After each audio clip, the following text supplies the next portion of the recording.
Good Wednesday morning, everybody. Welcome into the OHIO podcast, National Signing Day Extravaganza. I am your host, Buckeye Boggs, aka the Podfather, and I am joined by the marvelous one herself, Mika. Welcome into National Signing Day. This is your day, girl. Yes, this is like my early Christmas. This is cool. So, Mika, for those of you who don't know, she has been following recruiting for a long, long time. You might have seen her name on various podcasts, shows, and around Buckeye Nation, asking questions of the more well-known recruiting experts who obviously know who she is and have she has gained their respect. And so here at the OHIO podcast, we made her our recruiting coordinator, and she's done a fabulous job working the phones as we speak right now. That would be the man, Buck Vader himself. He is feeding me information this morning as we go through the day. And so, what we are going to do for all of you today is, as a recruit signs his national letter of intent and submits that to the Ohio State University, and that information is known, we will then let you all know, and we will talk about said recruit. We have a spreadsheet that we're going to be filling out as the morning goes on here. And then we'll be leading up to Ryan Day's press conference, which will be sometime around noon. So, yep, you heard that right. Meek and I are going to be recording for over 4 hours today, live. We've never done this before here on the OHL podcast. Mika said to me, she goes, "Boy, that's a long time. I hope my voice holds up." We're gonna do just fine because we're gonna pace ourselves today. Okay, so we're gonna take our time. We're gonna talk about each recruit. We have spent hours and hours and hours prepping for this show for all of you, and we're super excited about this day. So if you get busy, you got to go, you got to and then come back and things like, don't worry, we're going to be here all morning long talking about recruiting. So the commitments are actually the letters are actually being signed and coming in already. And so we have a list of 3 Buckeyes in the class of 2026 who we will get to in just a little bit. But let's start here first, Mika. I want your overall feelings and impressions going into this day. What are you anticipating? What are you worried about? Just give me your overall feelings. Well, if I had to describe this class in one word, and you'll hear me say it a lot during when I say my evaluations, is everyone in the um, everyone in this class is very versatile, either as they play multiple positions on the football field, or uh, a lot of them are multi-sport athletes as well, and I think that just speaks to what Ryan Day is looking for on both offense and defense, and the changing landscape of college football. You gotta recruit guys that can play multiple positions, because with the transfer portal and everything, you never know how things are gonna work out, and it just allows Ohio State to be both more, more multiple on both sides of the ball. We can do more stuff on offense and defense if we got guys that can play multiple positions, and the opponents can't um, track it as well either if you got guys that can play multiple positions and stuff. So that would be my one word for the class: versatile. As for what to expect, I do think we might get a couple flips both for and against us today. I mean, that's just how signing day works. We already saw a bunch of major flips go on across the um, college football last night, with Jared Curtis and others flipping their commitments, and Jared Curtis going to Vandy from UGA. That was big. And That was a shocker. well, I think a lot of it had to do with staying close to home and stuff. And Vandy has been Vandy's been impressive, so I don't. I've not. I was shocked by it because given what uh, UGA has done at the quarterback position, but I think again that just goes to the changing landscape of college football. You're gonna see more parity. You're gonna see big recruits going to other places because it just with NIL and everything. I think makes it opens the door for bigger recruits to go places you normally wouldn't expect. You mean like Mississippi State?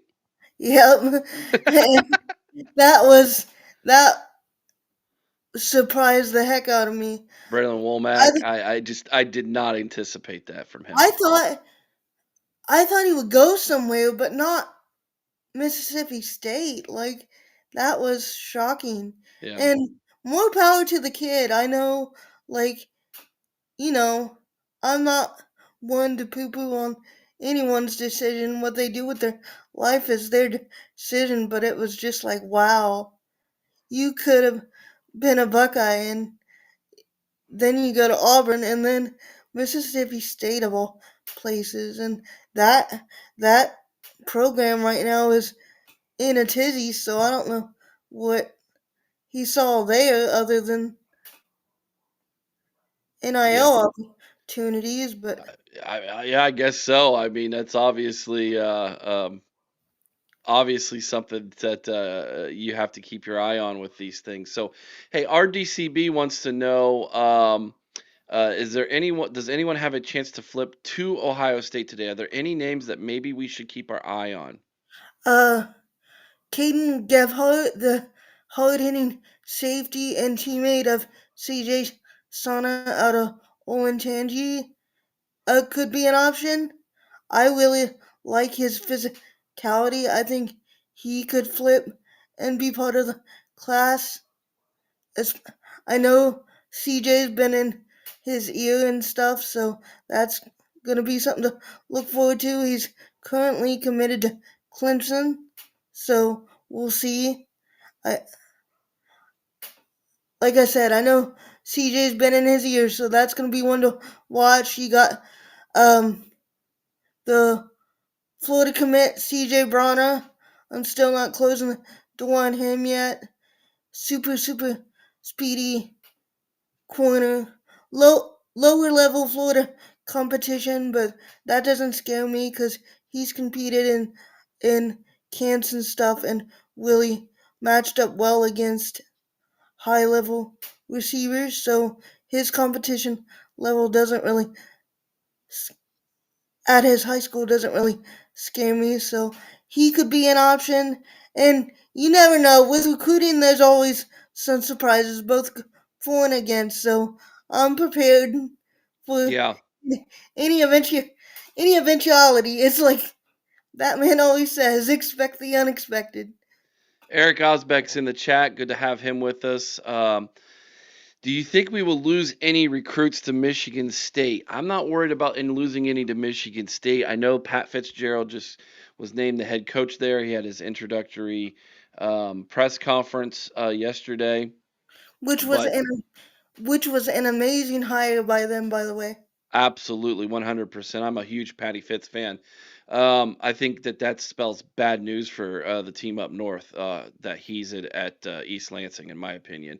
I don't think we're going to lose any recruits to Michigan State, but the one name that I keep hearing that I'm definitely keeping my eye on this morning and throughout the course of this day is our wide receiver, teammate of Chris Henry Jr., Caden Dixon Wyatt.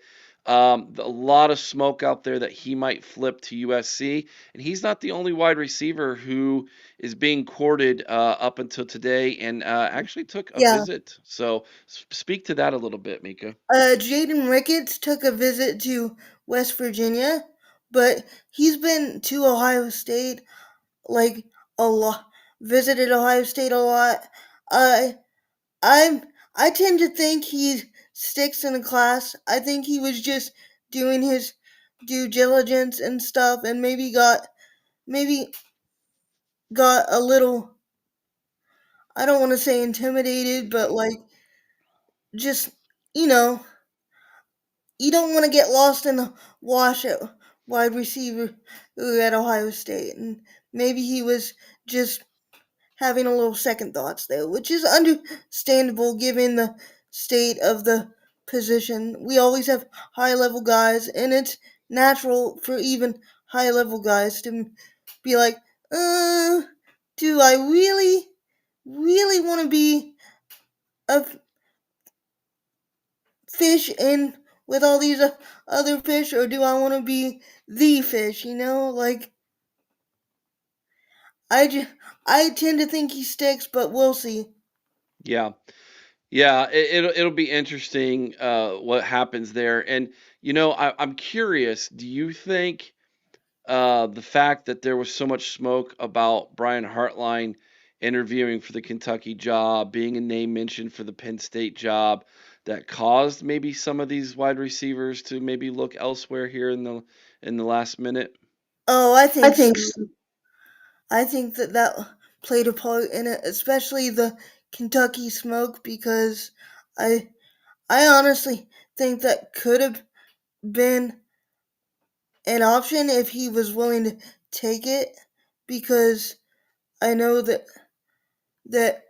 they were really pushing for him, and he's got connections to the area, so that would have been something I think he would have been successful at if he had taken the offer. I wasn't too worried though, because I know, like you said, I don't think he's ready to pull his kids away from Ohio yet, and I don't think he feels ready himself. But something that these recruits always got to be um Um, prepared for.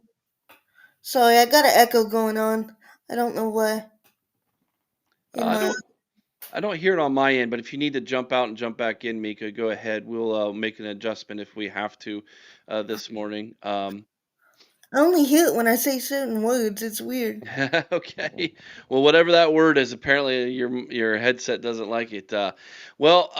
Mika, if you're ready, we have our first commit.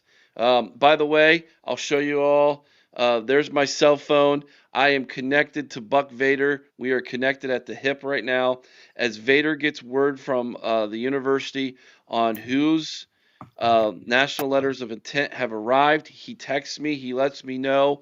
We will be talking about that recruit. We'll be adding him to a database that will grow throughout the morning. And so, if you're ready, Mika, the first national letter of intent has been delivered to the Woody Hayes Athletic Center in Columbus, Ohio. Are you ready? Yep. All right. Number one on the list is Braxton Rimbert. Braxton Rimbert is the one who is number one on this list so far today. He is a 6'5", 200-pound linebacker. That's right, 6'5", from Mill Creek High School in Hoshton, Georgia. He's ranked anywhere from 350 to 450 in the rankings, depending on those rankings that you I guess you believe in. Here's the thing, guys, and this is the thing that you need to realize today. We have our own rankings here at the OHIO podcast. Chris and I started it this year. We're going to expand it in 2027 to include Mika and Buck Vader and their rankings as well, as we continue to fine tune our algorithm for your liking. So his Ohio Pod score, that's what I'm going to be mentioning to you. That's what I want you to keep your eye on, an Ohio Pod score. That lets you know what Chris and I think he's going to be able to do at Ohio State. He has a pod score of 67.3, which means he's going to take a little bit of development. His Buckeye comparison to me is I said a poor man's Baron Browning. I know that that's high guards for what we're considering a 2-star at 60, but given his height and athleticism, that's the type of person that I think he is. Mika, tell us your take on one Braxton Rimbert.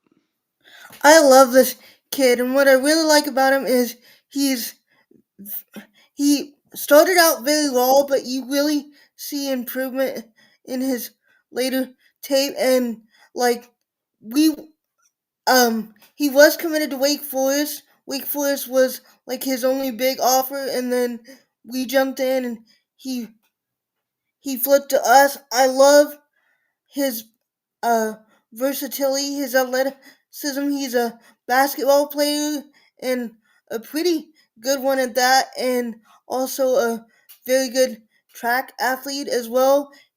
He plays safety, linebacker, and uh, edge, and I think he could ultimately end up being an edge, depending on how his body grows, because he's already, like you said, 6'5" and 200 pounds. He's got very long arms and very speedy off the edge and gets penetration well and breaks up passes in the passing game. He tends to tackle a little high, but that can be coached uh coached away easily, and his technique can be refined. I think he's a real diamond in the rough type guy. So there you have it. Number one signee this morning was Braxton Rimbert, linebacker out of Georgia. We have a two ranking on him. Chris and I did. Our rankings are very different than what you see on 247 Sports or On 3 or ESPN. How we do our rankings is it's an algorithm scale, and we rank things like, okay, what's his national ranking overall or score from the experts? How does he fit into the system? Does he understand? How's it? How does he interview? What are others saying about him? Does he understand the rivalry? How many big time schools were recruiting him? We take all of those things into account. We throw it into an algorithm. It spits out a number. He's got some work to do when he gets to Ohio State. That's kind of our take on it. But you can't teach size, which he has an abundance of. And as we've already been mentioning today, Mika, and as we started the show with 20 minutes ago, versatility is a very important thing to Ohio State when it comes to their recruits, and Braxton has a lot of that. Yeah, he could easily play linebacker or maybe even be a safety if need be.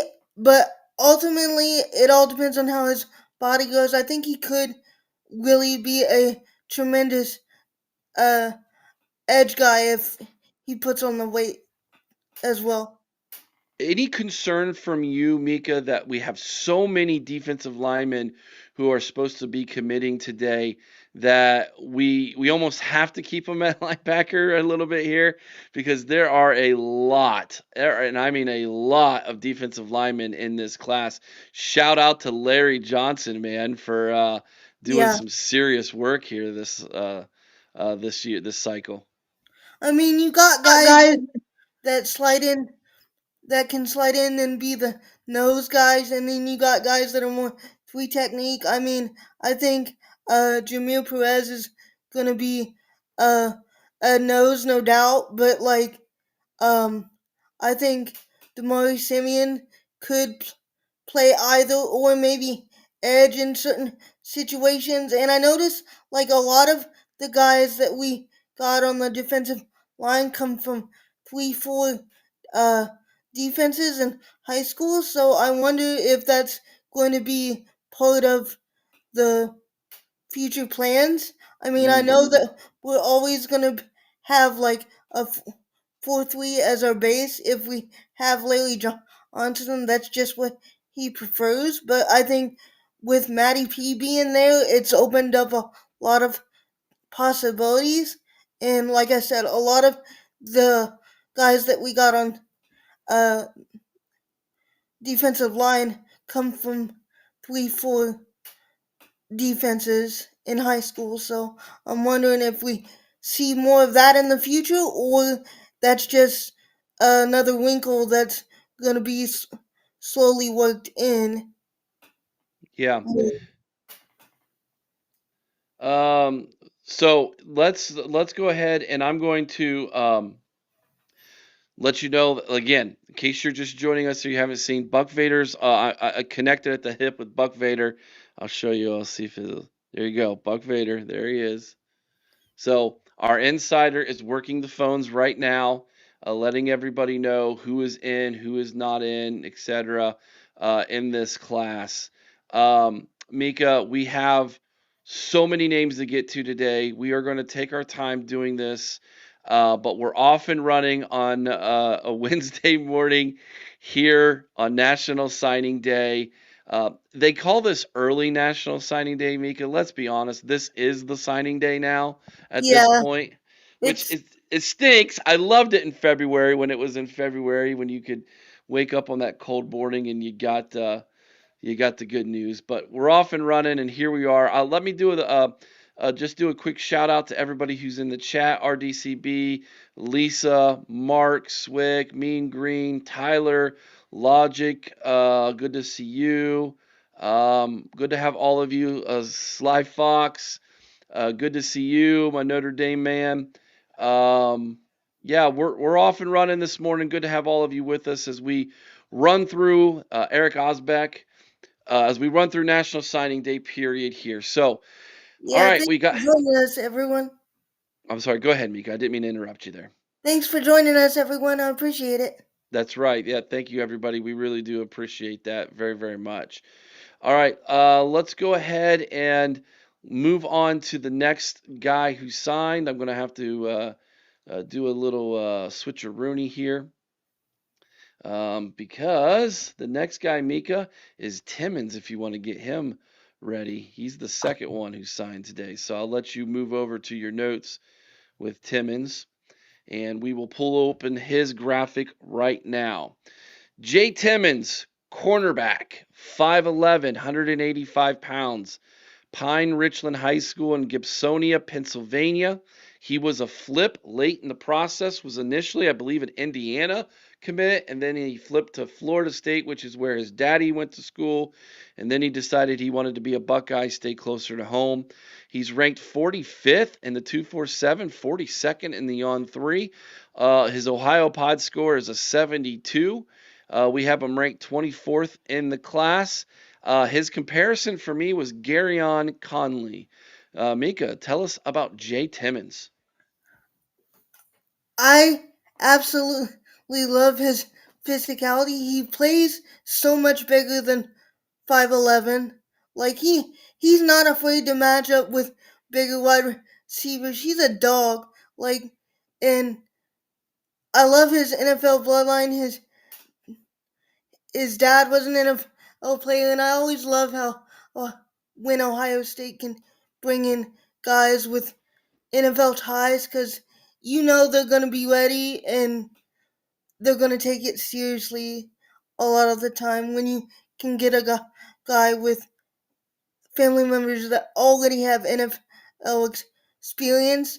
He also played at wide receiver, which I think serves him well because he does a really good job mirroring wide receivers when he covers them. And I know that he's shorter, but I really think he could play either outside or inside corner because he's got that tremendous tenacity and he's not afraid of anybody. No, he's not, and that's that's the thing is you if you're gonna be on an island, right? You're gonna have that mentality. You're gonna have to have a little bit of that a showmanship, the tenacity and the grit that it takes to go one on one on this defense almost all the time. You're not gonna get a ton of help over top. You're going to have to win your one on ones on the outside if you're going to play corner at Ohio State, which means you need to have a tremendous amount of confidence in yourself. Now, you mentioned there that you think he could play inside. You're talking about the nickel? Yeah, Yeah. I think he could play inside or outside depending on how we want to use him. He's he's got the toughness, I think, and he plays bigger than what he is, so I think he could match up outside as well, despite him only being 5'11. So that brings the total now to two. I know that there's more coming in as we go on, guys. I understand that. Appreciate you all putting the information um, in the chat for us, but we're going to go one recruit at a time, work our way through the list this morning.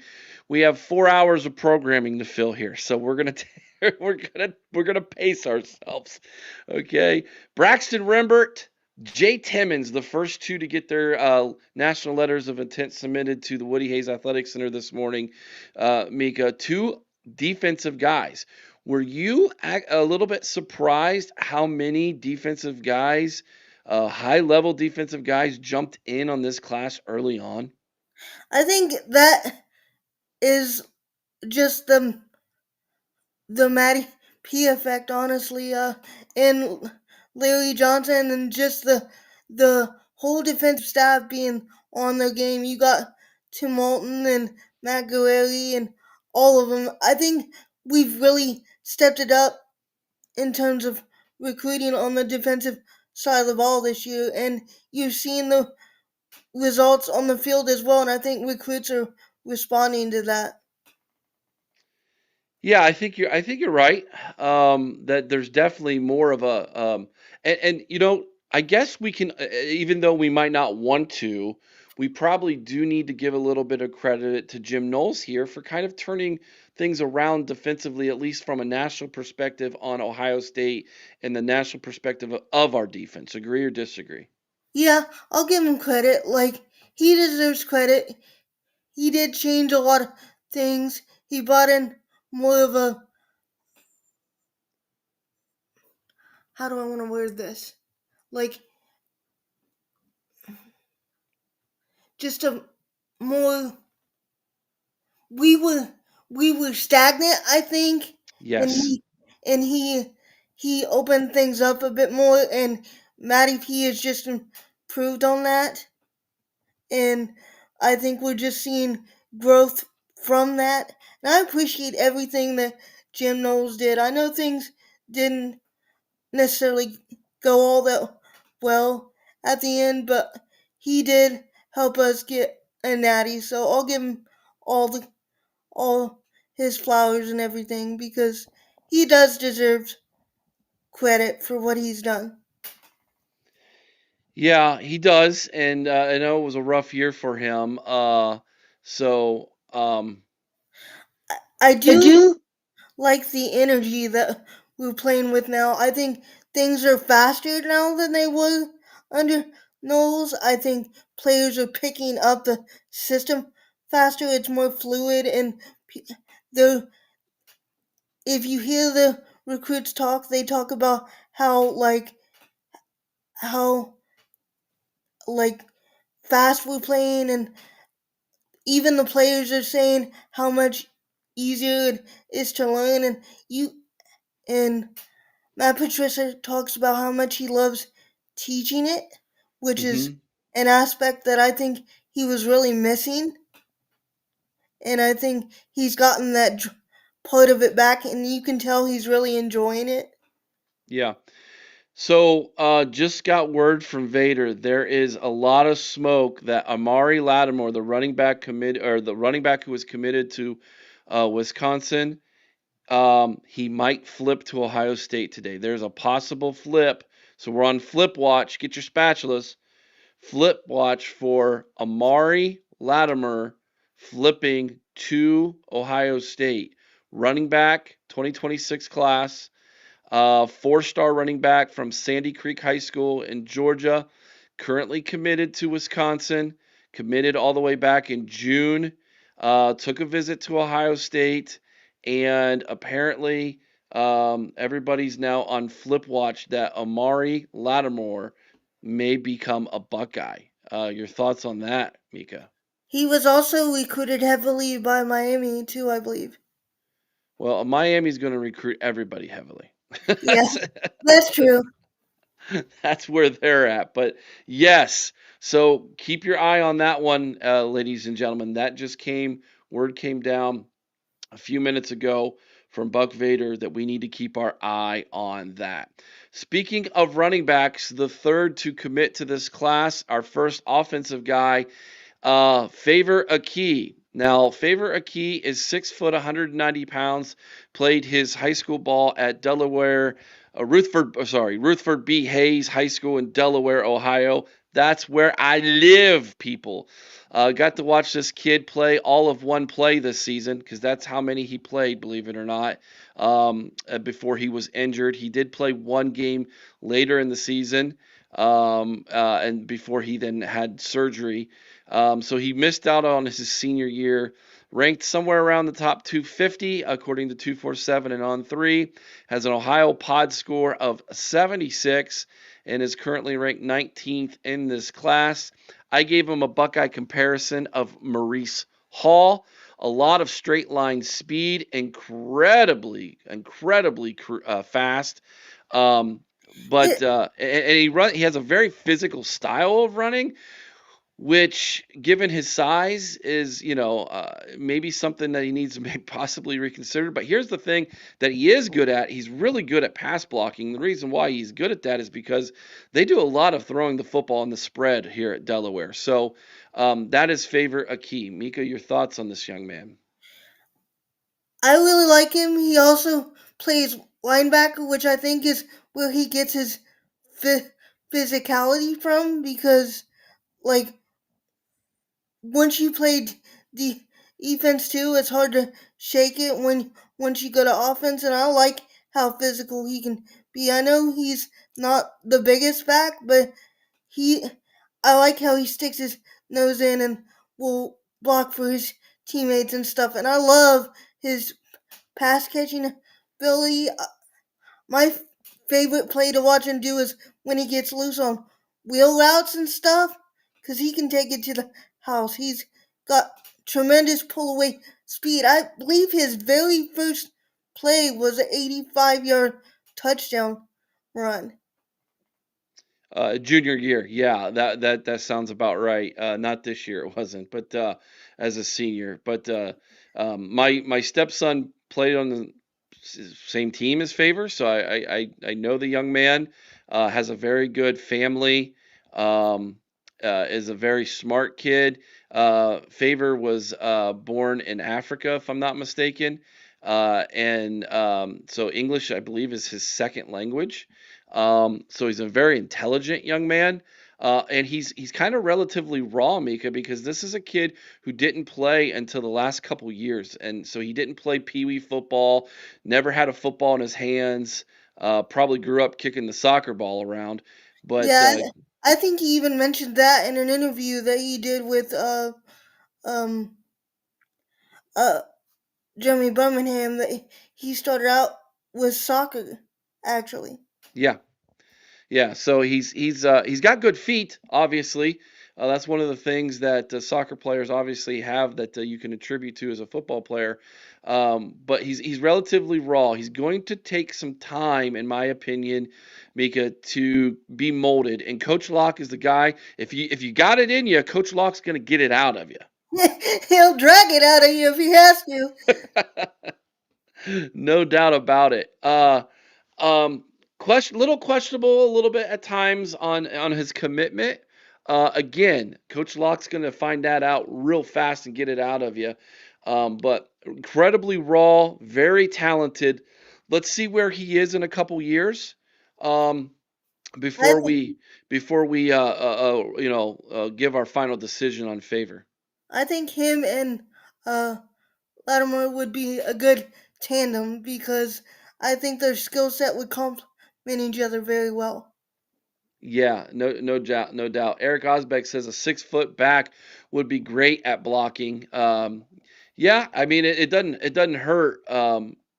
But we'll see where he's at. He spends a ton of time on campus.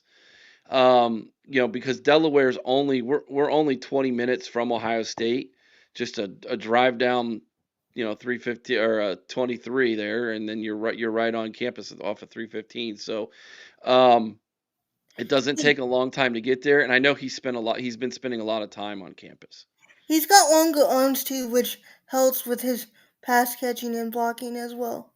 Yeah, absolutely. So looking at the list so far now, if we go over it, Braxton Rimbert, linebacker, Jay Timmons, cornerback, Favor Akey, running back is where we're at so far this morning.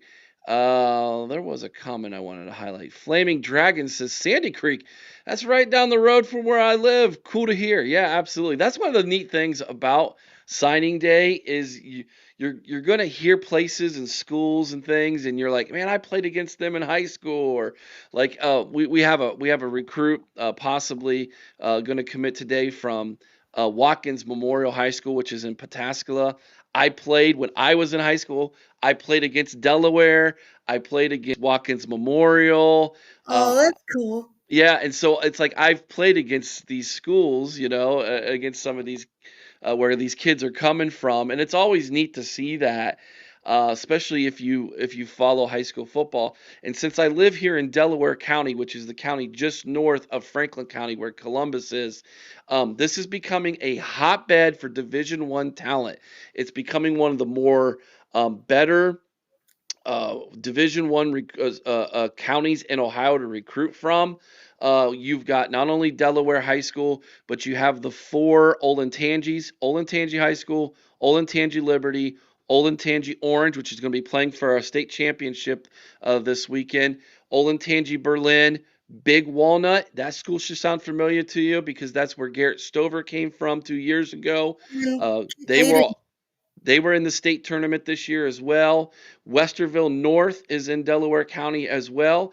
So that's where the lineman last year flipped from Louisville. Cook came from Westerville North as well. So a lot of talent here. CJ Saunas plays at Olentangy, like you mentioned.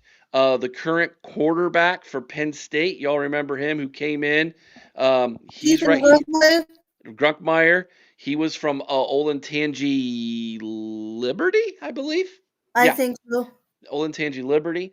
So yeah, it's really neat to kind of get this feel for what's going on. All right, Mika, we are off and running here. How you doing? We're 40 minutes into this thing. Doing good. It's going fast. Like, at least for me it is. I can't believe I've already been talking for this long. I know. See, I told you, everybody, I told Mika, I'm like, this is your day to shine, girl.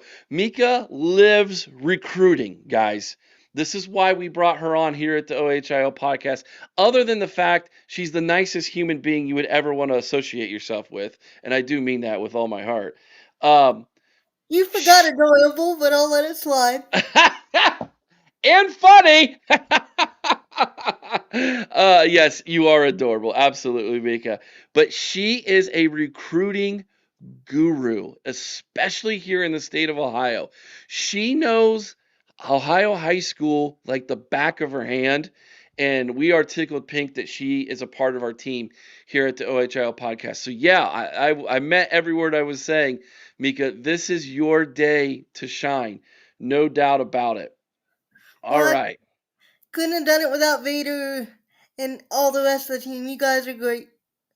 Well, we appreciate the kind words, Mika, but let's be honest. It's all about you. All right. This next guy we're about to talk about might be my either second or third favorite kid in the entire class. Oh boy. Oh yeah. This you want to talk about game wrecking, national championship level. You build an entire side of the ball around this kind of recruit. His letter is in, everybody. 5-star linebacker from the pipeline from Glenville High School, Sincere Johnson is in the class. If I had sirens and horns and cheers, we would be playing that right now. 6'3", 240 pounds of absolute animal. Cleveland, Glenville High School, ranked somewhere in the top 40 to 60, depending on what recruiting service you look at. Got an Ohio Pod score of 98, second highest in the class from Chris and I. I gave him a comparison of Malik Harrison, and he is one of my fabulous 5 freshmen for 2026. Every January, I look at the class of that year, so it'll be 2027's class next year, I picked 5 kids from the state of Ohio who I call fabulous freshmen. He was one of them. I have followed his career for several years now, and this dude is an absolute hoss. So excited to have him a part of the class, Mika. Your thoughts on one of my favorite kids in the class, Sincere Johnson? This kid is next level good. Like, he idolizes Arvel Reese, and with good reason. I think there's a lot of similarities to the game. If there's a tackle to be made, Sincere Johnson's gonna make it, and he's gonna make it hurt. He is just nasty. He's really improved his coverage ability, which I really like about him. He can drop back in coverage. He might I think he'll stay at linebacker and be a in the middle guy, but he could get snaps at uh DE, similar to what you're seeing from Arvel Reese, because he's fast off the edge and just a nasty player. And I love keeping that Glenville pipeline open. It had been a few years where we went there for a while without a Glenville kid, and then Orville opened it back up, and it's just continuing to produce for us. And I really think that's important because that program is special, and I love getting kids from there because they know what it means to be Buckeyes, and it's just I love seeing them become Buckeyes because that's a great program that they have there, and it always has been. Yeah, Coconut lets us know that Glenville is playing a championship this weekend too. They are against Shelby, which is from Richland County, just Shelby's north of Mansfield. If you've ever heard of Mansfield Senior High School and Mansfield Madison High School, Shelby's just north of that. Shelby and Glenville going up against one another in a state championship. Fun fact: Shelby's mascots, they're the Whippets, and that's a dog. I had to That's look that up. like a tiny greyhound. It's a greyhound. I'm like, whippets? What are they whipping? I didn't know what's going on there. But yeah, so Shelby and by the way, Cleveland Glenville's mascot, aren't they the cow punchers? Aren't they like the tar blooders or Tar something? blooders, that's it. Who am I thinking? Who's cow punchers? Tar blooders.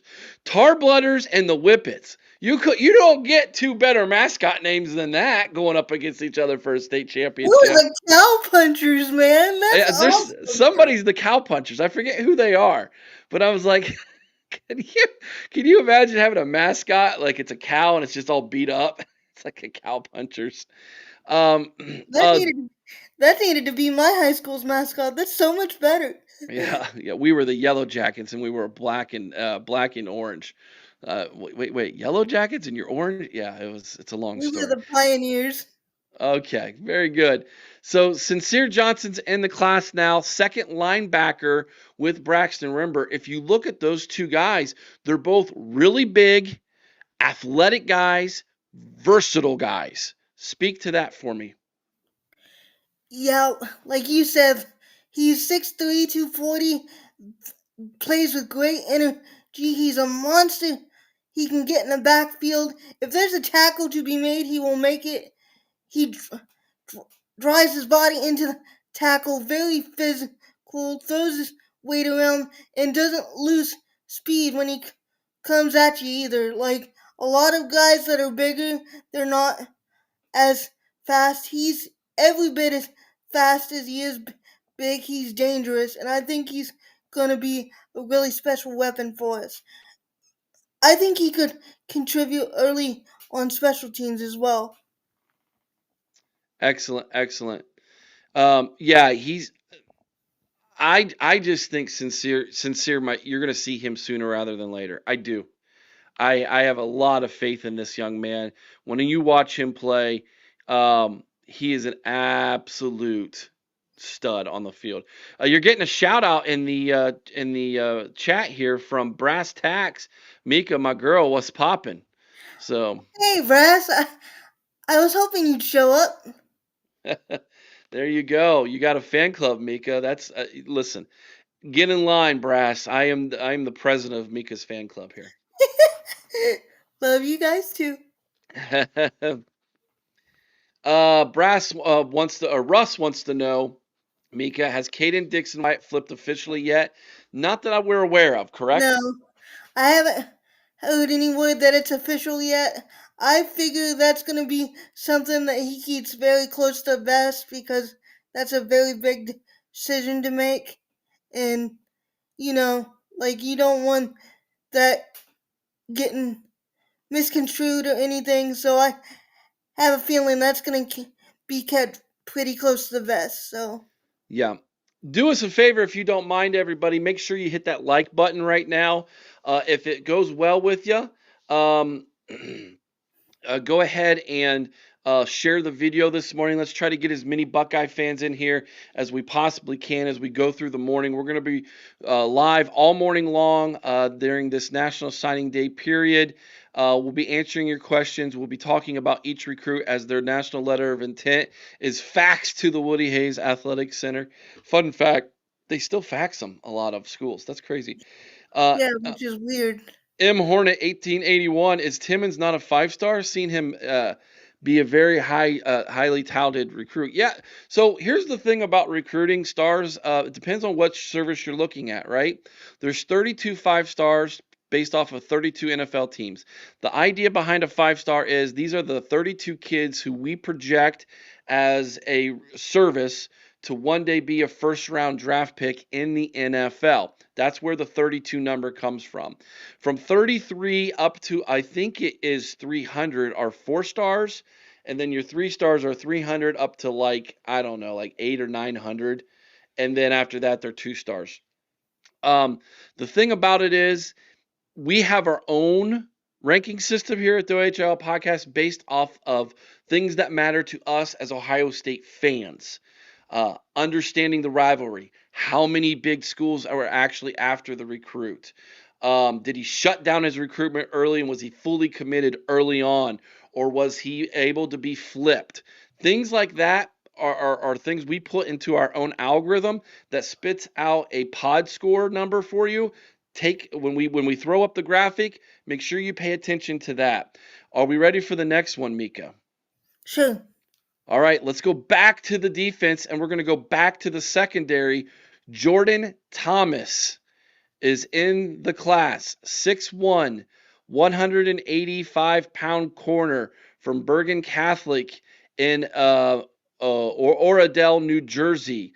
Ranked somewhere anywhere from 125 to 200 based on the service. Got an Ohio Pod score. That's the number we want you to keep your eye on, of 88.9, which means we feel he's just on the border of being a 5-star. We call him a 4-star. We have him top 10 in the class, and I gave him a Buckeye comparison. Here's a name for you, Chimney Cheekwa. So depending on how old you are, you will either know that name or you will be like, who in the world? And if you say who in the world, do yourself a favor and look up Chimney Cheekwa, one of my favorite ones right there, man. So there you have it, Mika. Your thoughts on Jordan Thomas? He's actually my favorite defensive back in the class. He's so well rounded. I love his football IQ. The coaches just gush about his football IQ. I know he's not ranked the highest QB in the class, but Ohio State and myself had him as the highest uh, QB in the cornerback in the class. He's great on the outside, matches up with any wide receiver you can give him. He can cover anybody. Also played wide receiver at times. Got playing time as a freshman at Bergen Catholic, which is saying something because Bergen Catholic is a hotbed for talent. So if you can see the field at that young age, you know you're a baller. So, and I love his leadership. He's a very business like player, and he takes it very seriously. He reminds me a lot of Jeff Okuda, honestly. Ooh, okay.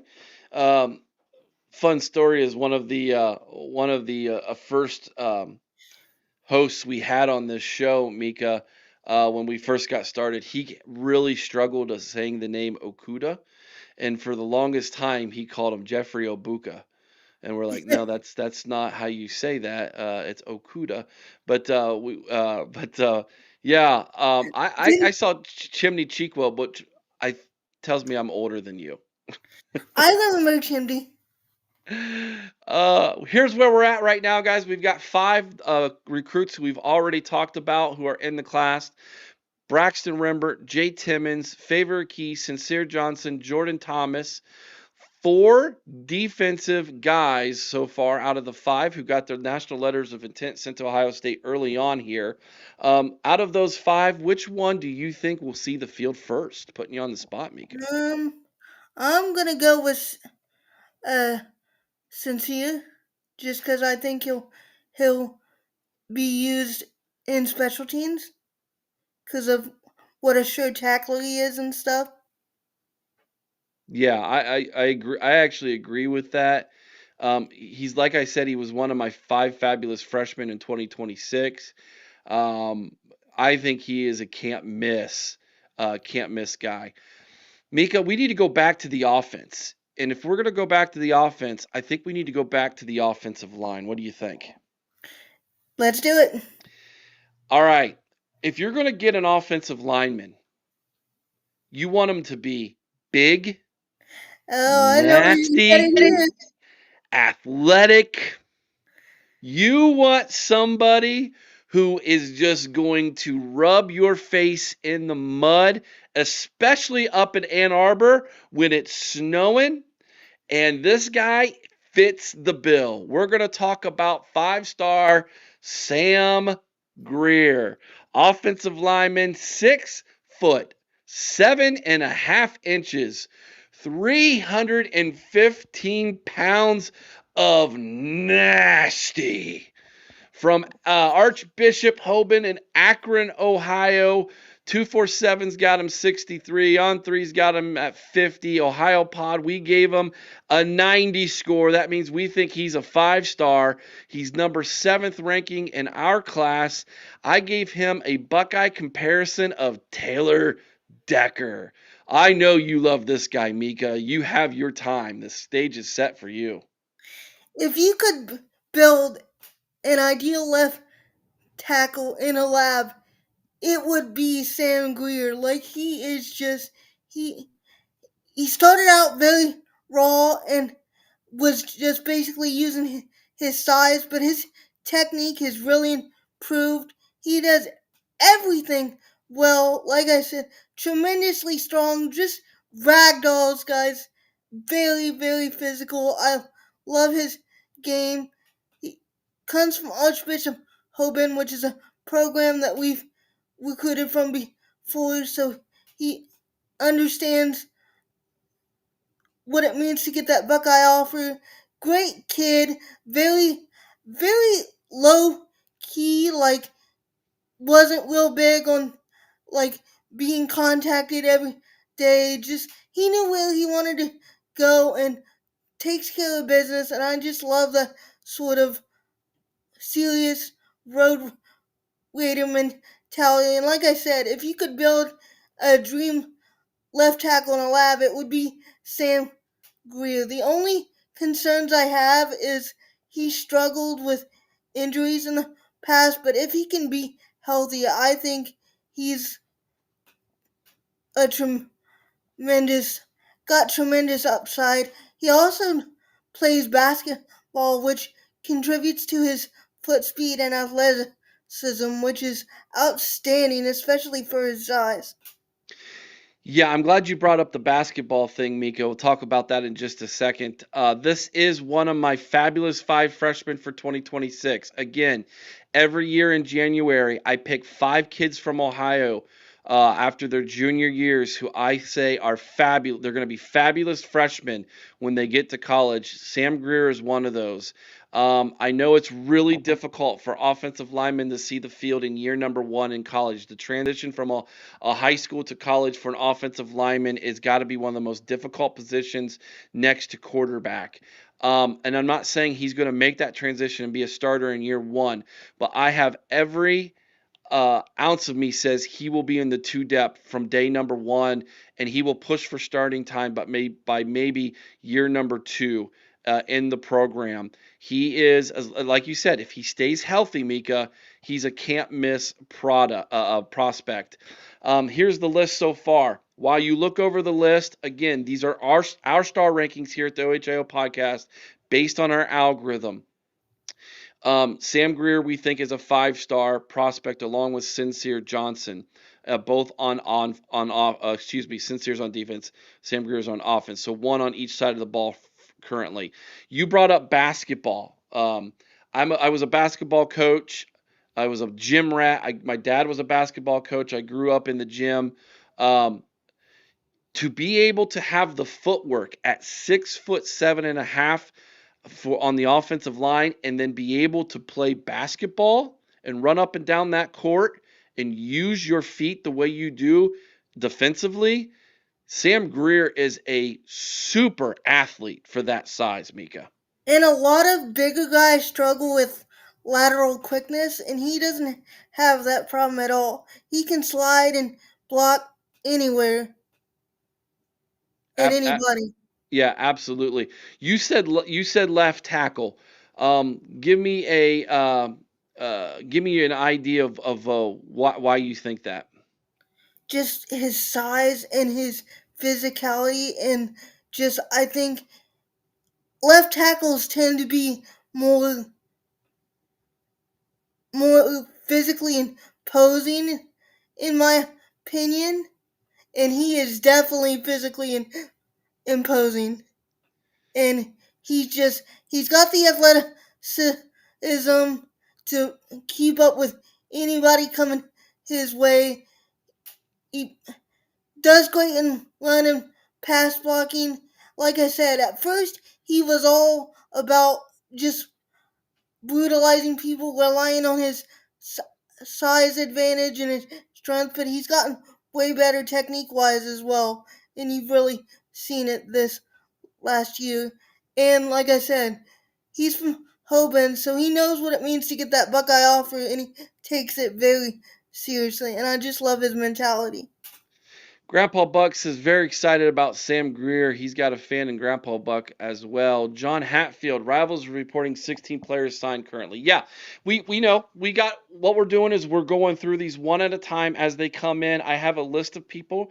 There it is. There's my list of guys who, according to Buck Vader, who's keeping me updated with his connection there at the Woody Hayes Athletic Center, a part of the program. As they come in, Buck Vader finds out. He sends me a text. This guy's in. This guy's in. This guy's in. Hey, keep your eye on this, like a possible flip, like we did with Latimer. Um, when we're going to be going through them one at a time. So yeah, there are people who are out there who are already in the class who we haven't got to yet. Hang tight, we'll get to them.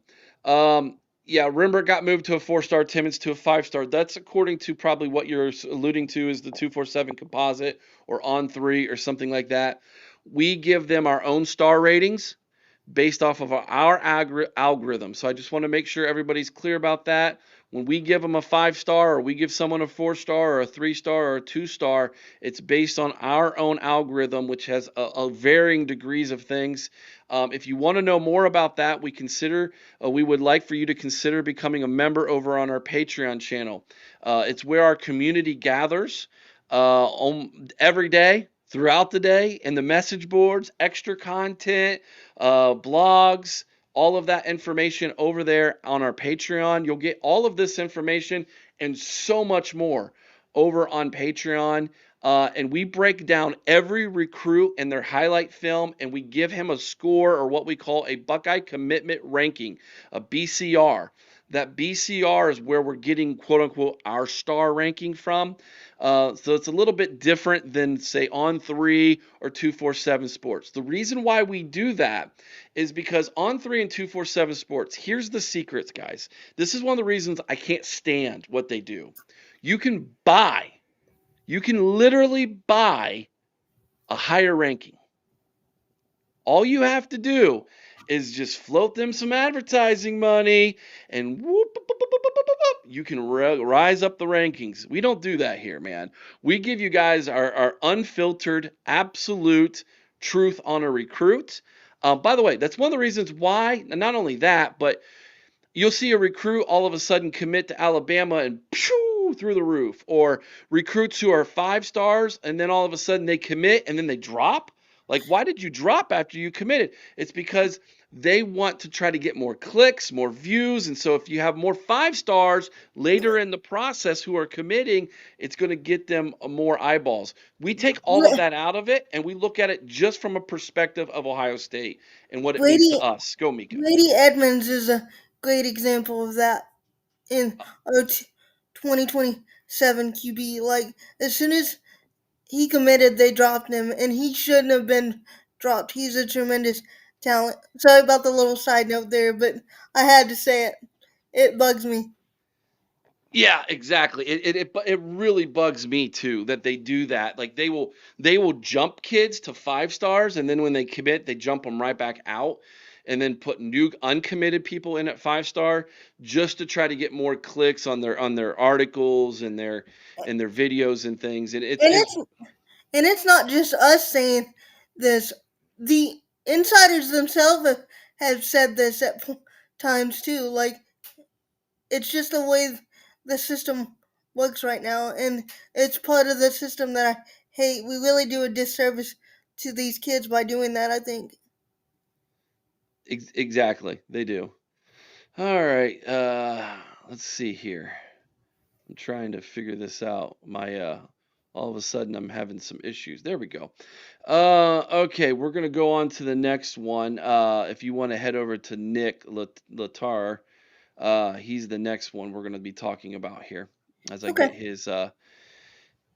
his graphic ready for all of you. And by the way, Russ agrees with you, Mika. So, and then Grandpa Buck says I was literally just typing that about Brady, Mika, when you Great, said that. So great minds think alike, buddy. that's right. All right, Nick Latar, tight end from Lebanon High School, Lebanon, Ohio, 6'5", 230 pounds, ranked anywhere from 5 to 600 in the 247 and on 3. We gave him an Ohio Pod score of 74.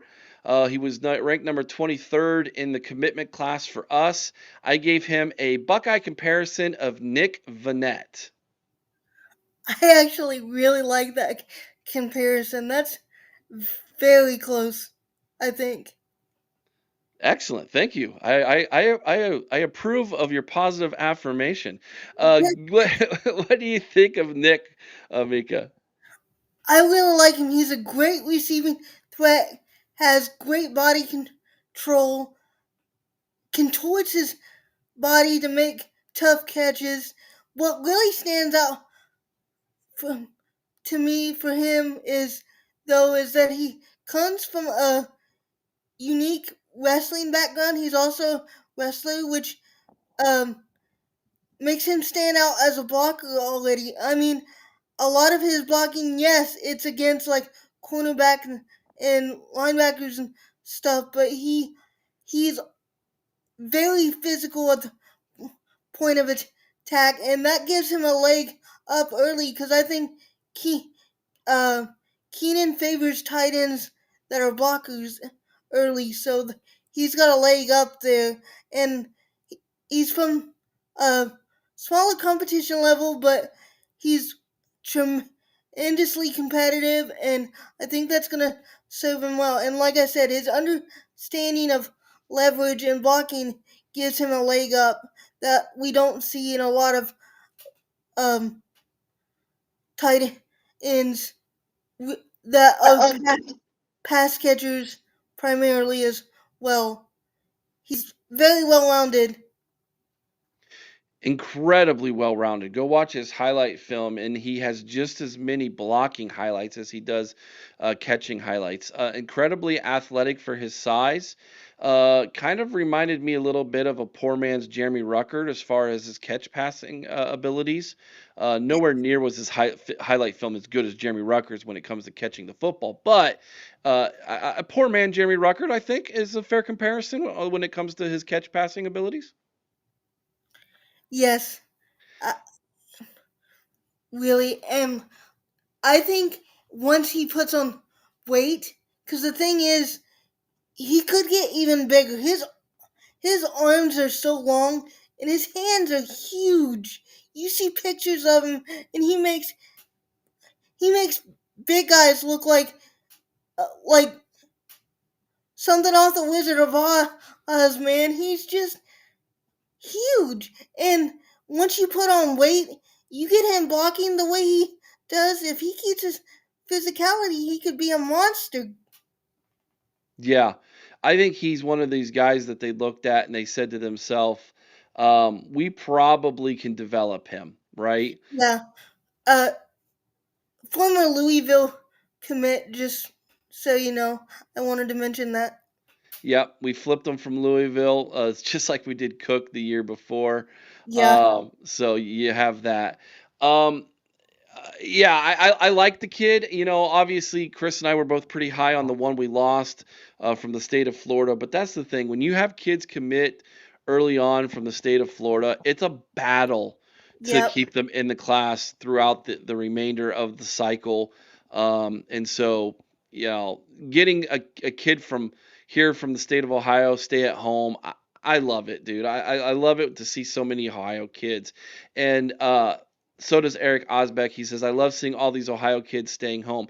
You got to offer them first, though. That's the thing. Like, a lot Yeah. of them would stay home, but we have to offer them. And I do want to give a shout out to Ryan Day and the staff for being on the Ohio kids a little bit earlier instead of doing the whole circling around thing at the end. And I do think we're gonna see more of that in the future. And I think Ryan Day hinted to that as well in one of his previous press conferences. They're gonna start offering the Ohio kids early, the kids that show traits, and stop slow playing them as much because you don't have the threat of them leaving like you would an out of state kid. And I love hearing that because there's a lot of uh, Ohio kids in the past that we slow played that we didn't end up getting. And I like hearing that those days could be coming to an end because these kids are the kids that are really going to work because they have dreamed about being Buckeyes their entire lives, most of them, and that's a huge motivating factor, and that means something. Just got a message from Buck Vader. A lot of you know that he does his Vader booms when a recruit's about to commit to Ohio State. He's only missed one in the entire cycle. You tell me who from on 3 or 247 only missed one of their I guess you would say what are the crystal balls, right? Yep, That's what they call them. He missed one the entire cycle. Buck Vader knows what he's talking about. There he is. We got connected to Buck Vader. I keep showing my phone. Buck Vader says, I don't go by rankings on from 247 Sports or on 3. I go by who the program tells me is good. That's a pretty exactly. when you're Smart connect man. when you're as well connected as Buckeye Vader, I think you probably want to go with what they have to say. All right, let's go on to the next guy. Back to the defense, and let's go to the defensive line, shall we, Mika? Let's talk about Damari Simeon, 6'3", 275-pound defensive lineman from St. Augustine Preparatory High School in Richland, New Jersey. Has a ranking of 198 from on 3. Couldn't find his 247 ranking. I think maybe we'll have to look that one up after the fact. We gave him an 83 score on the Ohio Pod Score. We thought he was a 4-star. We gave him of the 15th best recruit in the commitment class for us. I gave him a Buckeye comparison of Haskell the Rascal Garrett. Is what I saw from his film. If you sign me up for Haskell Garrett, if that's who he ends up being, loved me some Haskell the Rascal. Dude was literally shot in the face and played the opening game a few months later. That's how tough that guy was, man. How many players can say that? Yeah, I saved a person's life. I got shot in the face, and I played in a football game 2 months later after being in critical condition. Yeah, Having his jaw wired shut too. no kidding, no kidding. Grandpa Buck says, shout out Vader. Great job, my friend. Yeah, we could not do this today. Mika and I could not do this show today without Buck Vader's support and work behind the scenes. He produces multiple shows here on the OHL podcast. He runs the message boards over on our Patreon channel. Please consider signing up for Patreon. It only costs $5 a month to be a part of our community and get all the behind the scenes here at the OHL podcast and access to all of the hosts and people like Mika and Buck Vader who work so hard to make things happen. So shout out Buck Vader. But this is Mika's day to shine. Tell me about Damari Simeon, Mika. I have no idea why this guy is ranked so low. I think he's tremendous. His low body strength is outstanding. He's very physical. I mean, he's a little undersized in terms of height. There is some debate on whether he's 6'2 or 6'3, but he's got long arms, understands leverage. I think he's a 3 tech. He can come off the edge as well, which surprised me when I first watched his tape because he doesn't really look like he's going that fast at times, but he's a very, very long strider, I think, and that contributes to that. But I really, really like what I see from him. He is raw, but New Jersey guys can play football, and I have no doubt that he's going to be a great addition to the team. New Jersey guys do well at Ohio State. They they I, come in here with a chip on their shoulders and they're just it's a tough physical form of high school football that they play in New Jersey. it's a lot like Ohio high school football, in my opinion. Like they don't Ohio high school football and New Jersey high school football doesn't always get like the shine that like Georgia and Florida and Texas do.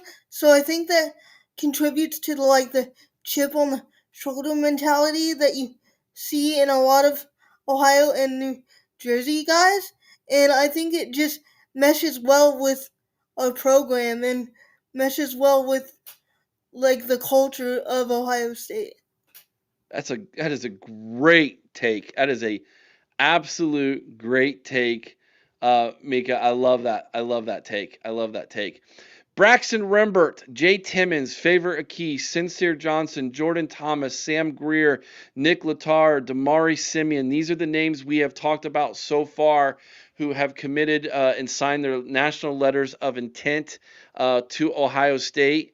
I don't know how many of these guys will be early enrollees. We will find out that information. Obviously, there will be. I know that Mason William said Yeah, yesterday on his interview on Buckeye Lounge. Check that out if you haven't. By the way, it's awesome. Um, he said that all four O linemen are enrolling early. so I just got a message from Buck Vader. Breaking news. Apparently, it's being reported Jared Curtis might flip to Auburn. Wow, wow, oh my goodness! After Vandy flipped him, he's gonna flip again. That is according to Buck Vader. Just sent to me 30 seconds ago. Some crazy news. Jared Curtis might be flipping to Auburn. He says, and then he gives his own little take. Curtis, another day, another flip. Wow. My question is, but why I though? don't. I But don't. why? I, That makes no sense to there's me. that's a lot of drama happening right there in a quick amount of time. Like, I understood the Vanderbilt thing, but I don't understand the Auburn thing at all. New coach. Must have had a great conversation. This sounds like a kid who's going to be in the transfer portal sooner rather than later. Wow. I was not expecting that. Real time reactions, Actions. people. Yeah, and the chat, you nailed it. This is very Dylan Rayola like. I wouldn't want that kid, Lisa. So he's gonna be another Dylan Rayola. Uh, Yeah. Trit, are we sure Curtis isn't related to Rayola? Like you all like on it like this, man. Oh my gosh. Mr. Bucknuts, if it was up to the SEC, all playoffs would be the SEC. Yes. And guess what? Curtis would be a member of all 16 SEC teams by the time it's all said and done. Don't get me wrong, the dude is a tremendous talent, but I was just not expecting he just flipped to Vandy. Like, wow. Well, our first wide receivers in the stable, all the way down from Texas. Brock Boyd is going in the class for 2026 for Ohio State. 6'1", 180 pounds out of South Lake Carroll High School.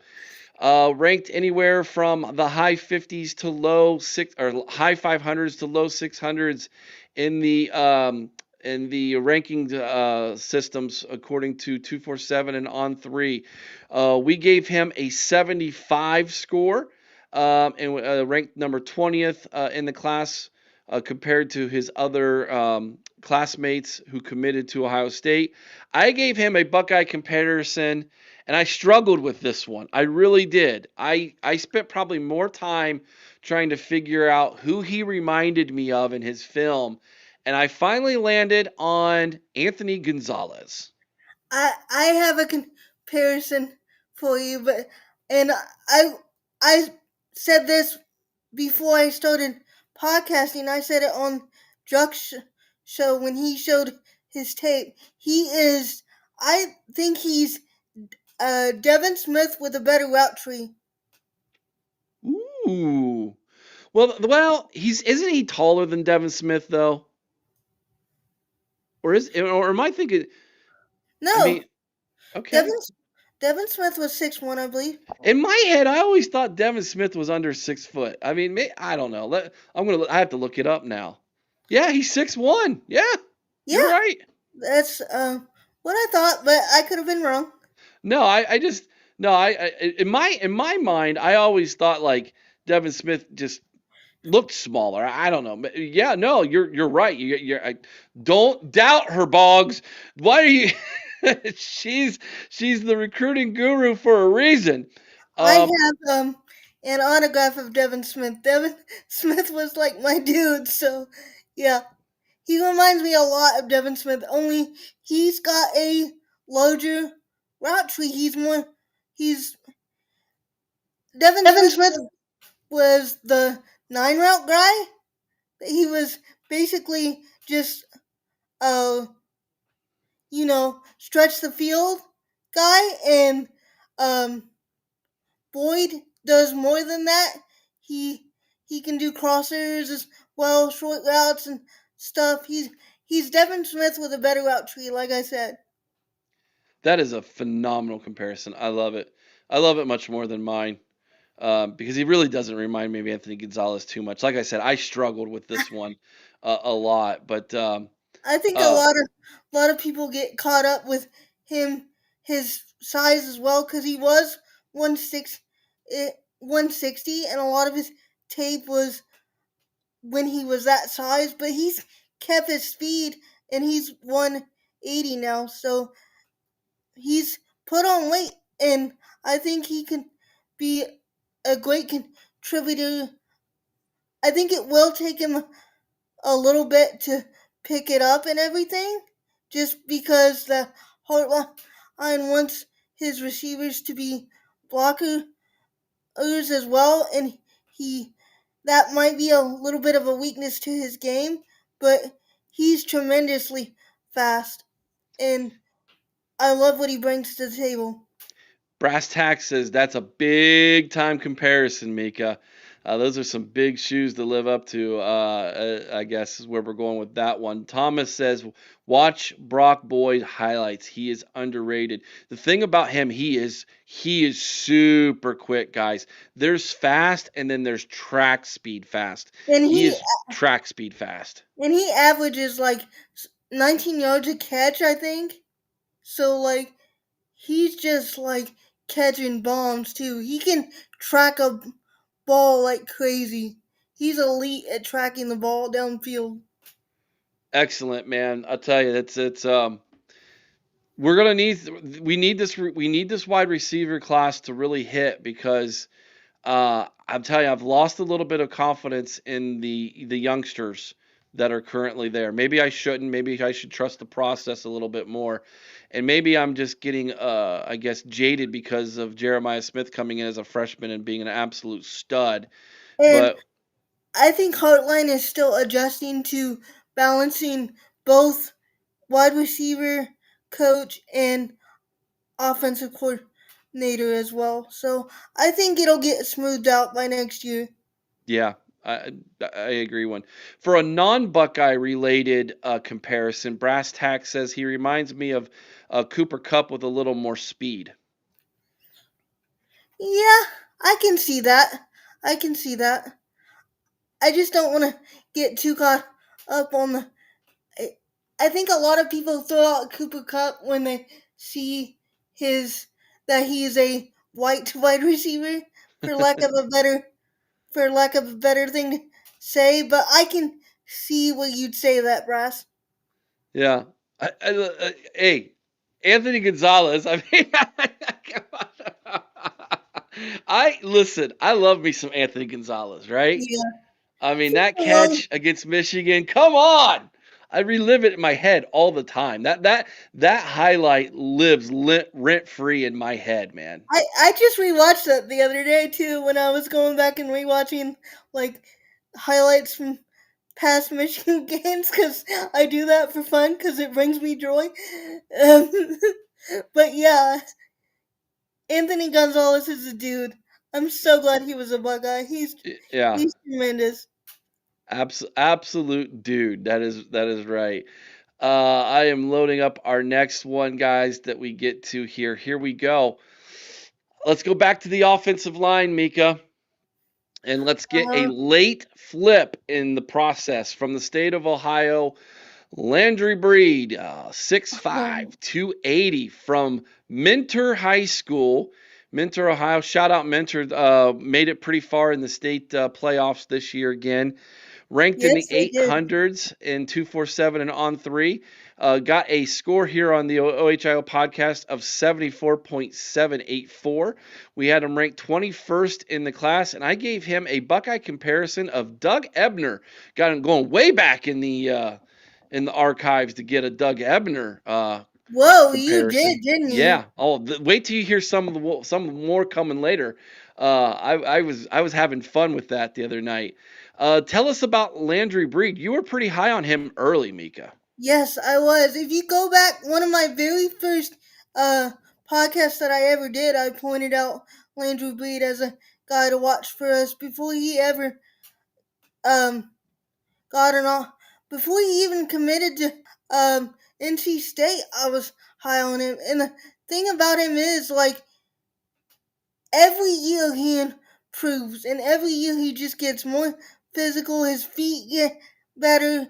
He takes coaching very well. I know he's a lower ranked guy by the services and stuff, but the thing about it is like his his back rushed for running back teammate rushed for over 1,600 yards this year.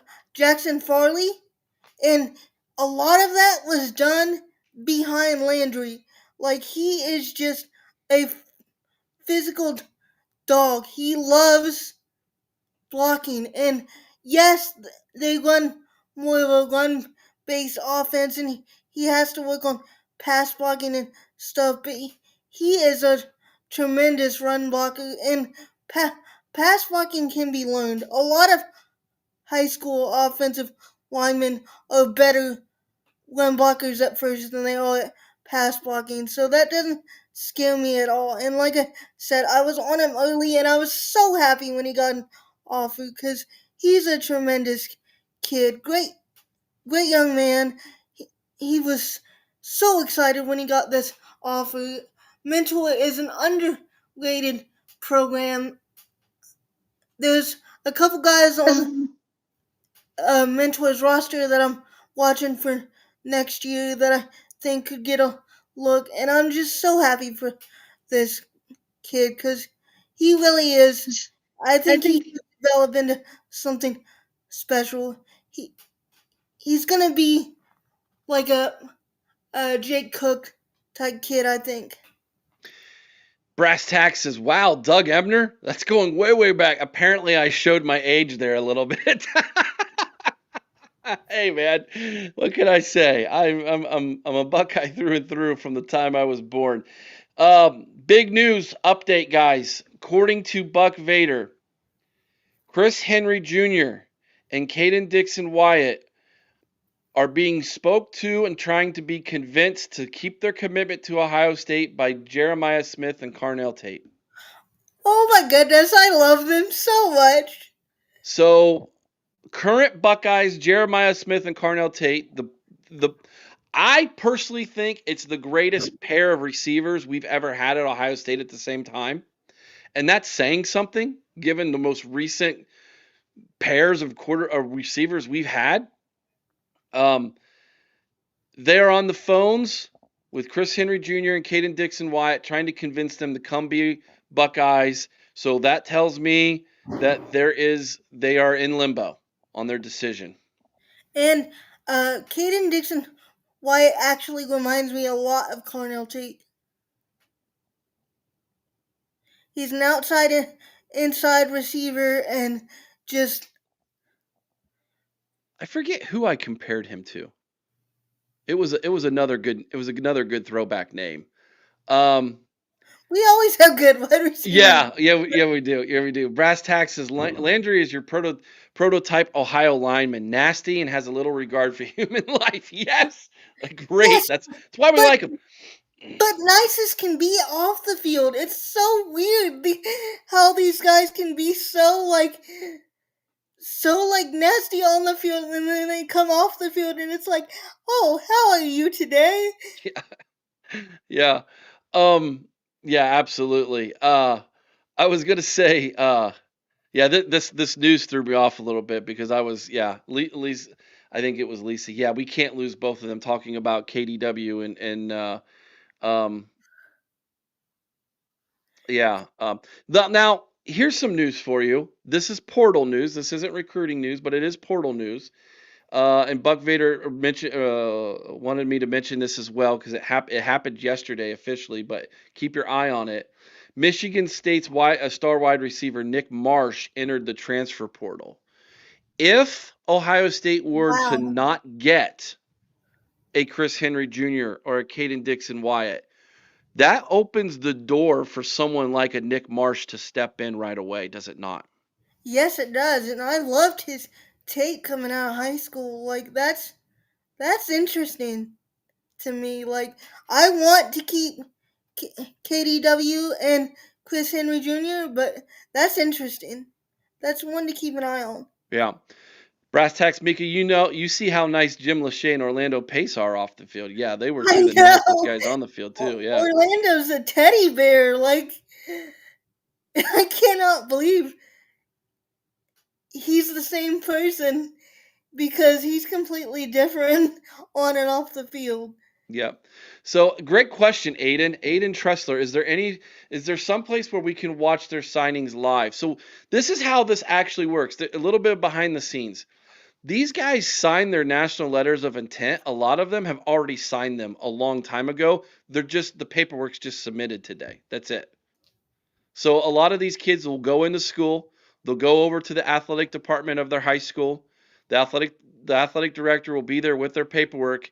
They put it on the fax machine. They put in the number to the Woody Hayes Athletic Center, and they push send.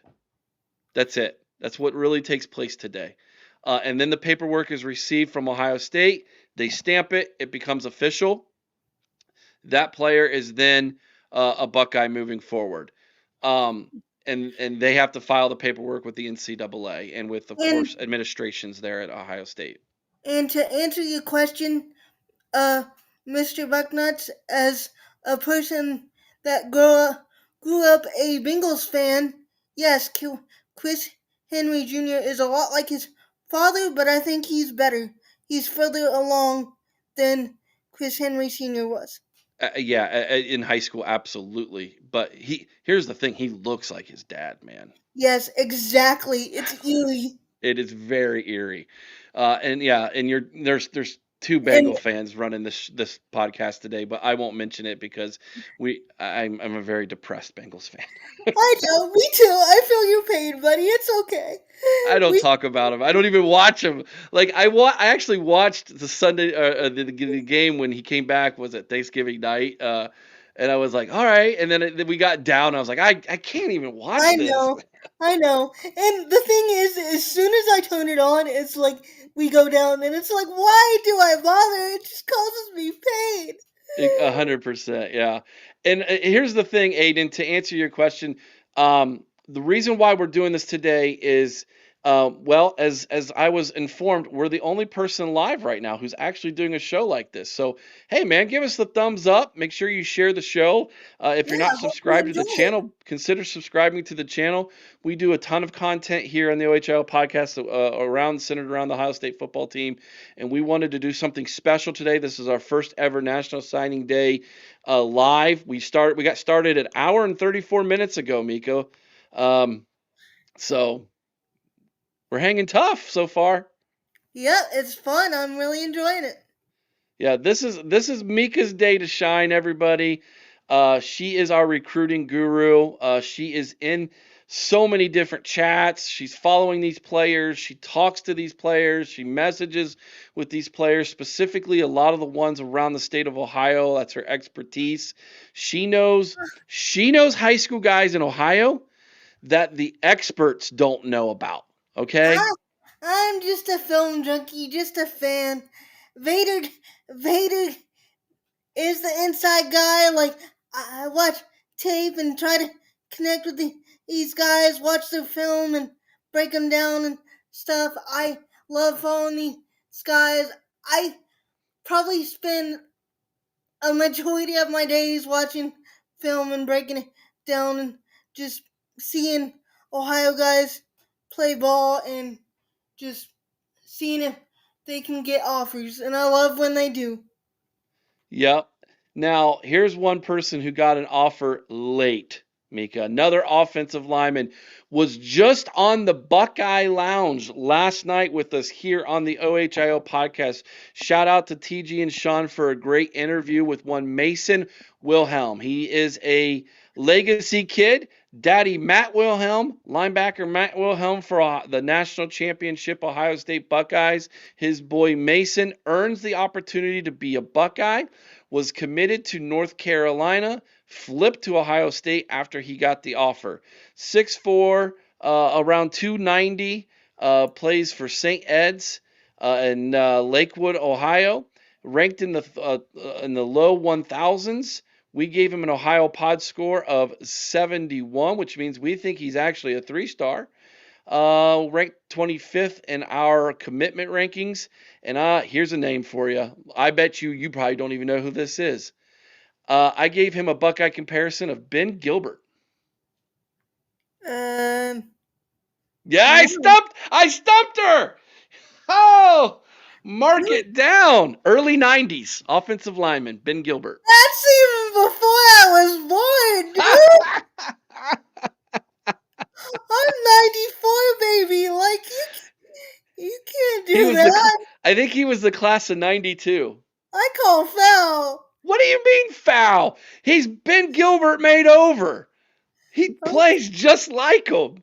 okay, I'll have to look it up. I'll have to look Good it luck up. finding the film on Ben Gilbert. It's from 93, 94. I think he started in 93, 94, if I'm not mistaken. Okay, I'll have to look into it now. You have me intrigued. There you go. There you go. All right, tell me about Mason Wilhelm. Is a tremendous puller. Like, and he even said it in his interview. He loves to pull block and stuff, and his feet are great. He said they're looking at him at center, which kind of surprised me because I had him at guard or maybe even tackle if he got big enough. I know he's shorter, but he's got great feet. His his arms are a little bit shorter, but he's very strong and uses leverage well. He slides well in blocking and stuff. He matches well with linebackers and pick up picks picks up smaller, faster guys well. And I just love having Buckeye Legacies join the team because that just shows me that they're going to understand what it means to be a Buckeye and, most importantly, understand the rivalry. That's really important. And he even mentioned in his interview on the Buckeye Lounge that they don't even say the M word in their house, which I loved. Loved. That was hilarious. I rolled laughing when he said that. Yeah. Shout out Jared Dwayne. He said, "Dude, I knew the answer. Uh, Gilbert, it was number 64, and he played on the '98 team." He said. So I had my years a little bit mixed up. It was '98. I'm getting old and forgetful. I got some timers now, I guess. Um, That's okay. I do too at times, and I'm only 31, so. so shout out Jared for knowing Gilbert and actually in remembering his number. Man, that's Yeah, impressive. that's impressive, dude. Sure you don't want to come on? Oh, listen to this. Brass taxes. Hey, man, Gilbert was from Lancaster. Listen, Oh, all nice. right. So I picked a name a lot of you guys are remembering now. Okay, cool. Dropping knowledge, teaching me something. Learn something new every day.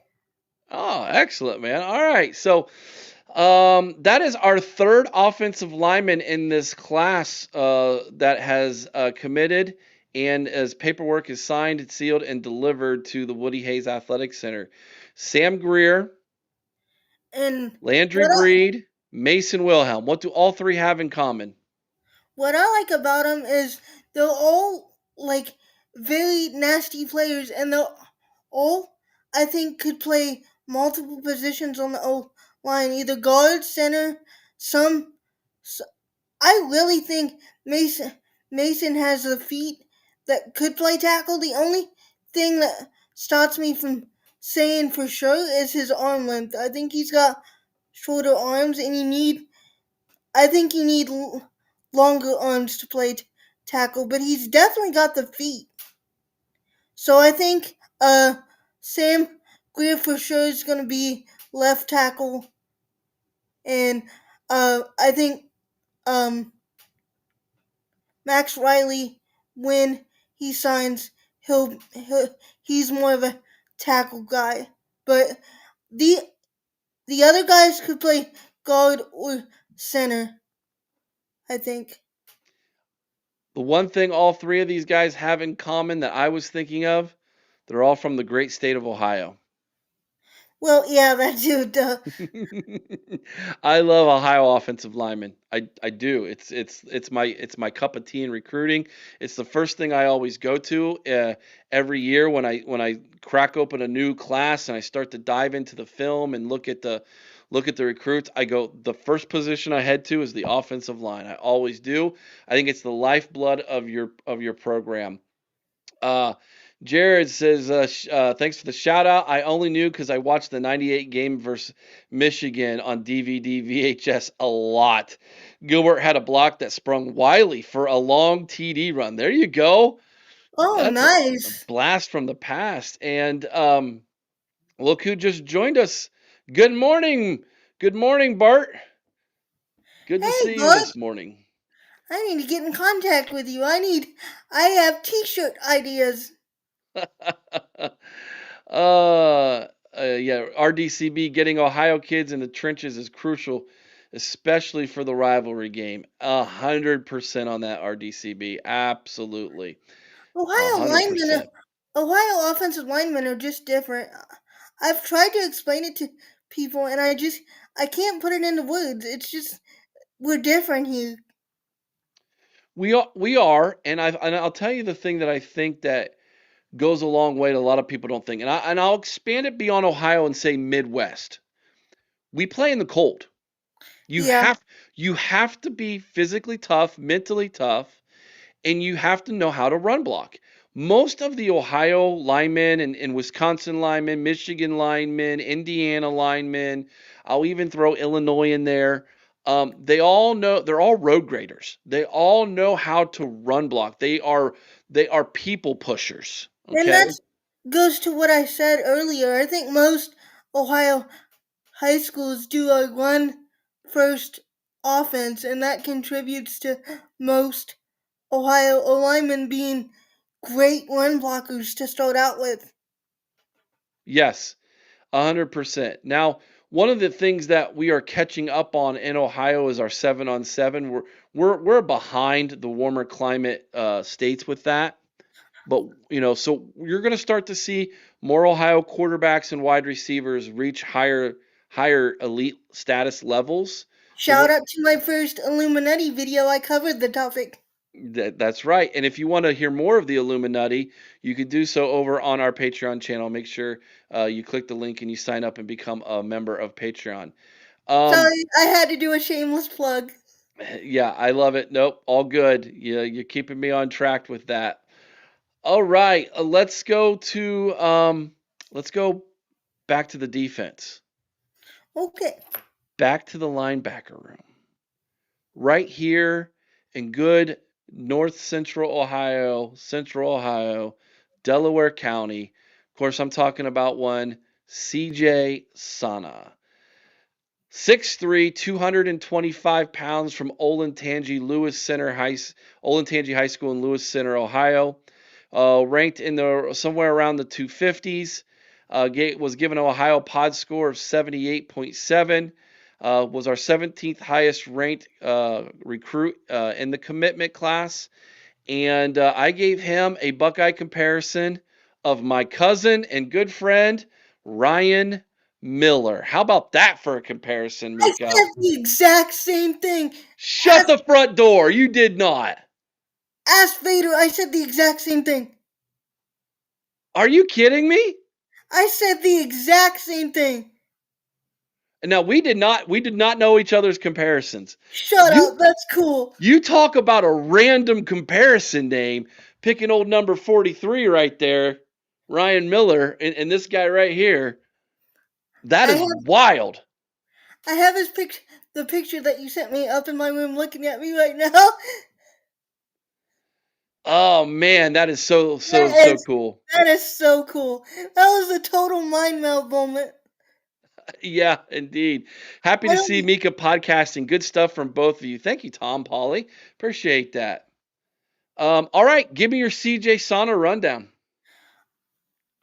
He started off very raw and was just going by instinct, I think, but you can tell his technique has really improved. And one of the things that has really improved in his game is his lateral quickness. His lateral quickness is right up there with uh Sin- Sincere Johnson now.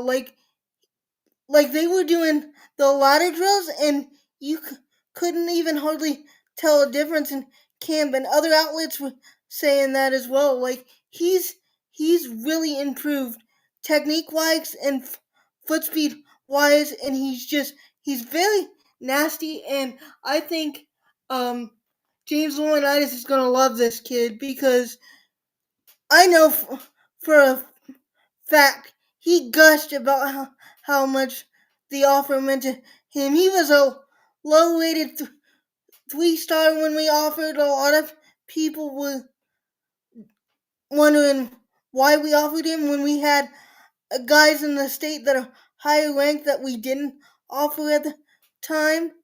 And I think it's really gonna pay off because he's one of those uh more late rising kids, and we found him, and he's gonna end up being really special for us. I'm a huge fan of this guy. Huge fan. Yeah, massive, massive. Kind of came on late. I don't think he gets as much. I mean, 250 is nothing to snuff at. If you're top 250 in the country as a recruit, you are very, very good. But I brass tack says it here, man. He is a James Laurinaitis guy, smart, oh nasty, and instinctive. oh 100%. And I think like if you go in with someone that is on the current roster, he reminds me a little bit of Peyton Pierce. Okay, yeah, a little bit taller than Pierce, Yeah, I think. Yeah, little but bit, but like I think Peyton is like 6'2.5", and I think CJ is a legit 6'3". So there's not much height difference, but they're both very instinctive and very smart and very physical. Vader just texted me and said ESPN is reporting Chris Henry Jr. just signed with Ohio State. I haven't. This has not been confirmed yet by Ohio State. I'm efforting. Absolutely awesome. So glad. Such a relief. Yeah, indeed. Let's talk linebackers a little bit more here. We got three in the class: Braxton Rimbert, who could end up being an end.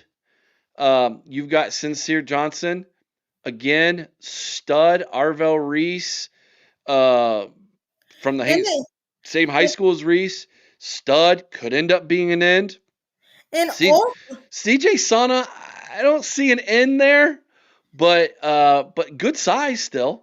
I did when he started out because I thought maybe he would grow bigger, but he didn't.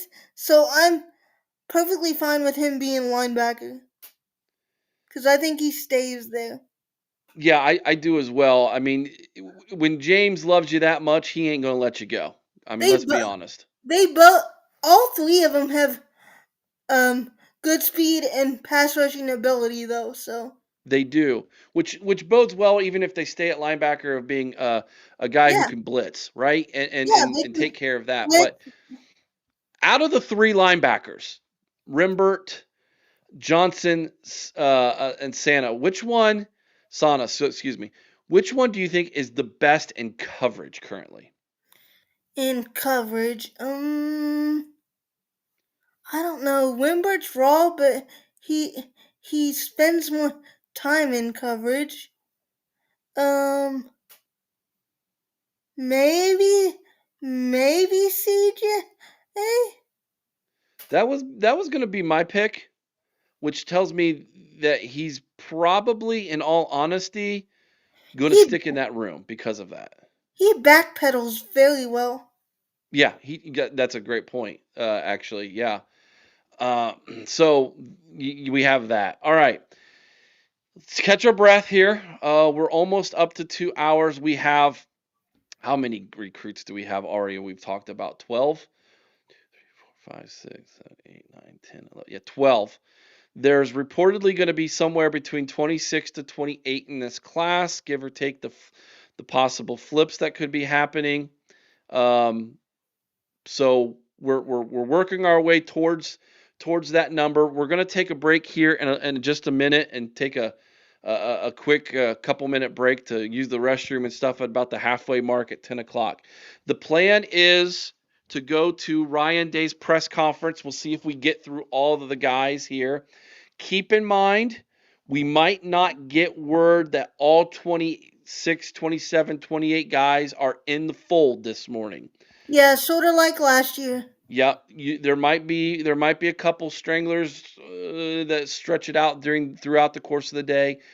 We will try to touch base on those guys real quickly. If they don't flip, we hear that, hey, if they flip, they flip. We'll announce it. But if they don't commit and we're kind of on, what's going to happen here, we'll try to go over them at the very end of the show.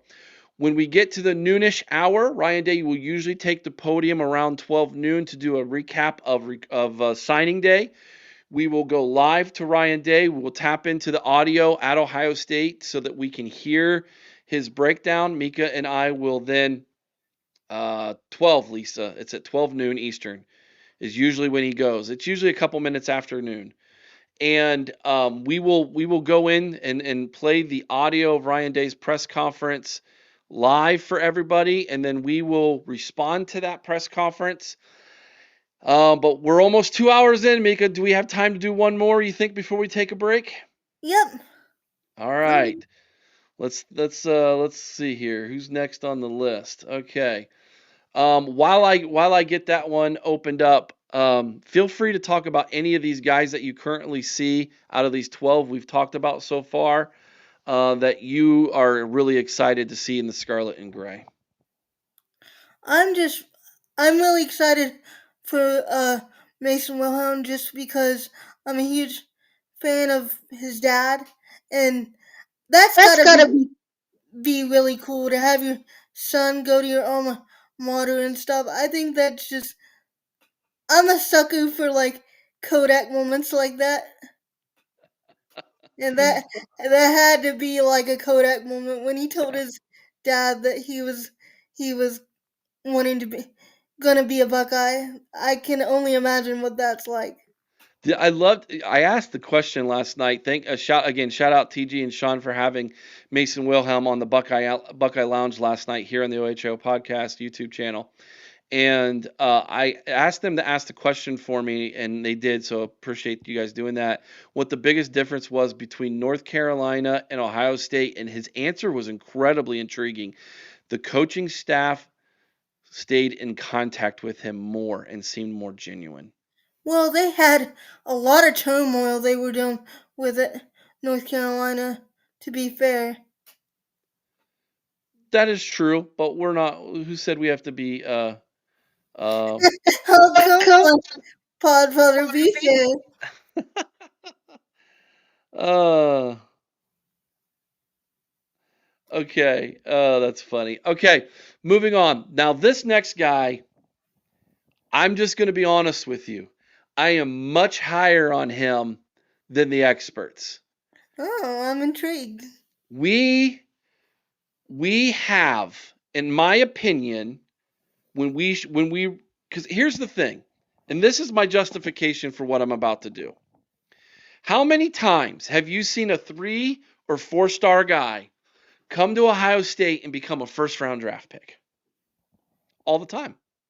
Yep. Happens all the time. Being a 5 star blue chip recruit does not guarantee you will be a number one draft pick in the NFL. It does not guarantee that. My number one example of this is Darren Lee. He's he Three was a star. he was a quarterback in high school too. That's right. New Albany, right? Yep. There you go. And went on to be a high draft pick by the New York Jets, was it? Yep. Yep. New York Jets. Okay. Yeah, ended up being a linebacker. Luke Fickle had to convince Urban Meyer to take him. I believe that's how the story went. Urban didn't want him, and Luke Yeah, it was convinced a him. fight because Yeah, they didn't know where he would fit because he played quarterback in high school and he was more of a running quarterback at that. So they weren't really sure, like his body type and everything. They weren't really sure where he would fit. So it took a, a coach to see his traits and look what he turned into. Like he was a great Buckeye for us, great player, and did some did some great things in the NFL. Probably didn't.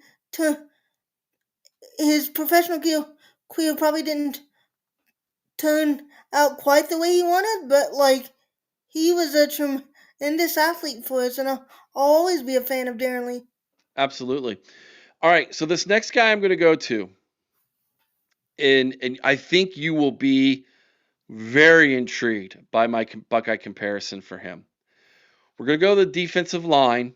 I think And again, people are going to be like, no way. I think he is the number one get by Larry Johnson this year for us. All right. And you might be surprised where I go with this, Mika, but Okay. hear me out. We're going to talk about Dre Quinn. 6'4, 228 pounds from Buford High School in Buford, Georgia. That school should sound very familiar to all of you. Yeah. One Edric Houston played there, right? Ranked 233 by 247, 289 by on three. Chris and I had him at 92 on our Ohio Pod Score and our fourth highest ranked recruit in the commitment class. I gave him a comparison of James Cotton. Oh, dude. He can run. He Yes, is incredibly athletic. he is incredibly athletic and extremely fast, and he will just get in there and rip someone's face off. Like, he is just nasty once the ball is snapped. And like I said, with a lot of prospects in this class, his high school runs primarily a 3-4, but that does not scare me at all. He's got all the traits to be tremendous off the edge. I think this is the prototypical edge guy that we've been clamoring for the last couple classes. He's got long arms too, which he uses to really drag guys down, and he finishes tackles very well as well. He's a great prospect. I was so excited when he decommitted from Clemson. I was hoping we would land him, and we did. Super stoked to get Dre Quinn. He is my super sleeper get of this class. When we flipped him from Clemson, I was incredibly stoked. Brass Taxes, Dre is an Arvell Reese type. I can definitely see where you're getting that comparison from, Brass. His athleticism is off the charts. His strength is impeccable for his age. He's a He, little raw around the edges. Give Larry Johnson a season to get him shined up real good. This could be an animal for us on the he defensive reminds line. me of Kenyatta too. I There's think a he, high, yeah. Sorry, go ahead, Mika. I I think apologize. he could be like a Kenyatta type player too, with his long arms. Like if you saw that play that Kenyatta made against Bryce, with him and Arvell combined, and they barely touch him because they were just so long, and they grabbed his jersey and brought him down. Uh, Quinn does that a lot. He doesn't have the sack numbers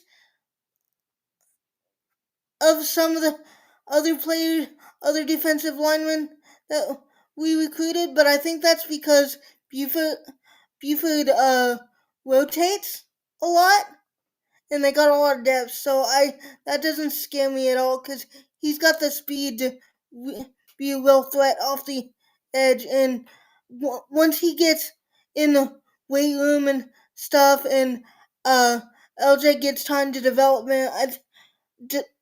him, I think he's going to be a real monster. Hmm. Brian Hartline to USF? What? No way. That's got to be you trolling. You be trolling. There ain't no way No, Brian Hartline went to USF. Lisa says it.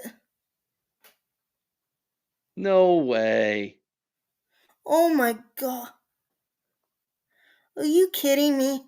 Please tell me they're wrong. I haven't seen anything yet pop across. Let's see what Vader says. Tell me they're wrong, Vader. Talk me off the edge. He doesn't have a text to me yet about that. He does have a funny text to me that I don't know if I should read this on the air. Uh talk That now? is wild if that's true. Let's go. Let's see if No, please, 11 please tell me Warriors is no. reporting it. Well, he does have that relationship with the Southern Florida, 7-on-7 teams. I know, but like, oh come on, South Florida of all the offers he could have taken. Well, where did he played for Miami, right? Tampa's not that far from Miami. I mean, I it's a know, couple but hour drive, but oh man, I'm gonna be so bummed. Please don't let this be true. I'm efforting it right now.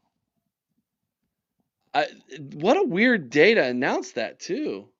You Yeah, why would know? you do that? And to have Cornell and JJ talk to the recruits and stuff, like, why would you do that if you? What a terrible day for your site to go down. 11 Warriors site is down. That's no bueno.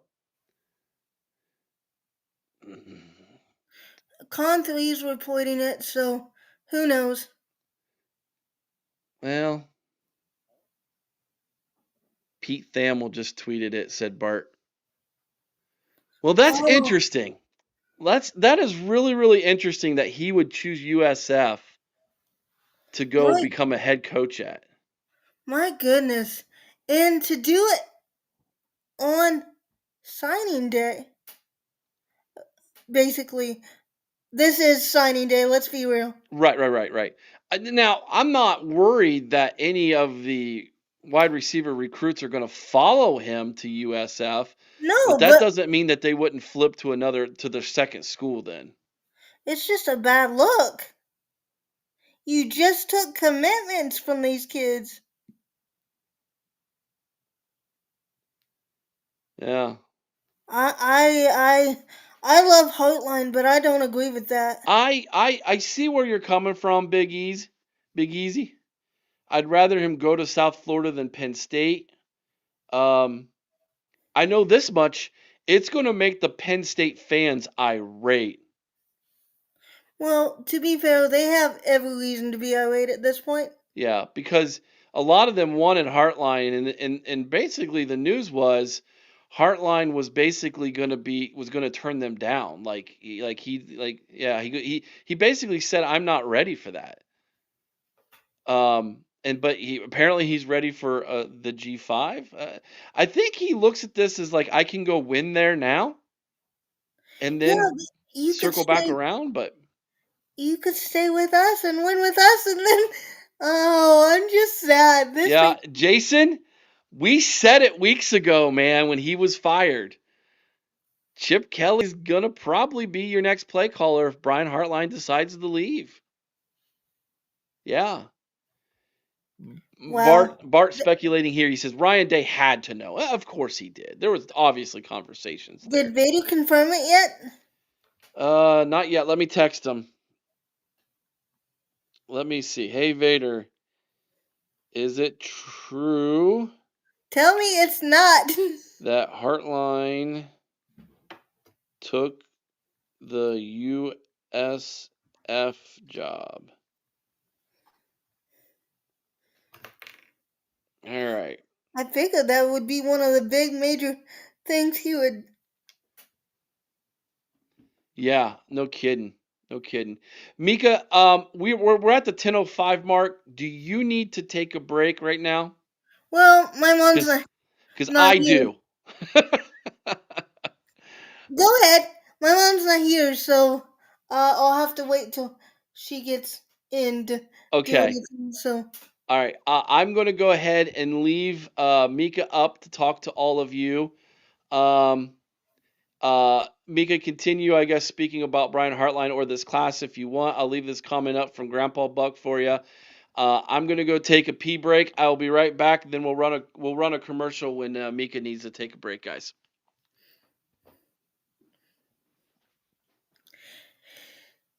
yeah, I agree with you, Grandpa. But I love Heartline, but I don't agree with the decision. It's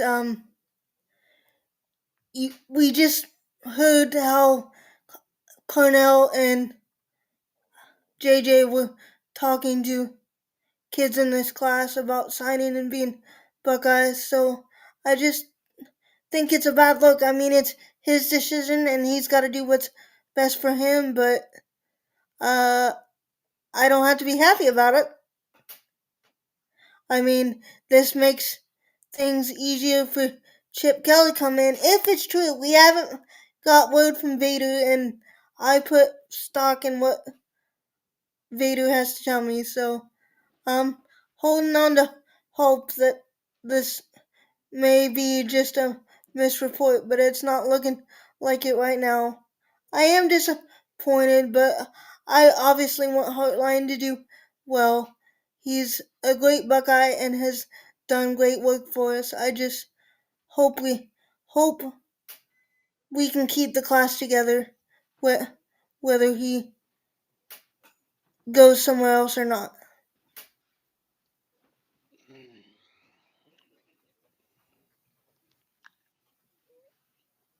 Okay, be Short right note. back.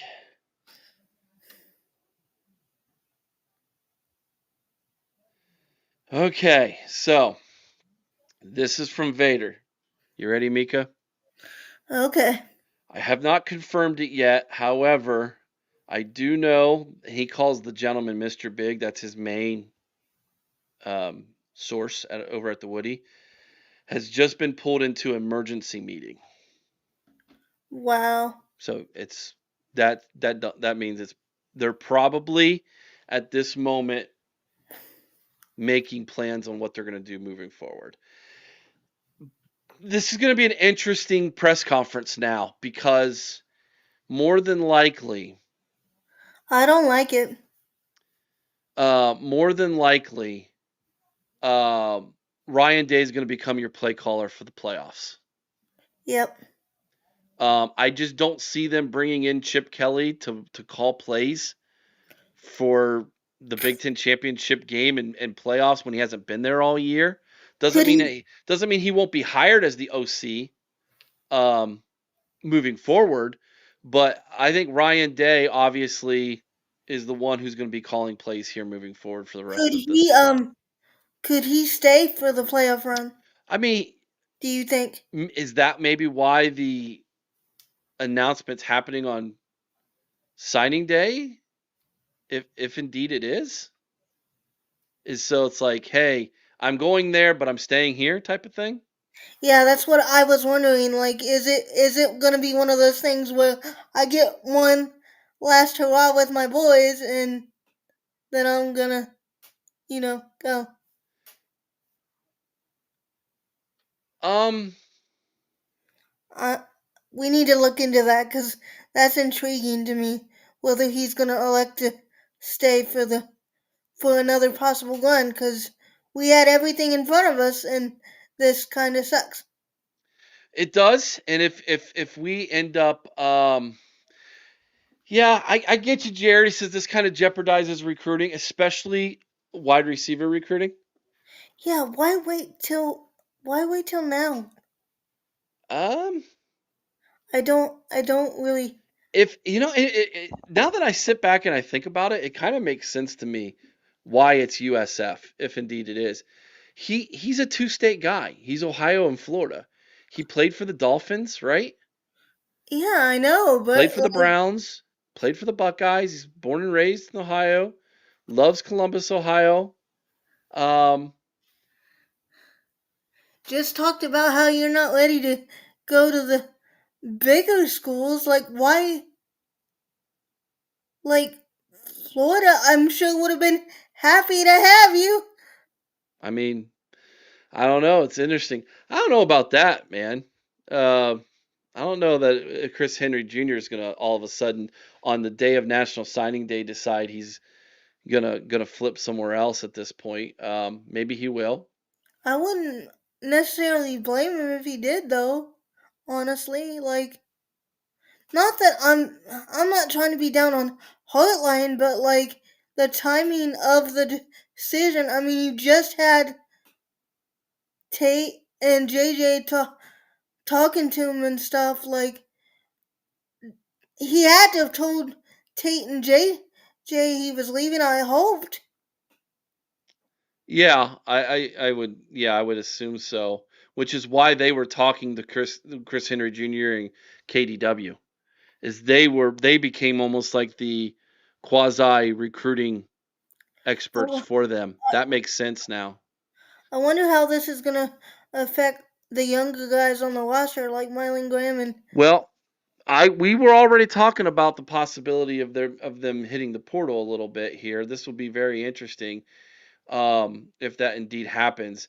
Uh, ARK Buck says he wants to be a head coach. He took a job that he likes. He took a job when it was open. I mean, yeah, I'm not arguing he was that. not like the thing about Penn State, which was really interesting to me, was when that Penn State job opened and he was the name being rumored to that. I had a really good contact, a really good source who told me he told Penn State, "I'm not ready for that." Well, to be fair, it got to be a very volatile environment there at the end. So I can see that. I can see where you'd want to go with your first head coaching job be somewhere with a little less pressure. Yeah. Well, we are Ohio State. It's more than just Brian Hartline, right?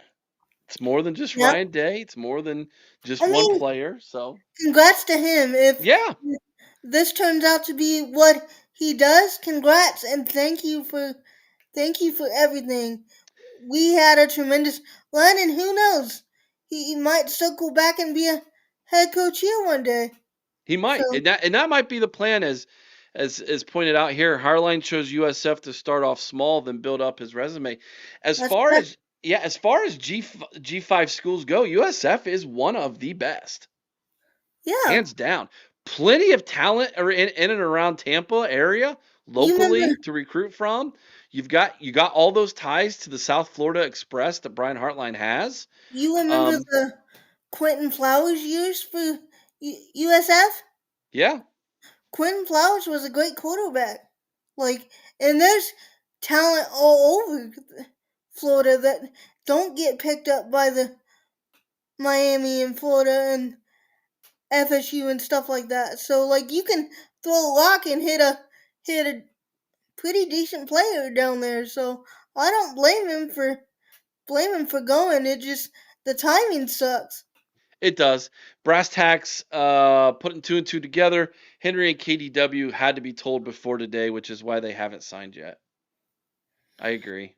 Yeah, that makes a lot of sense. I'm surprised it was so locked down though. Like I figured it usually something that big's got to leak at some point. Russ says that's what Hartline wants to do, be the head coach at Ohio State. And if so, here's the thing: if that's truly what he wants, which I believe it is, he's going about it this way, which tells you everything you need to know about what he thinks about Ryan Day. Ryan Day ain't going anywhere soon. Yeah. So he's going to go build up his resume over the next 3 to 4 years, and if the job were to happen to open up, he would be ready to come in. But what if it doesn't go well for him? So we have that to look at. All right, we're gonna get back into it, guys. We got some more names we need to talk about here on National Signing Day. We appreciate each and every single one of you who are with us right now. Please hit that like button if you haven't already. Consider subscribing to the channel if you're not, and please share the show. That would help us get to more great fans like yourself this morning as we continue to work our way through National Signing Day. Buck Vader says still's not been confirmed by Ohio State yet. Okay, interesting. So um, doesn't mean it didn't happen. But boy, oh boy, there would be a lot of people with egg on their face if it didn't happen. Yeah. It's one of the things I struggle with the most in sports media today is the desire to be first rather than right. And it's gotten worse with the advent of X and Oh yeah. social social media and stuff. It's a race to see, oh, I posted this first. I knew first. And just for the record, guys, just because someone posts first doesn't mean they were the first to know. Because Exactly. there's a lot of times where me and Vader will know stuff and my internet does not cooperate and I can't get to it fast enough. Or his tablet's slow and he can't get to it fast enough and he's gotta relay it through me and then I gotta post it. So just saying, like, first does not always mean best. Correct. Correct. So, someone just came in and is Heartline leaving for real? Don't know yet. It's not been confirmed, but it is definitely being. Um, Pete Thamel's been wrong before, bud. Yeah. He's been wrong before. And So, plus there's not saying he's wrong this time. I'm just saying, just because Pete Thamel posts something doesn't mean it's 100% accurate or absolute. and there's been cases of fakes too that are convincing as well. Oh yeah, absolutely. All right, let's get back at it. Well, gotta love Of college college football, football never a never. dull moment. Never. Never is ever a Oh, dull moment. always something to cover. 100%. All right, let's get back into it here. Let me pull up the next player we're going to talk about, Mr. Bing. Not Bean, but Kamari Bing. Here we go. Safety, 6 foot, 190 pounds from St. Francis Academy in Baltimore, Maryland. Look at the disparity of rankings between On 3 and 247. That's wild to me. Yeah. It 85, we gave him a pod score of 85.2. He's the 13th highest ranked commitment in our commitment class. I gave him a Buckeye comparison of Jordan Fuller, Mika. that's a that's a great comparison to go with someone on the current roster. I'd say McLean. Okay. He is a hard hitting guy. I mean, when he hits you, you can hear it pop. Like it, he is just, and he covers a lot of ground for being a shorter safety. And he's speedy. And he talked about how Matt really thought he was one of the top safeties in the class, and I can see why he think thinks so. Like he was formerly at Good Counsel High School, and he played well there, and he plays well at St. Francis, and you can't ask for better competition in that area. Like he's he's a very competitive, hard hitting guy, and I have no idea why he's so underranked. I wouldn't have him this underranked. Yeah, that just goes to show you sometimes that not all of these things are 100%, across the board with everything. There's a lot of differencing of opinions here, Mika. He's the first pure, I would call pure safety in this class that we've signed so far. Yeah, because I think, yeah, I would agree with that because the other guys could could do linebacker and other things. Timmons and Thomas are both, possible nickels and corners, not so much pure safety. I think Simeon will be a safety or linebacker, but um, Kamari is the only one I think that is pure safety. I will agree with that. All right, here is some updates for all of you right now concerning the Brian Hartline situation. 11 Warriors is reporting that USF is planning to hire Brian Hartline. There is no doubt this has played a part in the recruitment of Chris Henry Jr. and KDW. KDW has officially signed with USC. Oh man. Well, So I can't say I blame him. the first official flip of the day when it comes to Ohio State is KDW is flipping to USC, and now a number of outlets are indeed reporting um, Brian Hartline. However, Buck Vader just texted me a minute ago. He says, I do believe Ohio State is trying to counter offer Brian Hartline as we speak. Oh, okay. So it's not 100% over with yet, but that news coupled with the KDW news sure makes it feel like that could be. But here's what's happening right now. 11 Warriors, they're literally, it is a quick story, and all it says is according to Pete Thamel. Yep. So everybody's going off of Pete Thamel's text. Um, Not saying he's wrong, but he got the information somewhere, obviously, right? Um, and KDW is no longer with the class. So looking at our wide receivers currently, we have two in the class. We've talked about one. We'll talk about another one here shortly.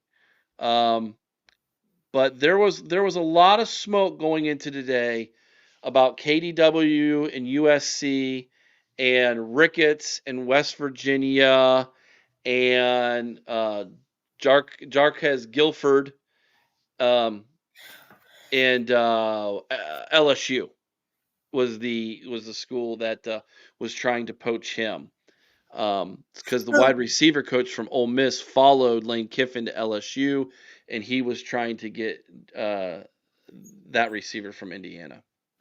I just got something popped up on my Twitter feed that's interesting. Uh, Frankie McAllister, uh, defensive end, tight end out of St. Francis de Sales, just committed to Ohio State. 6'5", 220.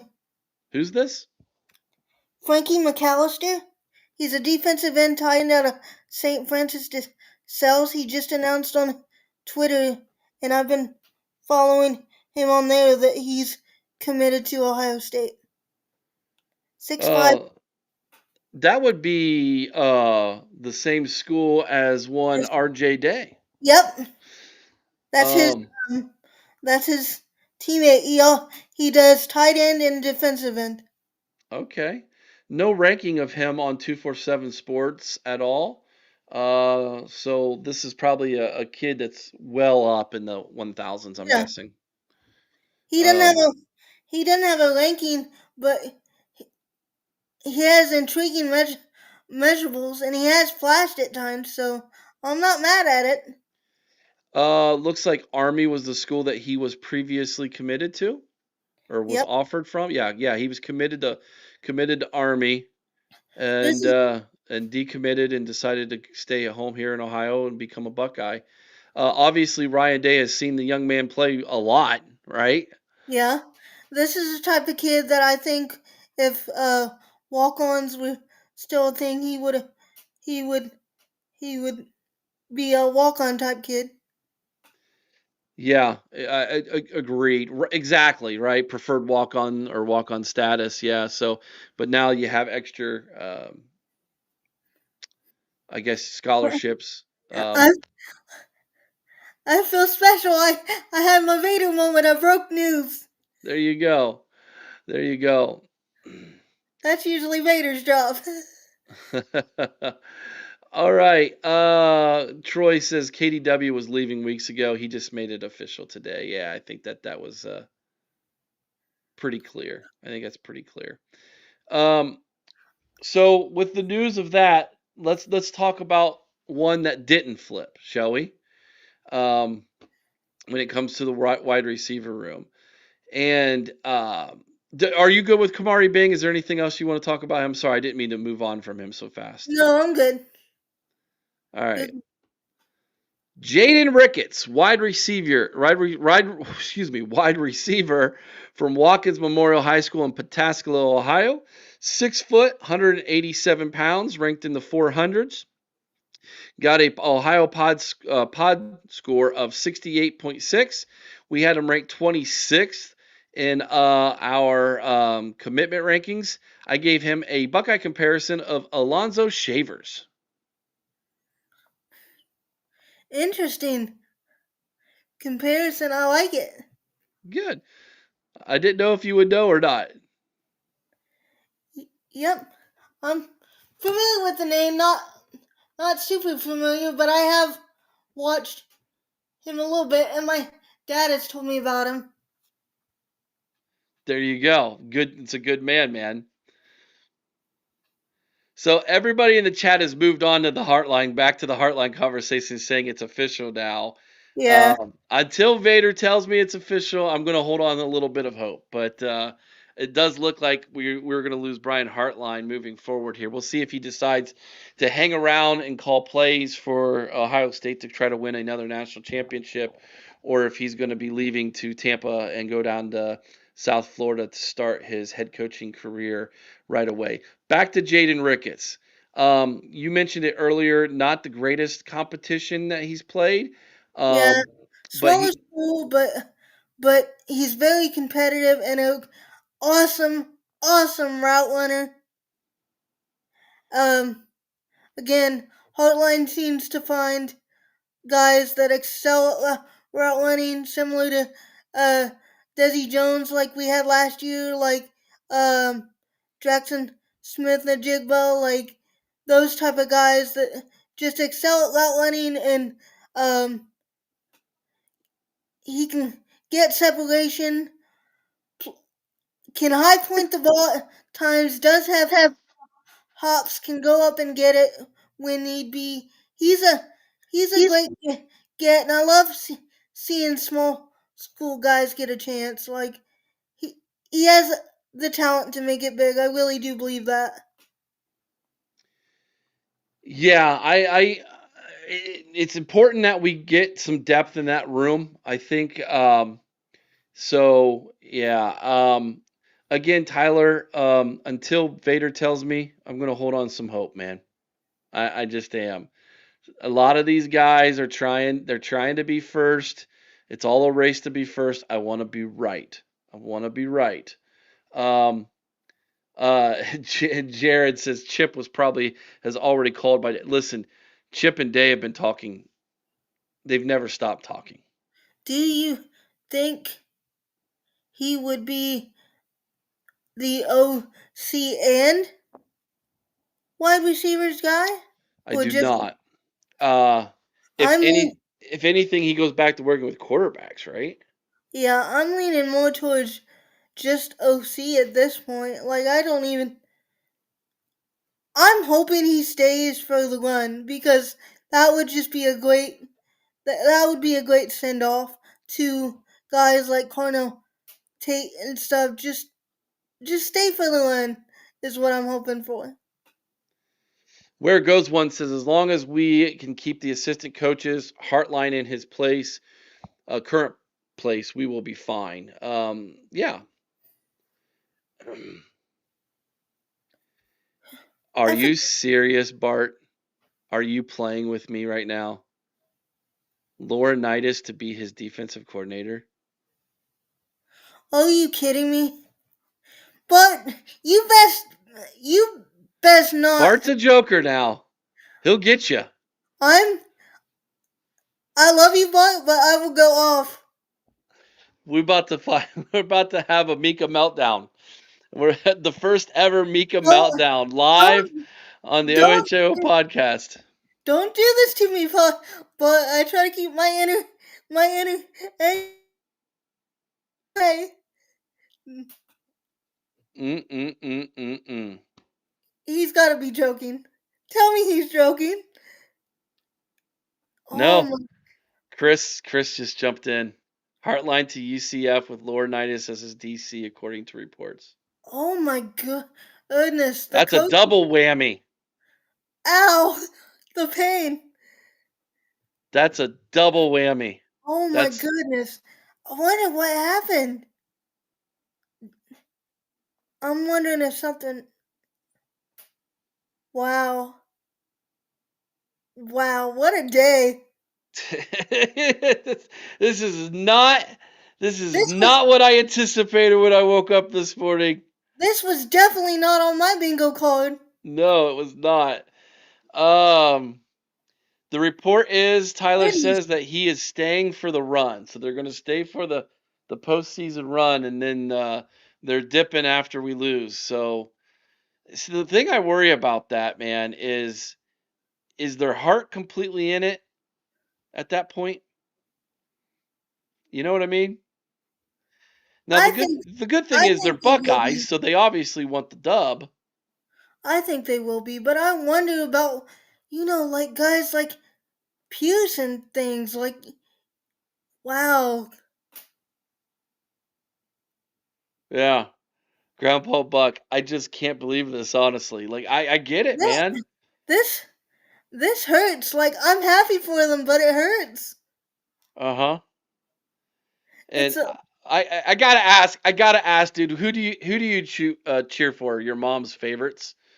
Who's your team, man? I gotta know. I gotta know because I, I need to know. You can't be successful and still retain coaches. It is part of college football. It is. well, that's true, but to It lose is. both like that. Wow. Yeah. It makes sense that that would be who Brian Hartline would choose to run his defense, right? It makes I perfect sense. I know, but I was kind of hoping Laurinaitis would take over for LJ when LJ left, because wow. Uh Again, people, real time reactions. yeah, there's a little bit of kind of stunned silence a bit from us here a little bit. We did I don't not know what to do with this. we were not anticipating this to say the least, but hey, the show must go on, right? Goodness. Wow. Gotta love Of college. college. All right, let's get back to some of the commitments, shall we? Yep. All right, let's let's go back to the defensive room and let's talk about Blaine Bradford, safety out of Baton Rouge, Louisiana, plays for Baton Rouge Catholic, 6'1", 275 pounds. 247 Sports had him at 142, On 3 had him at 75. He was just on the borderline of being a five-star in our opinion over at the with a Ohio Pod score of 89. We had him as ranked as eighth in the class. I gave him a Buckeye comparison of Nate Sally. Hmm. Not aware of that one. Really? Who do Not you? aware of that one. Well, what do you think about Blaine Bradford? And feel free to give me your comparison if you got one. I really like this kid. He's so well built, and I think he could uh play either safety spot. He could be like an off-ball linebacker type. I think he's got the size for it for to maybe play a little bit of off-ball linebacker at times. I love the fact that we're getting players out of Louisiana. That's a rarity. I hope that continues in the future. Um, as for a comparison, hmm, hmm, I'll have to think on that. I'll come back to it, but I'll think on that one for a little bit. Yeah, and that's the second safety I forgot to put on this. Here, you're gonna see this happen in real time, everybody. I forgot to put. Oops. Um, Ricketts up, which I will do that right now. Um, but anyways, I think Ricketts was a two-star. I think. Um, Blaine Bradford for me is our big safety get in this class, in my opinion. I think he's the type of guy who is going to be on the field by no later than his second, third year, and be a starter and be a future NFL draft pick.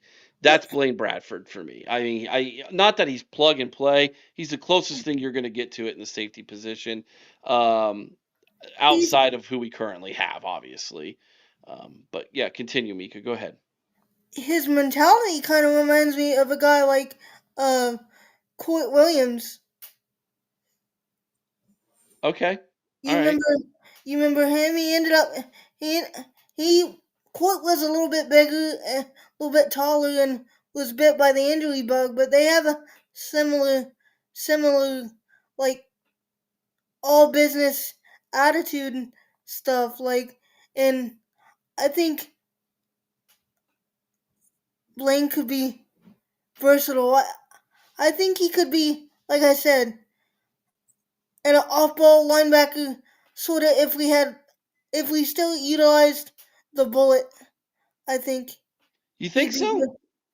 I think he'd be good for that because It's he's it. a We didn't really ever really utilize the position, though. You know what I mean? which was a shame because I was hoping we would. We had enough players that we really could have utilized that. I thought, in my opinion.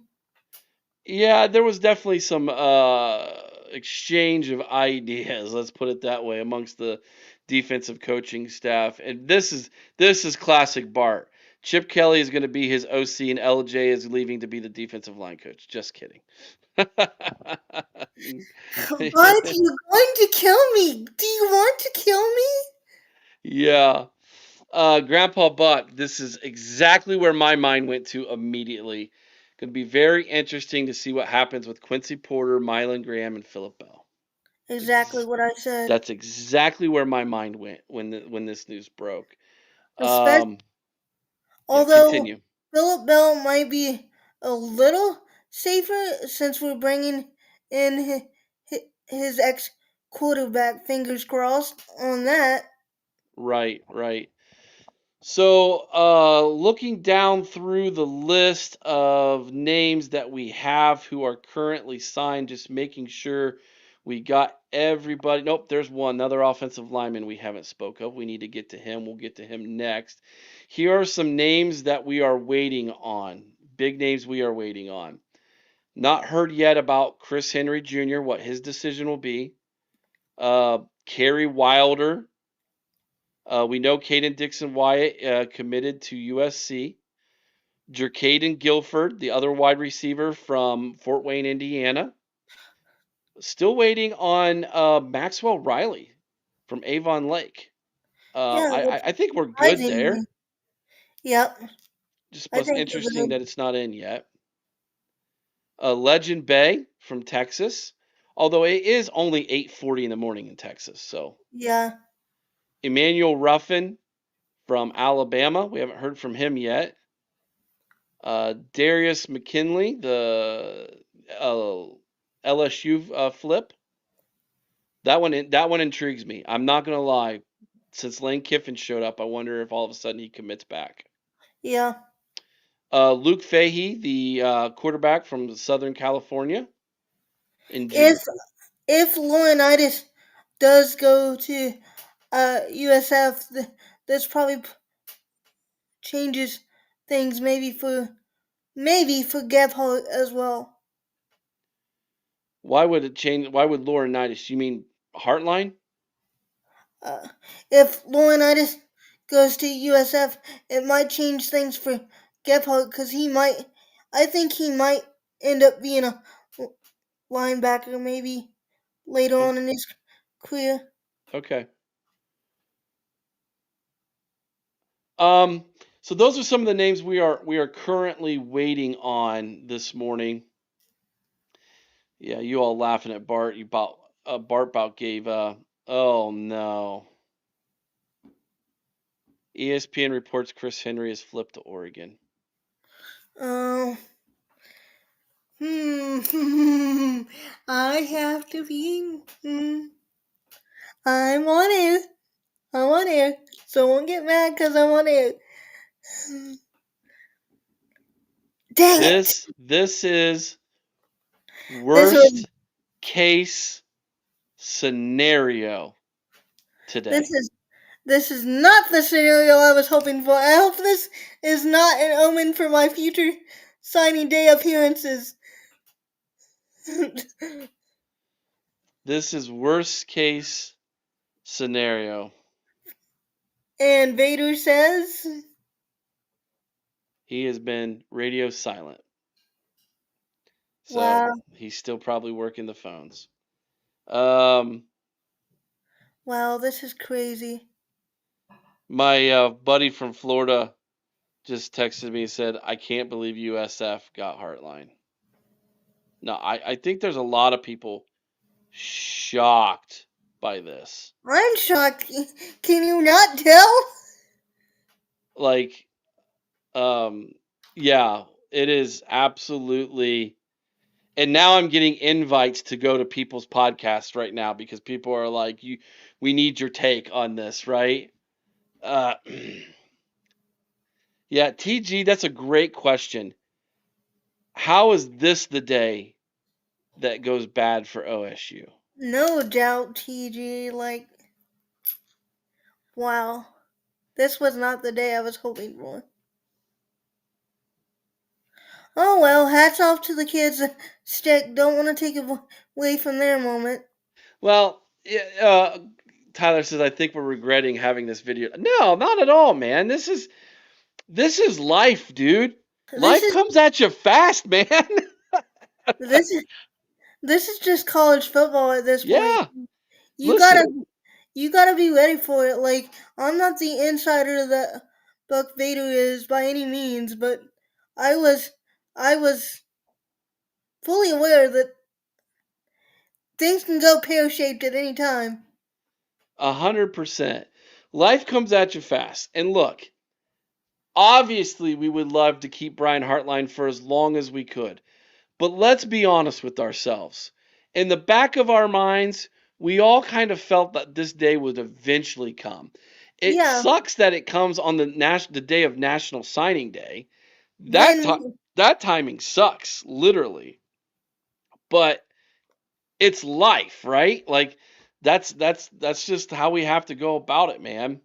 I will be interested to hear, like, if there's any extra reasoning behind this decision to do it now, especially if Laurinaitis is going with him. Yeah, like I mean, obviously he's gonna say, the timing's never ideal. The opportunity presented itself. I wish it was different timing, but it is what it is at this point. Um, Cause it's not like, I mean, it's not like the USSF job hasn't hasn't presumably been open. I mean, uh, Alex Golish was in uh talks, I'm sure, way before anybody like knew about it. I'm sure. So right, like, right. And listen, not all of these kids on this list that you're staring at right now on your screen chose Ohio State because of Brian Hartline or James Laurinaitis. you gotta remember, Ryan Day is a huge part of the culture. Yes, the other coaches help, but Ryan Day is the progenitor of it. Like, And if you think for 1 second that Ohio State is not going to go after some of the best position coaches in all of college football, you are sadly mistaken because they are. They no, will. What stings about this is Hartline had the reputation of being the best recruiter in college football, right? don't do that, Coconut. Um, You and and here's the thing about it. But I'm just going to be completely honest with you. Was Brian Hartline the best recruiter in college football today in this cycle? No, he wasn't. no, but he had more on his plate this year too. He did. He did. I agree with that. Um, but and let me throw this at you. Since he became offensive coordinator at the beginning of the year, um, Where's the development been outside of Yeah, Jeremiah Smith and Carnell Tate for the wide yeah, receivers? and we're seeing even less rotation than we were too. So Yeah. So no, I'm not going to sit here and yeah, degrade anything that Brian Hartline did. I think Brian Hartline is a tremendous tremendous part of the success that we have had here at Ohio State. He's been a huge part of that, and should be commended of that. Um, yeah. yeah, that this one stings the most to me. I'm not gonna lie. Seeing Chris Henry Jr., who was committed to this class since he was a sophomore in high school, change his mind and all of a sudden at the last minute flips to Oregon, where they're going to celebrate this like they just got their Jeremiah Smith. Um, is what stings a little bit. And I've been Yeah. saying this for years. The true rival for Ohio State in the Big Ten when it comes to this conference and when it comes to recruiting is the team that's in Eugene, Oregon. And they're dealing with their own big loss of Stein going to Kentucky. Correct. So that this feels like almost like Chris Henry Jr. was like, well, I was going to Ohio State for Brian Hartline. He's not there anymore. So I'll just, I guess, take the money at Oregon, right? Like that was my next best option here. Um, but this class that we're staring at, are they going to drop in the overall 247 sports Well, composite team absolutely. ratings? Yeah, they're going to drop big time. And listen, a lot of people on the national stage are going to now all of a sudden, you mark my words, after being the number one team in college football since week one, Now they're going to be and questioning everything. They're going to be questioning culture, what's going on behind the scenes, calling us, calling, calling Brian Hartline soft for making the move. It's going to be all kinds of, you know, throwing stuff at the wall and see what sticks. after no like coverage of Ohio State on the national scale, being the number one team all year, flying under the radar, on the day of National Signing Day, you lose Brian Hartline, James Laurinaitis, and you lose a couple big time recruits. And now watch the Sharks pounce on Ohio State, right? And you're Yep. right, Mika. That's what the headlines are going to be. I'm here to tell you trust Ryan Day. Me, Keep your faith in Ryan Day. He's the man at the helm. We did not win a national championship last year and beat and go undefeated this year and beat Michigan because Brian Hartline was the OC. Okay, he's a yeah, big part of it. I'm not degrading him. He's a big part of our success. But let's not think that he's the only reason why we've had success here. Okay? It takes an entire team of coaches and players and an administration and a department and all of those things to be successful on the level that Ohio State has been successful. And Ryan Day is the one who's been steering that ship. And I think he can steer through these troubled waters that we're seeing right now today. yeah, I really do. This will be a test for him, but I think he can. I think he can manage it. Oh, poor Schrock got that phone call from Coconut. I'm sure that was a bad coconut or a bad phone call for him, man. Coconut. You have to let me know what Schrock did. Schrock probably started swearing, didn't he? Absolutely Better saw he that one cuts coming. out. All right, let's get back to recruiting here. Let's go ahead and go back to the offensive line. Out to the West Coast. This is our first non-Ohio offensive line we've gotten to talk about. Offensive lineman, that is. Tucker Smith, 6'5", 280 pounds from Sandra Day O'Connor High School in Glendale, Arizona. Ranked in the 500s and 247 and on 3. We gave him a Ohio pod score of 64, which means we think he's a two-star. He's ranked 28th, was ranked 28th in our commitment class. Now, obviously, those rankings go up here in the final rankings. Gave him a former Buckeye comparison of C.J. Kelly. Huh. I could see that.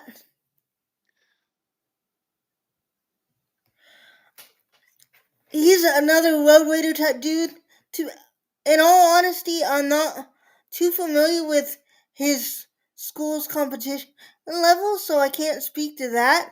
But he plays center, guard, and tackle, so he's got versatility, great foot speed, and he plays to the end of the whistle. Like he searches out contact. He loves to hit people. He and looks like the nicest guy you could see. But let me tell you, he's a rough fighter. He's nasty and underrated guy. Like I said, I can't speak to the competition level out there, but I got sisters that live in the area, but Arizona, but they're not. Unfortunately, they didn't eh, get my love of football. No accounting for taste. Well, Mika, your love of football is unmatched. That is for sure.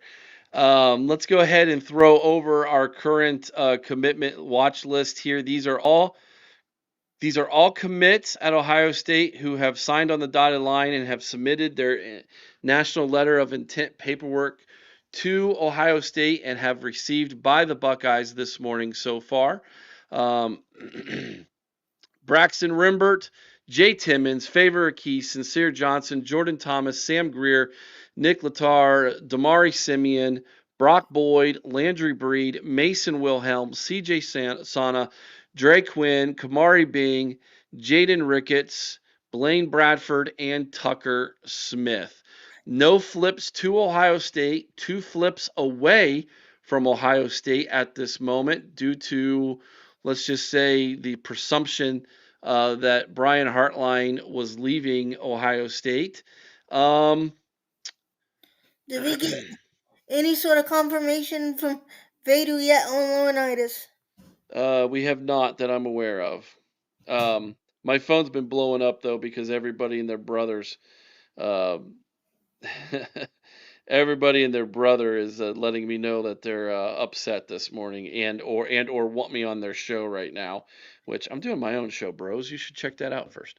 Um, anyways, I'm not I'm not gonna panic. I'm not. We've got another hour here before Ryan Day takes a podium. He's obviously going to answer to these questions. I'm not. It'll be very interesting to see his response to these, right? I'm not panicking. This is you gotta expect things like this in college football nowadays. And uh, if last year taught us anything, is that Ryan Day can handle adversity. So I have faith in him, and hopefully he we can steer this in the right direction. I think we will. Now this is interesting. Pinky in the house. The only thing I think of when I hear that is Pinky in the brain. Chris Henry Jr. flipped to USC. It looks like, not Oregon. Well, Uh, let's. So do we know where he's flipped at all? I can see that being the case, especially if he wants to play with his teammate. That would be understandable. Yeah, it would be understandable.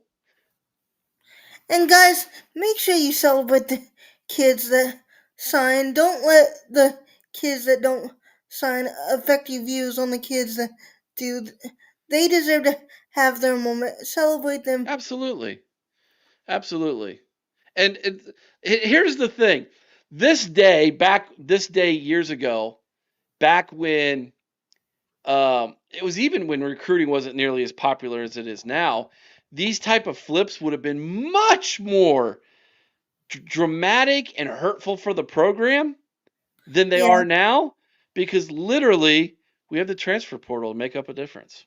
I mean, you just mentioned Nick Marsh, and I'm sure there's gonna be other guys available. Like transfer portal has changed everything. NIL and transfer portal has been two of the biggest factors in the changing landscape of college football. Right. I'm going to go through the list of current players who have put in um, their letters to us. If you don't mind, Mika, make sure you take a look. It should be up on your screen currently of all the players who have committed that we've talked about. I want to make sure we haven't missed any of these. So I went to a site that's got the updated and just hit the refresh button. So Sincere Johnson, Sam Greer, Jay Timmons, Blaine Bradford, Jordan Thomas, Simeon Caldwell. Did we talk about him? No, we haven't yet. I Ah, there's one. That's our next guy then. There we go. we talked about Damari Simeon. Yeah, there's a lot of Simeons going on here. You got Yeah, one that's a first name and one's that's a last name. Um, Hopefully I didn't grab the wrong one. I think we no, yeah, we they're both in. Okay. So Simeon Caldwell's next. I thought we were missing one. I wasn't sure if we had gotten to them all or not. At this point, this is when I need a producer keeping me straight, being like, "Hey, you need to talk about this guy next." Um, he's so Tim Walton's nephew. who's that? So, oh Uh, yes, I knew that. I had forgotten that. Good call, Simeon Caldwell. Yeah, totally forgotten that. Good call. Here we go. I got him. There he is. All right, safety slash linebacker, 6'1" and a half, 195 pounds. The Boyles High School in Jacksonville, Florida. One high 100s, low 200s based on the recruiting services. Chris and I were both really high on him. We gave him a 91 Ohio Pod score. That's good for 5 stars in our book. And we thought he was the fifth best recruit in this class. I gave him a comparison of Jordan Hancock. I actually really like that comparison. That's very apt in my opinion. Thank you. I think he might, depending on how his body grows, because a lot of people don't realize this, but he's one of the youngest players in the class. So it depends on how his body grows, because he's already uh 6'1", almost 6'2", and close to 200 pounds. So I'll be interested to see how he grows. But he's very physical and really uses his length to high point the ball and break up passes and stuff. So I'll be anxious to see what he turns into, especially given that his uncle is Coach Walt. I'll be interested to see how they use him and stuff. Do they come up with different ways to utilize him? Because he's got an interesting skill set. He does, and you've brought it up before, and we'll talk about it again now. The versatility he brings defensively is very unique. You can put him at safety. He might develop into a linebacker. He's really a downfield player. Hits hard. And Great he's technique and tackling. Good in coverage. and Like he there's a lot to like here when it comes to Simeon Caldwell. and he's got very long arms and underrated um fluidity when it comes to hip movement too. So you said he's got nice hips. Is that what you're saying, Mika? Don't make it weird. You gotta make it weird. Why do you have to make it weird? Because recruiting's weird. We're talking about 17, 18-year-old kids.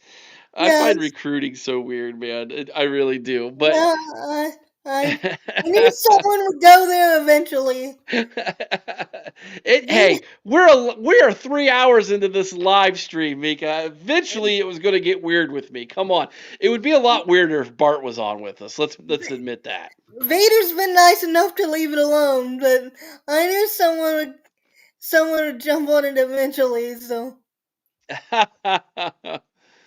No kidding, no kidding. All right. Um, so that's where we're at currently in the class. I think we're all caught up now. cool. I'm looking through the list, making sure we haven't missed anybody else. I know Vader he needed a break for his um ooh like that. Ew. Yeah. All right. This is from Vader.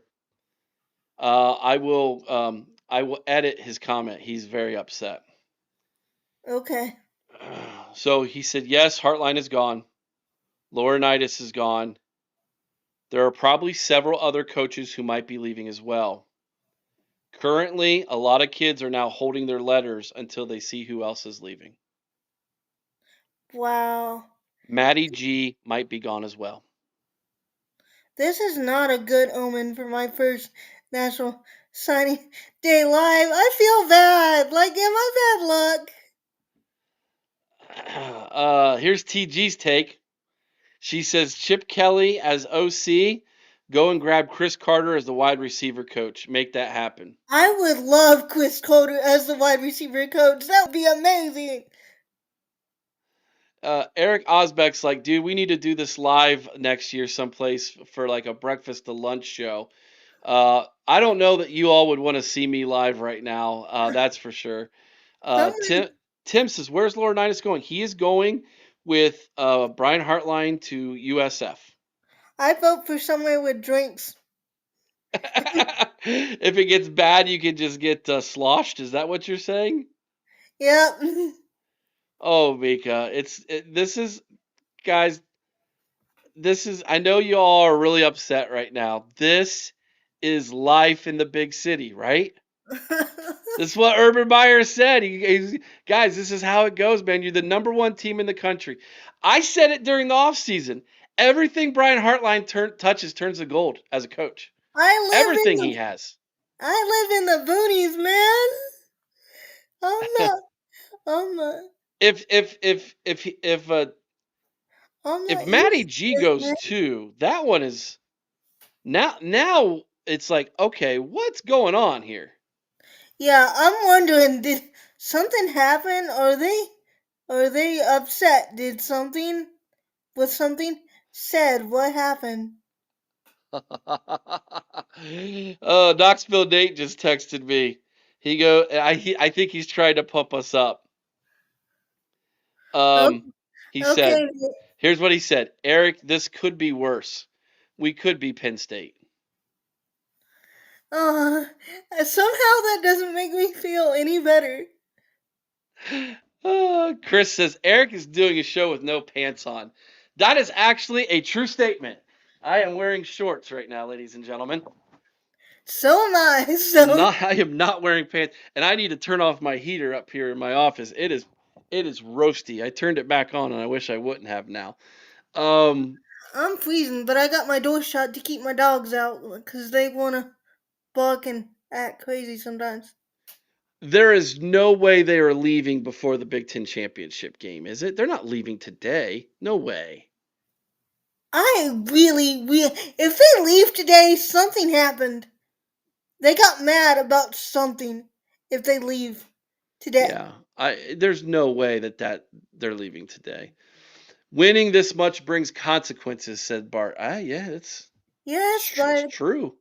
I you are wise, but I don't have to like it. Yeah. We are currently at a standstill right now on National Signing Day. There are no other recruits to talk of at this moment Okay. because they are all currently holding with according to Bug Vader withholding their commitments, which surprises me because Luke Fahey, quarterback from California, Yeah. that one surprises me a little bit. Jameer Perez, the Yeah, defensive tackle from Glenville. that really surprised me because Larry Johnson's still there. As far as we know, Maxwell Do Riley. not, do not, do not put that out there. Take, take it back. Recall the mojo because I'm not putting that out in the universe. Now I am getting word from Vader that Blaine Bradford might have changed his mind now. Oh my goodness. Oh my goodness. Wow. You are watching in real time the OHIO podcast and Ohio State fan base. looking at the bad news on recruiting day, this is For the now record, you all in the chat are just wild. Look at this. Chris Henry is a Buckeye. What? what? TG, what? Three on three is reporting Chris Henry has decided that he's going to stay with Ohio State. Are you kidding?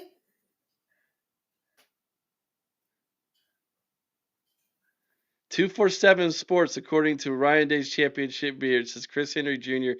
is signing with Ohio State. That's got to be what that meeting was about.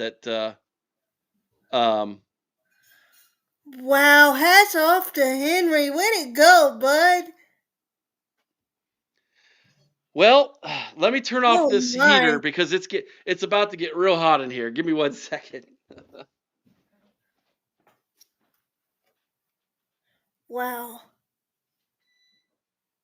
Just wow. I need a moment. This is crazy. Okay, I think what is taking place in real time here, and we are reacting to what's going on. Buck Vader reported. Let me go back. I'm going through his text messages to me. What's the one on Mr. Big? Where's that at? Okay. At 10:07 a.m., so 1 hour ago, he said, Mr. Big, that's one of his insiders there, huge insider with the Ohio State program, was just pulled into an emergency meeting at 10:07. Then the news came down that South Florida indeed took Brian Hartline, and then Hartline apparently was taking Laurinaitis with him, and then a little bit ago he said Matty G might be gone as well, followed by Bradford might be rescinding his or asking Ohio State to basically send back his commitment here, his national letter of intent. Um, and then Chris Henry, as just reported, it's a confirmed from Buckfight. Just got it. Literally just got the text. We got Henry. I'm going to go throw up now, he said. Oh my goodness. So what I think took place, the emergency meeting was basically negotiation. It was a negotiation at this point. Yeah. I think Brian Hartline was probably in there and probably telling Chris Henry, look, this is the best place for you. Ryan Day is going to get you someone to develop you. You need to come be a part of this team. And then he needed that confirmation and maybe even some more money because I guarantee you Oregon threw money at him and USC threw money at him and Ohio State had to match it. Hats off to Heartline for doing that. He didn't have to. It's also being reported that Hartline will be staying through the playoffs. I mean, great, good, I guess. I mean, obviously, you don't want to break up the momentum you have right now, but don't be surprised if Chip Kelly is not on this staff through the run in the playoffs as an observer, as not saying he's going to be calling plays. I'm not. I'm not saying that at all. But they will have someone in place. I do believe that I do believe they'll have Yeah. someone in place. I do hope we get a a younger a young coach like Heartline. I I hope we because I think a lot of Heartline's draw was he had the NFL experience, but he was still young enough that he could relate to a lot of the recruits. He had the great balance, and I hope Yes. and I hope we find someone that strikes the same balance. All right. Well, let's talk about him since he's a Buckeye officially now. Chris Henry Jr., 6'5", 205 pounds from Mater Dei High School in Santa Ana, California. 247 Sports have him at 32. On3 had him at 14th. We had him as our number one commit in the class with a score of 98.2. I gave him a Buckeye comparison of Marvin Harrison Jr. That's exactly who I had as well for a comparison for him. He's a lot like Marvin, maybe a bit taller, not quite as muscular yet, but can grow to that. He's got he's got Marvin's skill set. I do worry a little bit about maybe getting too big because I'm not sure if he's done growing yet, but he is a tremendous wide receiver. Does everything well, and what he didn't do well before he's gotten better at. He didn't really have the best route tree before, but that's really improved in recent years. He was formerly at Withrow High School here in Ohio. I don't know if I would call this as breaking the modern day curse or not. I want to, but part of me wants to say it doesn't count. But he's a tremendous get either way. I love him. I'm so glad he decided to stick. He's in the mold of Marvin Harrison and Jeremiah Smith, those types of guys, and he's next one up. Yep, there you go. I Had listen. to had to do it, Podfather. I know you did, but I in this instance, I agree with you. He is the next one up. Um, yeah, thank you, Jared, for the comparison there. I think that might have been the easiest one to compare in the entire list of players. Although my favorite is CJ Sana comparing him to my cousin Ryan Miller. I thought that was a lot of fun. When Ryan hears that, he's gonna look at me and be like, "Boggs, come on, man. I was a stud." He's a stud too. He was a stud. He was actually a really really good running back in high school, believe it or not. Wow, really? Oh yeah, yeah, he played both ways. Yeah, he played I both ways. He I, was running I back, did linebacker. Yeah. I did not know that. Yeah, his commitment story of how John Cooper baited him into that is one of the funniest. A lot of people do not know how cunning John Cooper was as a recruiter. Wow. That dude was cunning as a recruiter, man. I loved when he talked about when he told I think it was it when he went to visit Notre Dame and he told him he was visiting Ohio State and they told him not to go there because they knew he'd fall in love with it or something. Was it you that So told yeah, him? Ryan's recruiting story. If we all want to listen, we have time. We're waiting for what's going on here, so I'll tell it. Yeah, so Ryan played it in Allen Park, Michigan. That's where he's from, and he grew up a Michigan fan. And um, Michigan, You. Michigan State, Notre Dame, and Ohio State and Boston College were the five schools who recruited him. Michigan never really recruited him hard. They were slow playing him. Um, Timeout. Just got an email from Buck Vader, or excuse me, text message. At this moment, the reason why the emergency meeting was called in, position coaches are reassuring recruits as we speak that they are not leaving, Other than Heartline. other than Hartline and Laurinaitis and maybe Matty G apparently. So, Okay. so they are on what do we even call this? Like where they're trying to clean up on aisle 5 here, Clean basically. up duty? Yeah, they're on cleanup duty as we speak. All the hard years of recruiting Yeah. and development of relationships and text messages and everything.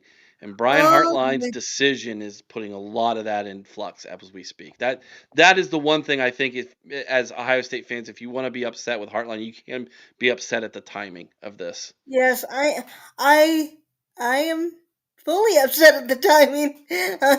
I speak for Buckeye fans. Like I'm happy for him, but lousy timing. Yeah, and yeah, I agree. Go Buckeyes. That one almost stings a little bit more. We were all kind of almost like preparing ourselves for this day with Heartline, but with Laurinaitis, that one stings, man. That makes it extra ouchy.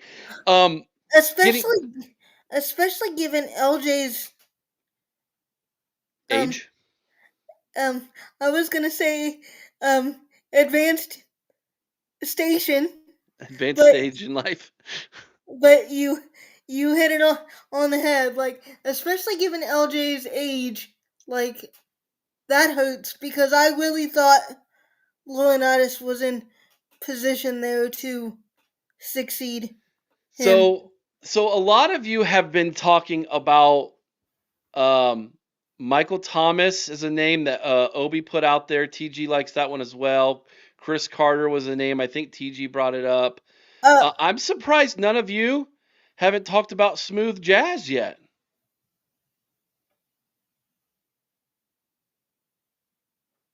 That guy coached receivers in the SEC, didn't he? Am I making that up? did he? Yeah, I thought for sure he was a receivers coach first. I Yes, I know. I know he coaches linebacker, not D line. I'm saying I thought he could succeed. LJ is what I'm saying. People getting on me about Laurinaitis being the linebacker coach, not D line. I'm fully aware. Yeah. Well, it transitions well. I mean, Luke Fickle was a linebackers coach, but we all want him as D line coach too because he played D line. But yeah, I'm surprised Kenny Guyton hasn't been brought up yet in the chat. Yeah, and I actually met Kenny at the fair one time. One of my pictures on Twitter is um him and Philly Brown and uh Pitt Brown at the fair is on my Twitter. He signed a ball for me, so I'm a huge Kenny G fan. All right, Kenny Guyton was the wide receivers coach in 2017 and 2018 at Houston. He then became the offensive or the outside wide receiver coach at Louisiana Tech in 2019. Didn't he coach at Arkansas too? The 2020, he was wide receiver coach for Colorado State. In 2021, 2022, and 2023, he was the Arkansas wide receiver coach and then became the interim offensive coordinator later in that season. He then joined Luke Fickle's staff in Wisconsin in 2024 as the wide receiver coach and then transitioned to his first year as quarterback coach this year. Oh wow, I actually like that. If we could bring him in, I wouldn't be mad at that. I love Kenny. Who doesn't, right? He was so nice when I met him. He probably don't remember me, but if he listens to this, come come help us out, Kenny. Buck Vader says, "Oh, I better not call him by name because he actually typed his name out loud. I can't do that on you, Buck Vader." Um, Mr. Big, as we have been calling him, Yep. swears Bradford is in the class. So Whew. That that actually I was worried about that because he's got that connection to LSU. I mean, I know things are crazy there too right now, but like wow. Poor Vader. His head's probably spinning right now. looks like we may have got that flip you were looking for earlier today. Caden Gebhart. Wow, really? Yeah, so we may have just gotten a flip. I'm waiting for I wonder, confirmation on that. I wonder if that means Guerreri's staying. Hard to say. But Tom Polly says just got Gebhart, so may have gotten that Caden Gebhart flip that we were looking for earlier today. But let me go back to my story, and then we'll reset the stage here for everybody. Wow. So those were the five schools that Ryan was being courted by: Boston College, Ohio State, Notre Dame, Michigan State, and Michigan.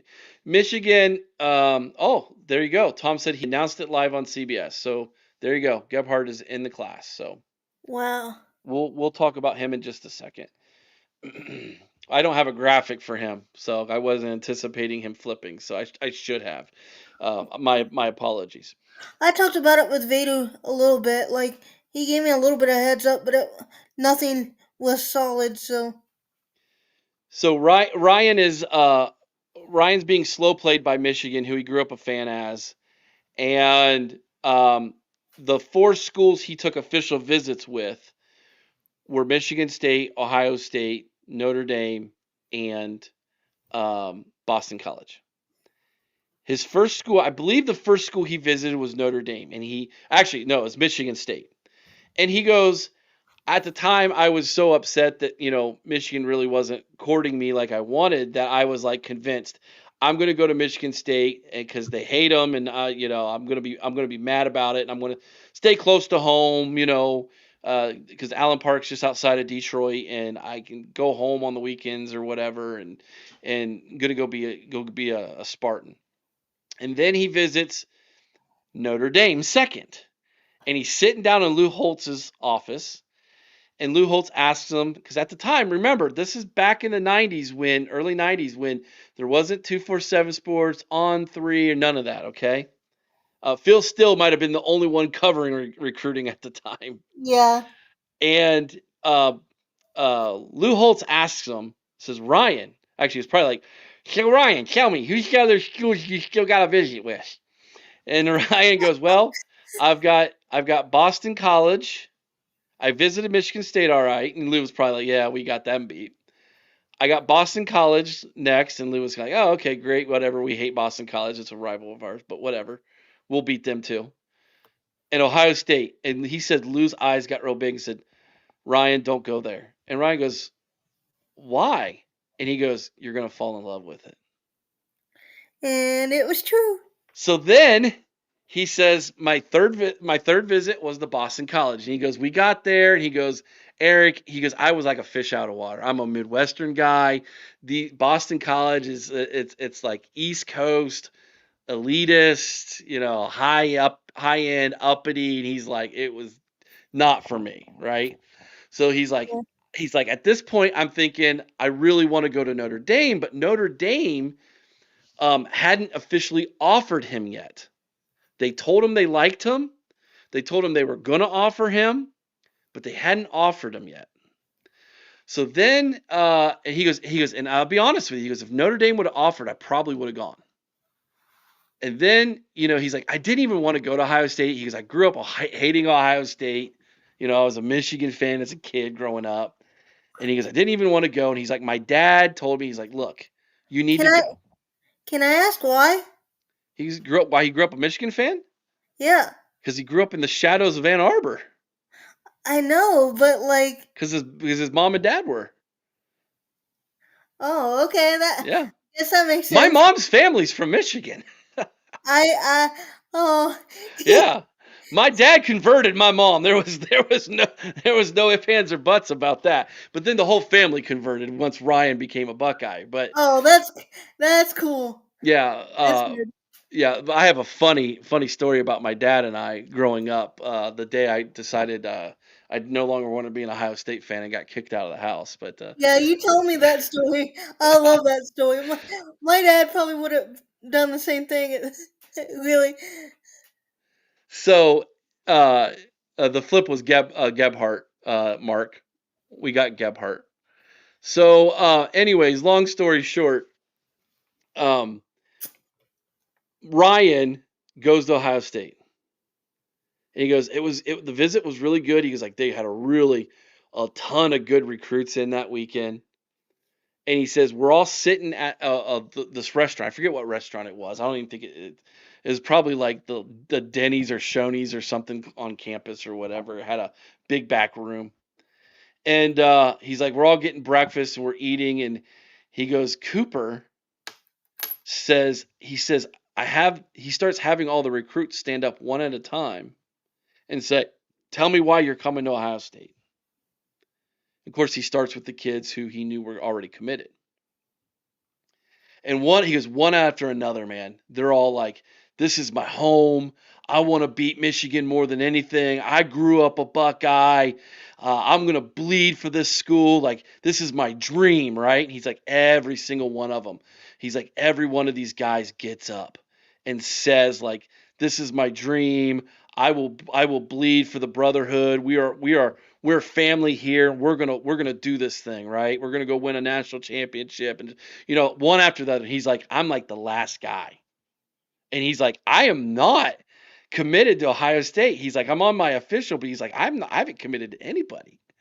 He goes, "I looked over at my dad, and my dad looked back at me and nodded at me like, 'Go ahead.'" And so when Cooper gets to Ryan, he says, "Ryan Miller, stand up." And Ryan goes, introduced himself, where he was from and everything. He goes, "I guess I'm going to be a Buckeye." And Cooper goes, "Hey, we got one from the state up north."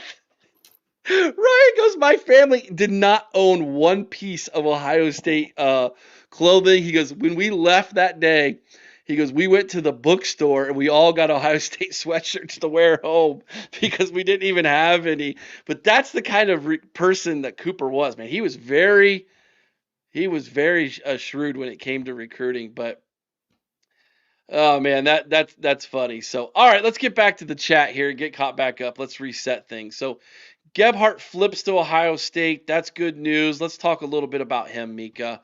Um, he is a 6'2", 200-pound safety. That's really good size for a safety. Yeah, that's why. Um, That's why, and he's such a hard hitter. That's the thing that really stands out about him. He's he's a Lathan Ransom type of hitter. Like he can really. lay the wood, huh? Yep. 247 Sports has him as a 4-star. The composite has him as a 3-star, 546 overall. He's ranked as the 44th best safety in the country. He was a Clemson lean, so we get another one from Dabo Sweeney. He was Two committed to Clemson Was he committed? Okay. at one Um, time. the I didn't uh, know if he decommitted or not. 247 Sports says he's the 25th best safety in the country, so they're much higher on him than On Three is apparently, and he's the 12th best kid in the state of Ohio according to them. The composite has him as 30th best, so there's a wide discrepancy there. This might be good news that Matt Garari is Matty G as we call him is going to stay with Ohio State because that was who his main recruiter was at Ohio State. Mika, your thoughts on Caden Gebhardt? That's what I'm thinking. Like this bodes well for Matty G staying, and like I said, he's a very hard hitter. I love his size. I I don't know if he'll stay at safety. It all depends on how his body develops, but he he is a very talented safety. He covers ground well. He's not the fastest guy in terms of um closing speed, but when he tackles you. He could put on a tackling clinic. He's a very sure tackler. I'm happy we got him. I'm just interested to see how how he's going to develop and how we're going to use him because like I said, he's another guy with an interesting skill set. Um, RDCB, good question. Does it concern you guys with the amount of 3-stars that we have in this class? I mean, I guess it depends on development, but have we had this many 3-stars over 4-stars before? Yes, we have Yes. actually. It just the fact that it's a bigger class. It's anticipating to be we usually only take 20 to 23 at the most recruits. And you Um, got to And you gotta remember that just because the ranked 3-star by some doesn't mean the ranked 3-star by all the services. It just depends on what service you're looking at too. exactly. So I believe my own eyes more than these people at this point. I've done this long enough to be like, if I really like a guy, I'm not going to back down on the fact that I like that person. And if Vader's sources tell him that Ohio State likes a guy, I'm cool with it. Like, Yeah, never argue with Vader or his sources. yeah, and great. That is always the first. I mean, Darren Lee was another one that Mika brought up earlier. That was a really good 3-star comparison. Chris Olave was 3 stars. Um, People uh, Chris love that Ward. guy. Chris Ward was another one too. That underrated guy that I'm surprised didn't have more leeway in the NFL because he was a Dylan, Dylan Lee type dude.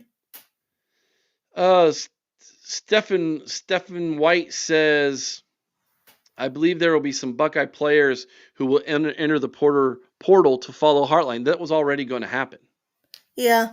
You're gonna the portal giveth, and the portal taketh away. Blessed be the name of the portal. Okay, like that is the generation we live in right now as college football fans. Yeah, so it is what it is. It's the era in which we live in, and I'm I'm not too worried about it. I'm really surprised we haven't heard anything from Fahey though. That That that one does surprise me a little bit. that Yeah, in, that intrigues me a little bit. I know he's out there in California, but still. that is interesting text. Uh No, it's not. It's nothing to do with us. oh. Okay. I am not surprised. Bug Vader, I'm not surprised by that information. I am not. Because I've been watching that site today, and it is not right, man. They are all over the place. So that means I'm going to have to be doing a recalibration here of trying to find a website that is giving us accurate, up to date information. Um, Yes, Chris Henry is a Buckeye from everything we're hearing. M. Hornet. He said he wanted confirmation from us, so I gave it to him. that's what we were told by our insider, Buck Vader, that he indeed was um, a Buckeye. So, all right, let's go with National Signing Day news updates and see what Google suggests for us. Did I say Heartline? I meant Chris Henry as a Buckeye. I didn't slip. If I slipped, I'm sorry. I, in my head, if you said Heartline in my head, I was thinking Henry. Nick says I said Heartline. Sorry. Okay, Bad. it is what it is, right? Um, so according to my update, we're still waiting on Kerry Wilder. Corey. Corey Wilder, is that how he pronounces it? It's Corey. Kari. I always say Kerry. Yeah. Oh, we might have some updates here. Let's see here. Oh, good. I needed some good news. This is some good news. Praise the recruiting gods here. All right. Let's get everybody some more good news, shall we?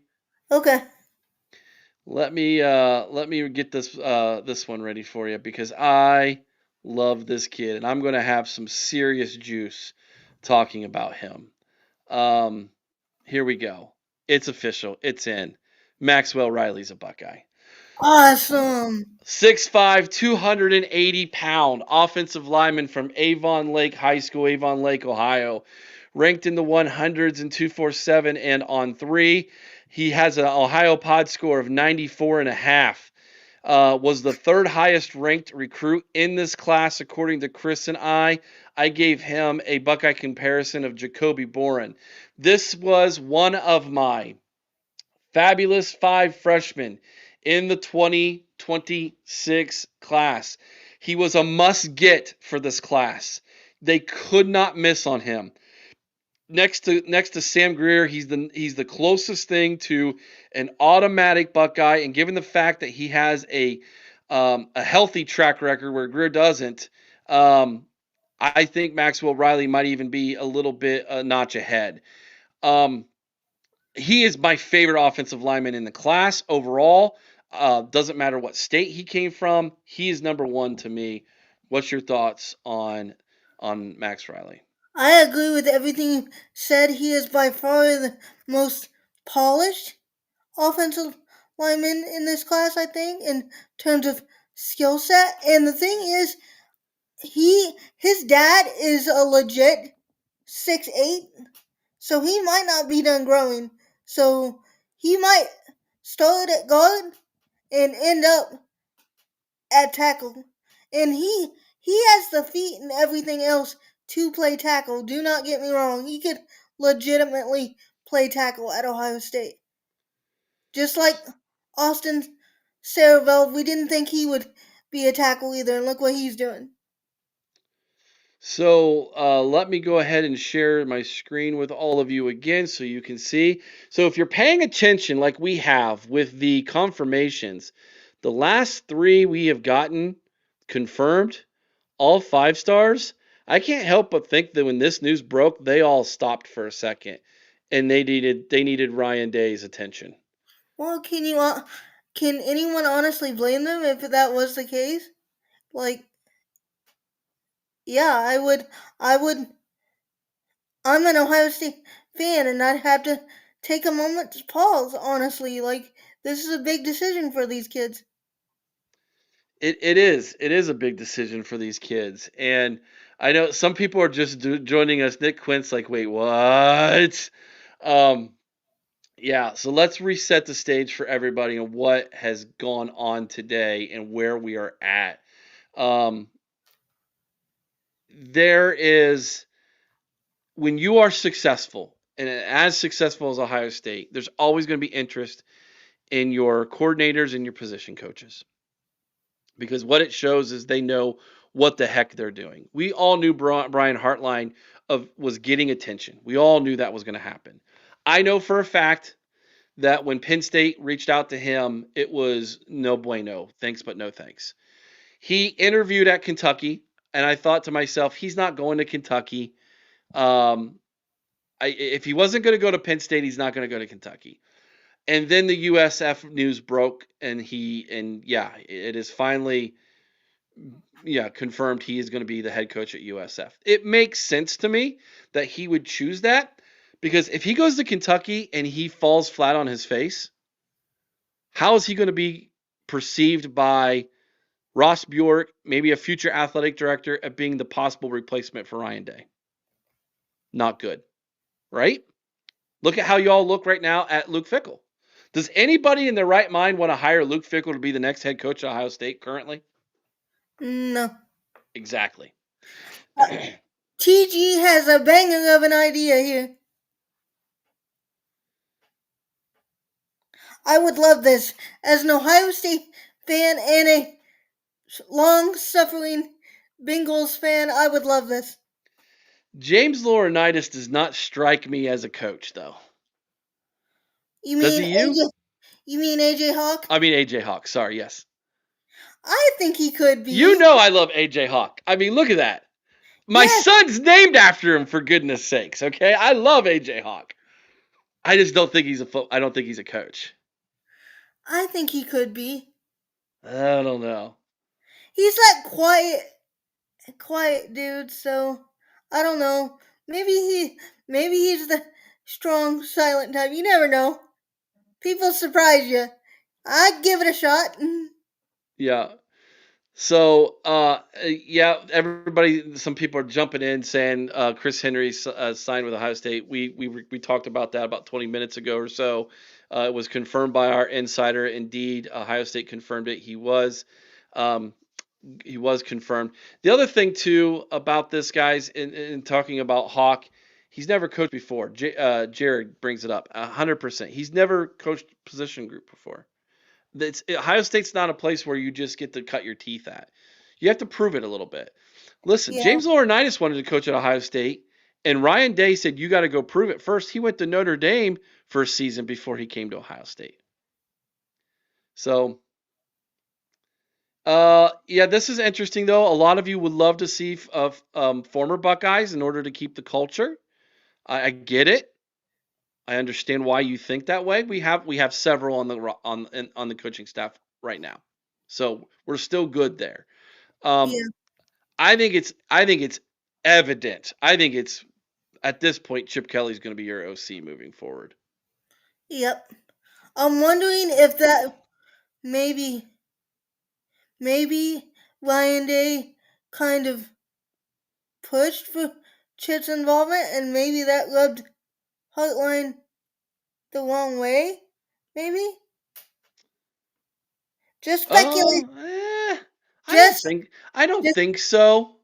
I don't think so. I think Brian Hartline and Ryan Day have a good enough relationship that just to be uh fair, that's just speculation on my part. yeah, I understand you. Like I get it. Let's put some tinfoil hats on. I love it. I love that stuff. Are you kidding me? I I host a podcast called Illuminati for a reason, people. Yes. This is my this is my wheelhouse. So I'm all about speculation and throwing out ideas. So Now, this is an interesting name, Anthony Schlegel. He's coached at Ohio State before now. He was a strength and conditioning coach, and that's his forte. Would he be interested in being a position coach? Again, I don't know that Ryan Day would sign up for that right away. Shazier would be awesome, but I don't know. Shazier hasn't coached. But I don't, and I don't know if he could uh do it physically. Like I know he's healed and everything, but could he keep up with it physically? I think he could.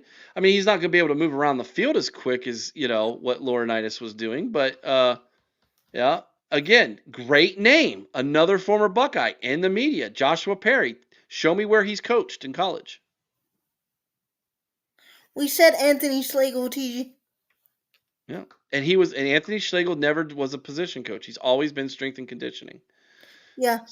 So these guys are going to have to go cut their teeth as like linebacker coach down at USF first before I think they get the call up to the big leagues um, as coaches. They may be great, they may not. Let's find out someplace else first. That's kind of the MO for Ohio State when it comes to coaches. It's just kind of the way they've gone. Mika. Great to have TG with us, by the way. We are getting very very close to Ryan Day's press conference time here. We've almost made it 4 hours. Are you doing okay? Do you need to take a break at all? No, I'm good. Okay. We have another name we need to get to, and it was one that we questioned earlier in the day as to what was going on here. Why hasn't he? Has Blaine Bradford, has he been for sure confirmed? I believe so. Okay. Yeah. All right. Jameer Perez, defensive lineman from Cleveland Glenville, 6'4", 330. Ranked in the 7 to 800s in his national ranking. Ohio Pod score of 77.3. We had him at 18th in the class on our rankings.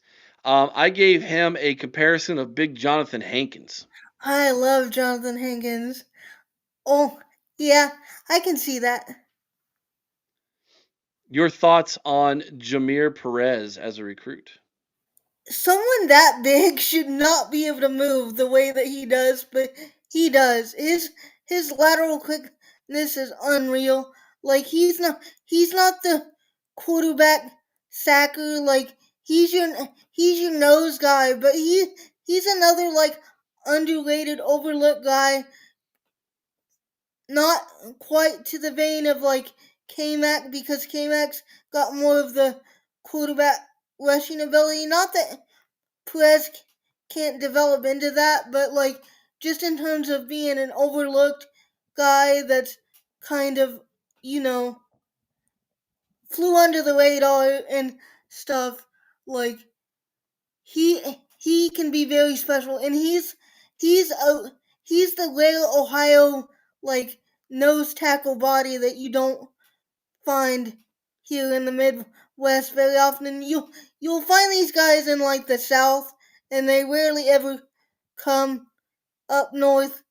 But I'm just grateful that we had one right here in basically Ohio State's backyard, and to have another player from the Glenville pipeline is really special. And if he can like keep his weight down and keep the physicality he plays with, he could be really special. I really like him. I was on him early as well.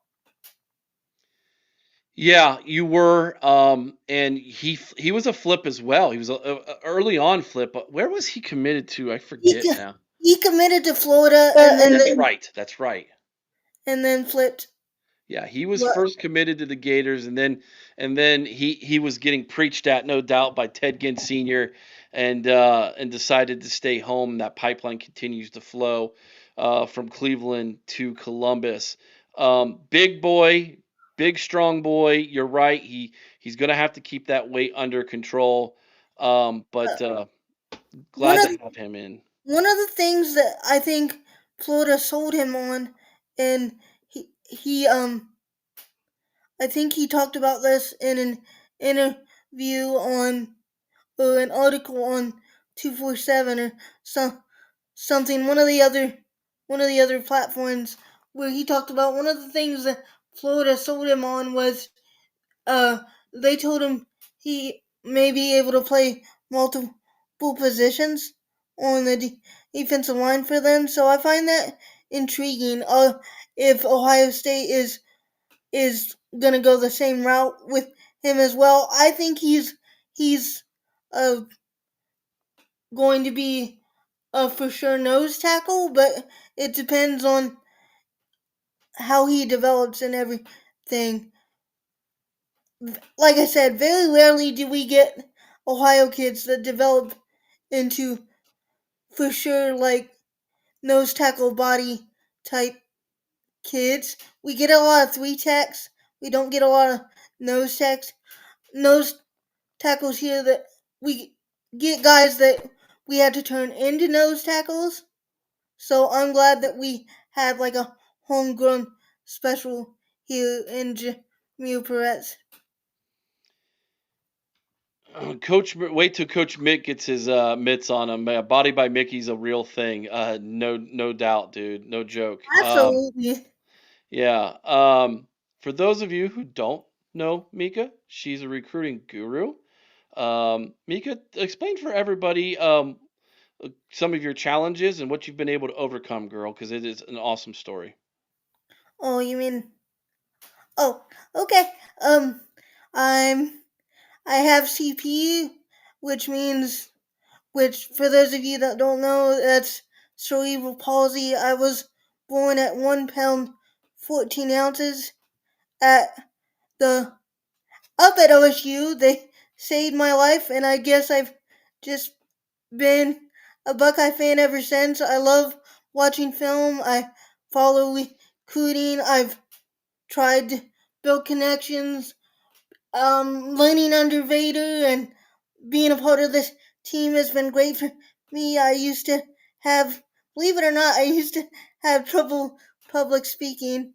Not as much anymore. This has really helped with that. Like, I swear I probably have college professors that I did public speaking classes for that would probably fall over if they could see the videos now because it's a big change. I'm much more comfortable and I'm thankful for the opportunity. Like I love watching these kids achieve their dreams, especially the Ohio kids. I watch a ton of film. Like I said, I'm not as connected as someone like Bader, but very few people are. He's got lines and connections everywhere. I'm hoping to build those in the future. Like I said, right now I'm more of just an evaluator and everything, but I appreciate the opportunity and I'm working to get better for you guys. I also host the Illuminati podcast over on Patreon where I cover a variety of different topics and we get our tinfoil hats out and discuss different things. And it's really fun. I really enjoy being part of the team and I'm grateful that Buckeye Nation has welcomed me and allowed me to share my fandom and my passion with everybody because it's been really awesome. Mika is our recruiting guru. She is more in the know in this stuff than 99% of people who do it for a living, and that's no joke. So we are extremely excited to have her a part of our family here at the OHIO podcast. Today is her day to shine. I wanted her to share her story with some of you who may not know her. Mello's in the chat. Good to see a former OHIO podcast graduate. Mello, good to have you with us this morning, and he gives you a shout out, Mika. He knows what's up, calling you the guru. Tim Yeah, Lee, he's my brother. He's always supported me. He's one of the first ones to encourage me to get into this. I'll always have love for Mel. That's my brother. Hannah is a champion, brings tears to my eyes. Thank you for the positive support for her.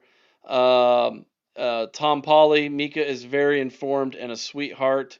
She is both of those, no doubt about it. Let's see here. Nick says Mika is the key to the OHIO podcast.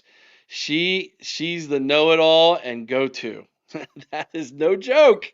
That would probably be Vader, but I'm learning. I'm learning under him. I'm the Padawan to And his. Coconut knows our pain right now, Mika. We're almost 4 hours in. Great show, Boggsy and Mika. And to everybody in the chat, yeah, we are doing it. We are doing it. We're almost there. We're 7 minutes from probably the press conference.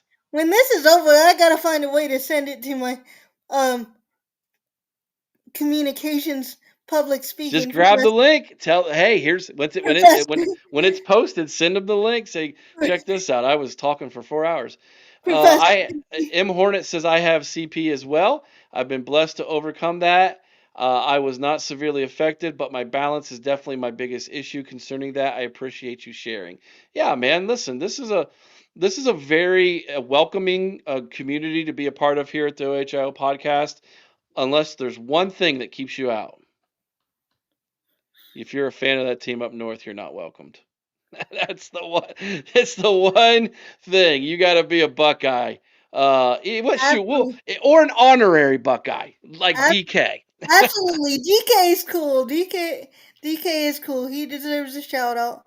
And I'm glad you overcame CP. It's a hard thing to overcome, but having great people around you helps. And I've been blessed to have a great family and great friends that have really helped me overcome my struggles and overcome different things that come with that. Like uh, I only have use of one arm and I'm bound to a wheelchair, but that And she really kicks your butt with that one arm, I'll tell you. that really that really doesn't stop me from doing too much. Shout out to my parents for instilling to never let that stop me, and that's really helped. I've had a great family and friends along the way, including all you guys. I've got had the pleasure of getting to know a lot of you, and it's been really great. I've really enjoyed it. Lenny Zabo, he has a great show as well. I've known Lenny for a long time now. It's been, gosh, what, 5 years? Um, and you should join Lenny. We'll have Lenny. I'll talk to Lenny. Maybe give him your information if you want, Mika. He Oh, does a great show. He's a great interviewer. Northeast Ohio guy living down in Florida now. The King of Kinglers says, "Dude, this lady is awesome. You got a new fan, Mika." well, glad to have you. The more the merrier. Tom says Mika is an inspiration for others. Anyone can overcome, and she's a great example. Yeah, listen, guys, I love highlighting Mika and Vader because these two are phenomenal at what they do. They just needed an opportunity to shine.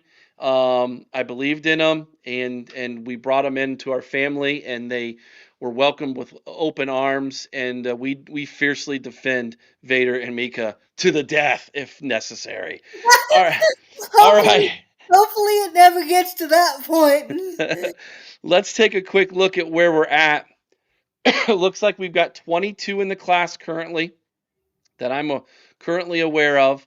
I will take a quick look. I think we may, let's see, still waiting on uh, Kari Wilder, Guilford, Bay, McKinley, and Fahey at this time. I think we've talked about everybody else that I'm aware of.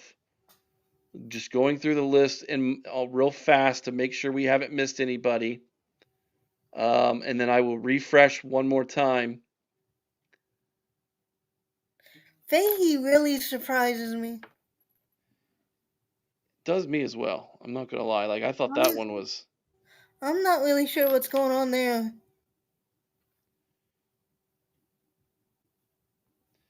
okay. So Vader, this is why I love you guys. Vader has corrected me. Ryan Shazier does have coaching experience. He has coached with the Steelers. Oh, yeah, he did, didn't he? Well, At 11:43, man, I should have really paid attention to this. Chris Henry is currently saving this class himself. He is on the phone with every recruit who has not signed yet, saying, "Let's finish the deal." someone give that boy a hug.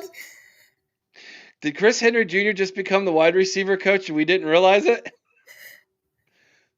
Okay, here's thinking way outside the box.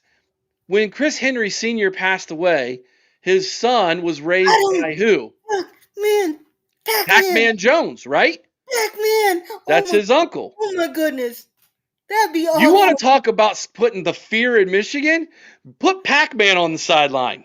Oh my goodness, yes, please, let's do that. Let's make it happen. I love it. At 11:55, this is from Vader, everybody.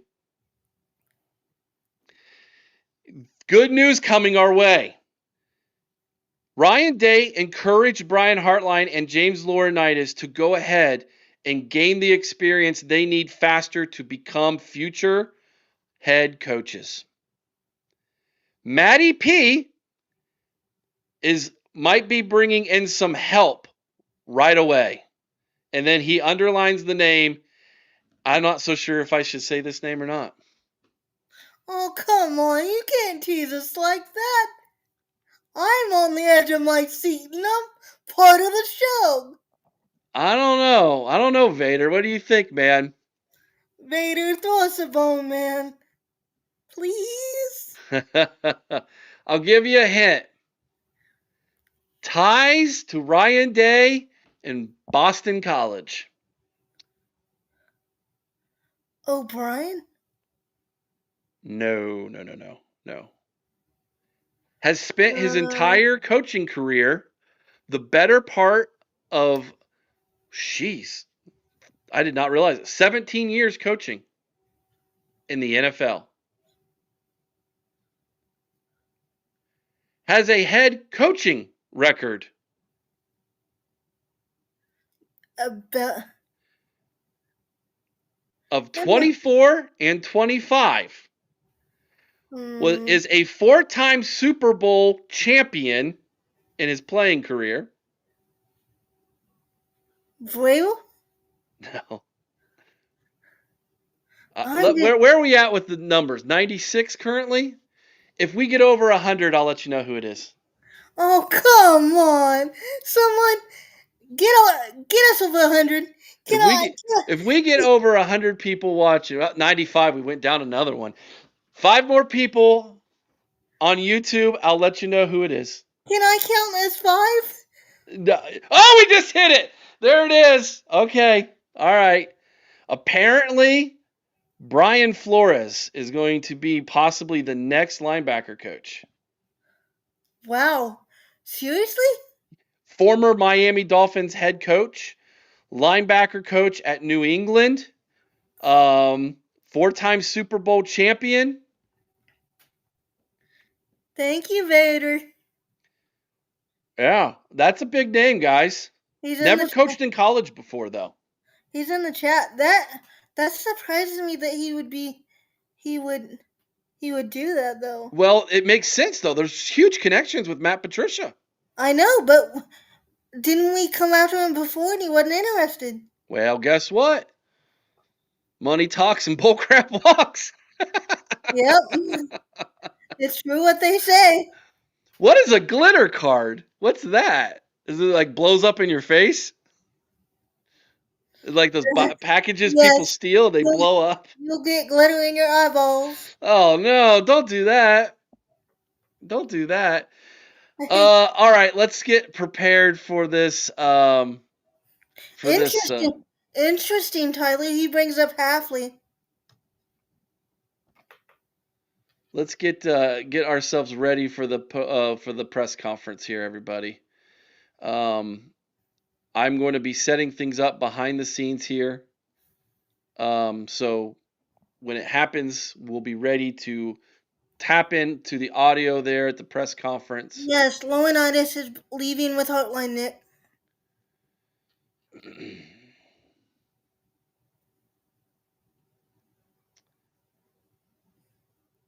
Okay, let's see here. Let's duplicate this one.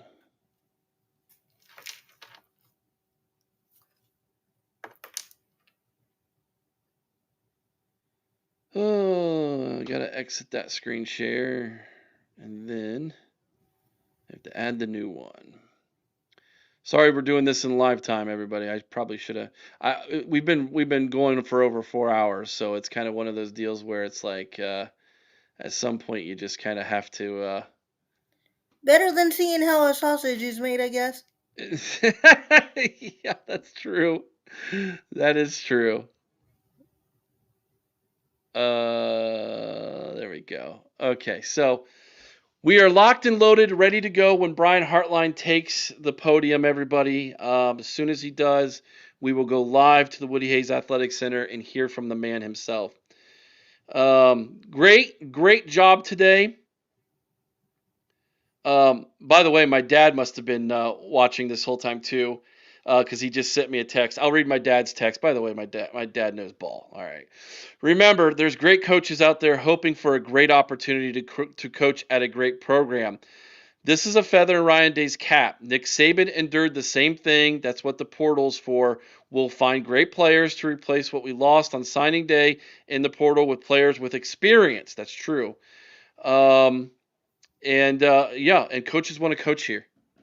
Papa Boggs has spoken, and I completely agree with him. If I'm the godfather, he's the pod great grandfather? Like the great Podfather? Like the great podfather. The great podfather. Hey, there's nothing wrong with that.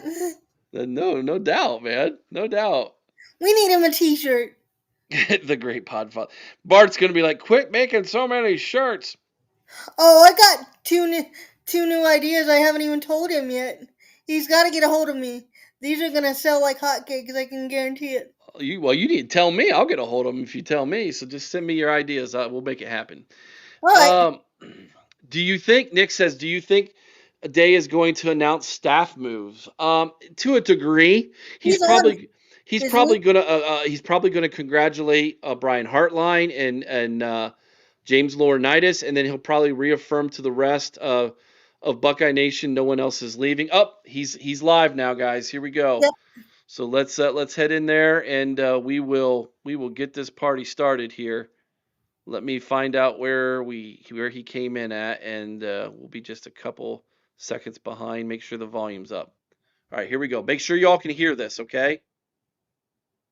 We'll start here on the aisle with Jeremy Brown here. Ryan, obviously a lot of moving parts still, but with the guys that are in the class, what is your overall sense of how this class came together? It seems like the last 2 months specifically was a whirlwind, and adding, 10 different commitments, and now most of them in, but where are you at with where it's at, and what do you still want to see addressed? Obviously, guys that are not signed, I know you can't talk. Sure. Yeah. No, I mean, I felt like from the beginning on this that what we needed to do was, be really thorough on our evaluations and make sure that they were the right fit for our program with everything, considering where we are in college football and the investment that everybody's making in these young men. And so the first thing we look at certainly is their ability, their talent, their character, their family, academically, their mindset. There's all these things that we take into consideration. And this is a very talented group of young men. When you look at a lot of the positions, we have to address every position. Obviously up front is critical, and I think we've done a really good job there. I think Larry really finished strong here and really addressed some areas, and I think Tyler did an excellent job up front, and that was important. But just across the board, I think the secondary, you look at some of the guys that we're bringing in. I mean, very, very talented, and so when we looked at it even last spring, I think after the spring visits, that's always been sort of a time when a lot of guys have committed when they started to go with the official visits in the spring, and that's an important time. But we really wanted to evaluate their senior years to make sure that we had the right guys, and I feel like we do. And it's not about the ones that you don't get; it's about the ones you do get. Make sure you have the right guys here. I think we've done that with this group. We're still working through a few of these guys, but overall, it's an excellent group. These guys care about Ohio State. You can tell from the jump with a lot of these guys. They've been committed for a long time, or the guys that have jumped in recently are just really excited about what we're doing and are here for the right reasons. So it's a great class. It is certainly unique to be doing this right now, getting ready to play in a game. So to say that all of our focus is on this right now, it's not. But that being said, it's a great day for these guys. I mean, this is a point in their lives where it's one of those timeline moments, signing with Ohio State. And so, they're finishing high school careers, and a lot of guys are going to be here in the next month. And, being a dad and going through this with my son, man, I'm just happy for these families because it's a moment to, be thankful. Be thankful for not only for the people that invested in these guys, but be thankful to be in this position, to have this opportunity to be a part of something special. Assistant coach, so I understand that maybe your perspective's different, but can you speak to just the overall difficulty that you guys are having when it comes to the transition period between one coach to the next? Not even talking about this news with Brian today, but we're going back to Caden Gephardt, who is signed today with you guys, but wasn't really even mentioned over the last 8 months after the defensive coordinator change. And Matt came in and had to Vado come in mentioned late, him. and then Tyler coming in and having to trust evaluations from Justin when it comes to guys like Max and Sam, who you evaluated the first time 3 years ago. How much does that have the potential, do you think, to change things, and how challenging has that been to know that your program is being poached by a lot of people because you guys are successful? Well, I say this, and Coach Meyer, Coach Tressel said this to me, when I took the job. This job is bigger than any one person, and so Ohio State's been good for a long time. Will continue to be good moving forward. So, while there always will be these situations, for whatever reason, good or bad, we all aim for them to be good. That when we're doing well, people have opportunities, and that's part of it. And I think these recruits understand that. So when they come in, the relationships matter, but they also want to see the stability of a program. That when they send their sons somewhere, they're going to be surrounded with the best, and that's my job. So my job is to surround these players with the best there possibly can be. And you've heard me say this before. I mean, if you are an O-line coach, it should be O-line you. If you're a linebacker coach, it should be a linebacker you. And it's my job as the head coach to make sure that we're hiring guys and bringing guys in here to be the best. And, I really work hard on that to make sure that when I look these families in the eye, I say I'm going to take care of your son and do everything I can to surround them with, the best strength coach in America, Mick Marotti. And so when we have a change, you got to go out there and you got to get that done. I think, in particular, like you said with Caden and all that, when Matt came in here, it was, we had a great run last year and Jim did a great job. So okay, well, who's coming in? And during that time, there's an unknown. And so in the end, it comes down to trust. Do you trust the fact that we're going to continue to bring in great people here? And now you can see how that's working. So that's the goal. And we say that in recruiting, that nothing's guaranteed. But this program is strong and will continue to be strong and has been strong. I mean, and it's bigger than any one person. All right, let's pause it right here. I got to comment on a couple of those things. Two things. Number one, that's the first time publicly I believe Ryan Day has almost given Jim Knowles a thank you. Yeah. I think that might have been the first. I mean, yeah, he mentioned during the celebration.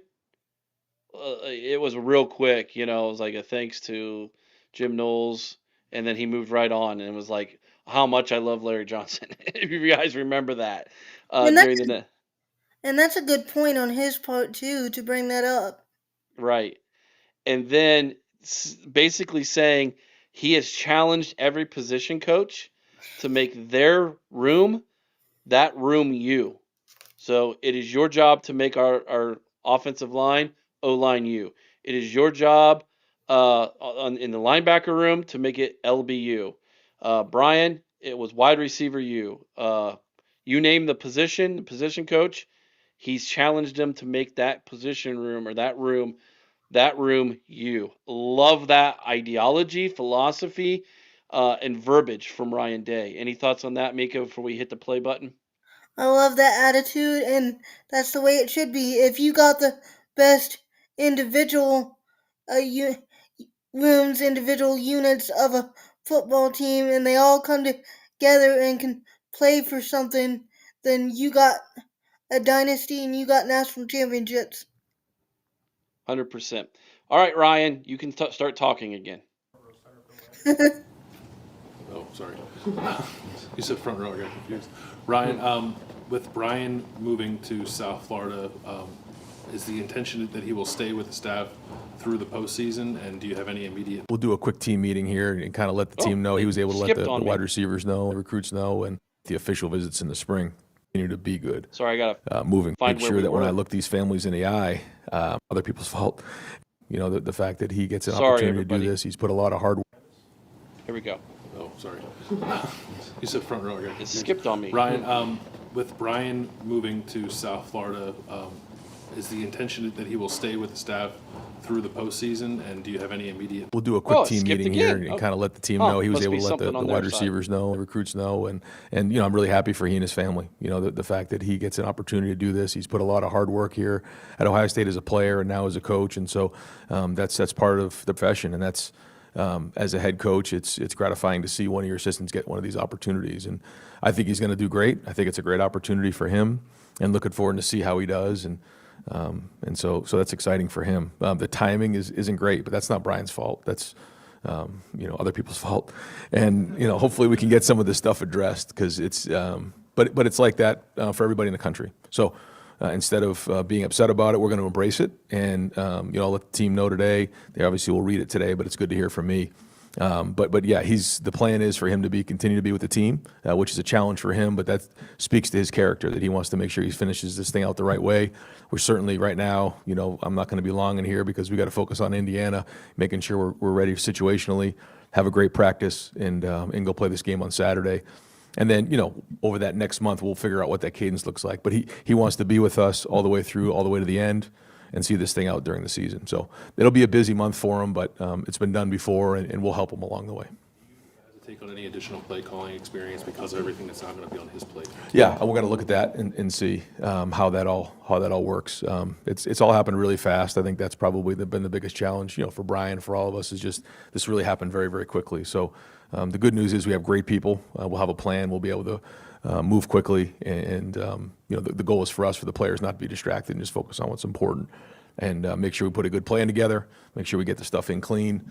But we do have good people, and Brian's going to do everything he can to make sure he's doing what's right for the offense.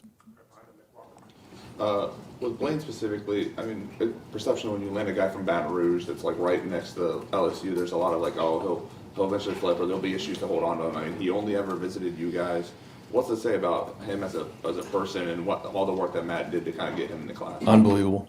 I can't tell you how excited I am. I'm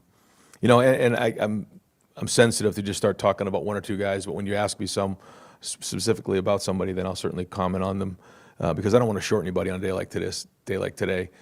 but we only have so much time. He's been amazing from the jump. I think he's a tremendous player.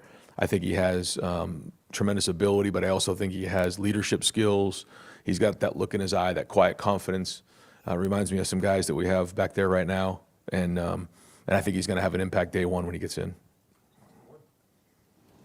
You can call him a recruiting guy, that's fine. Brian, if everything goes according to plan, you're supposed to sign 28 guys today, which is a little bit larger of a class than usual.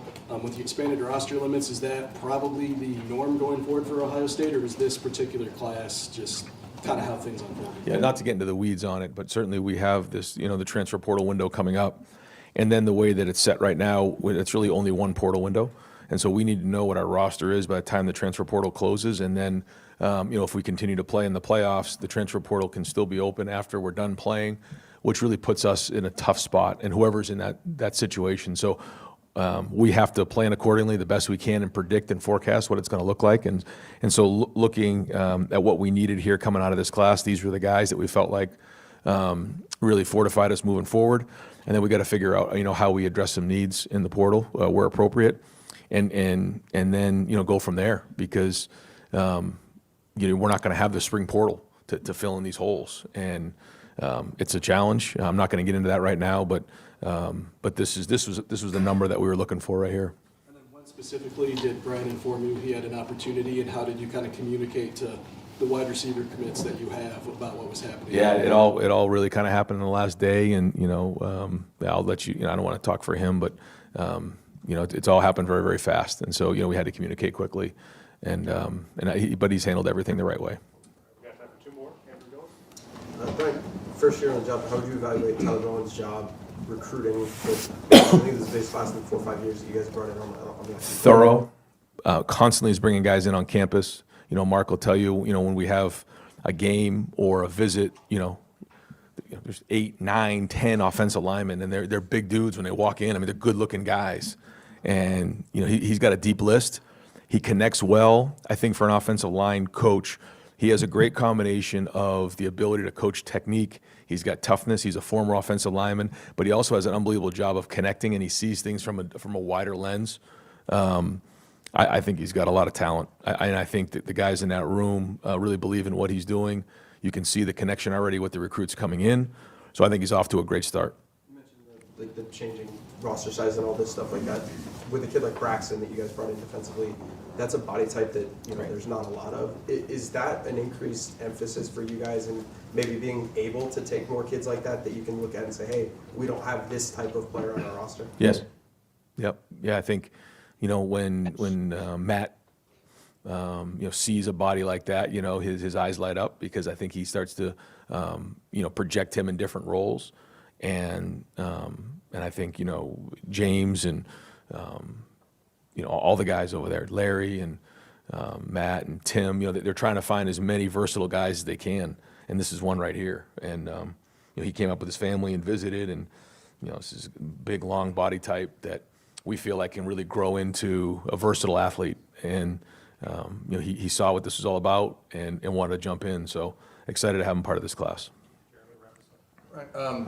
You talk about the guys, the expectation of being wide receiver you, linebacker you. Can you speak a little bit on James and what he's meant to, not just the recruiting acumen that he clearly has, but what he's done in the room, and now the ability to grow on that with guys like Sincere and CJ and Braxton? Yeah, it's a good group.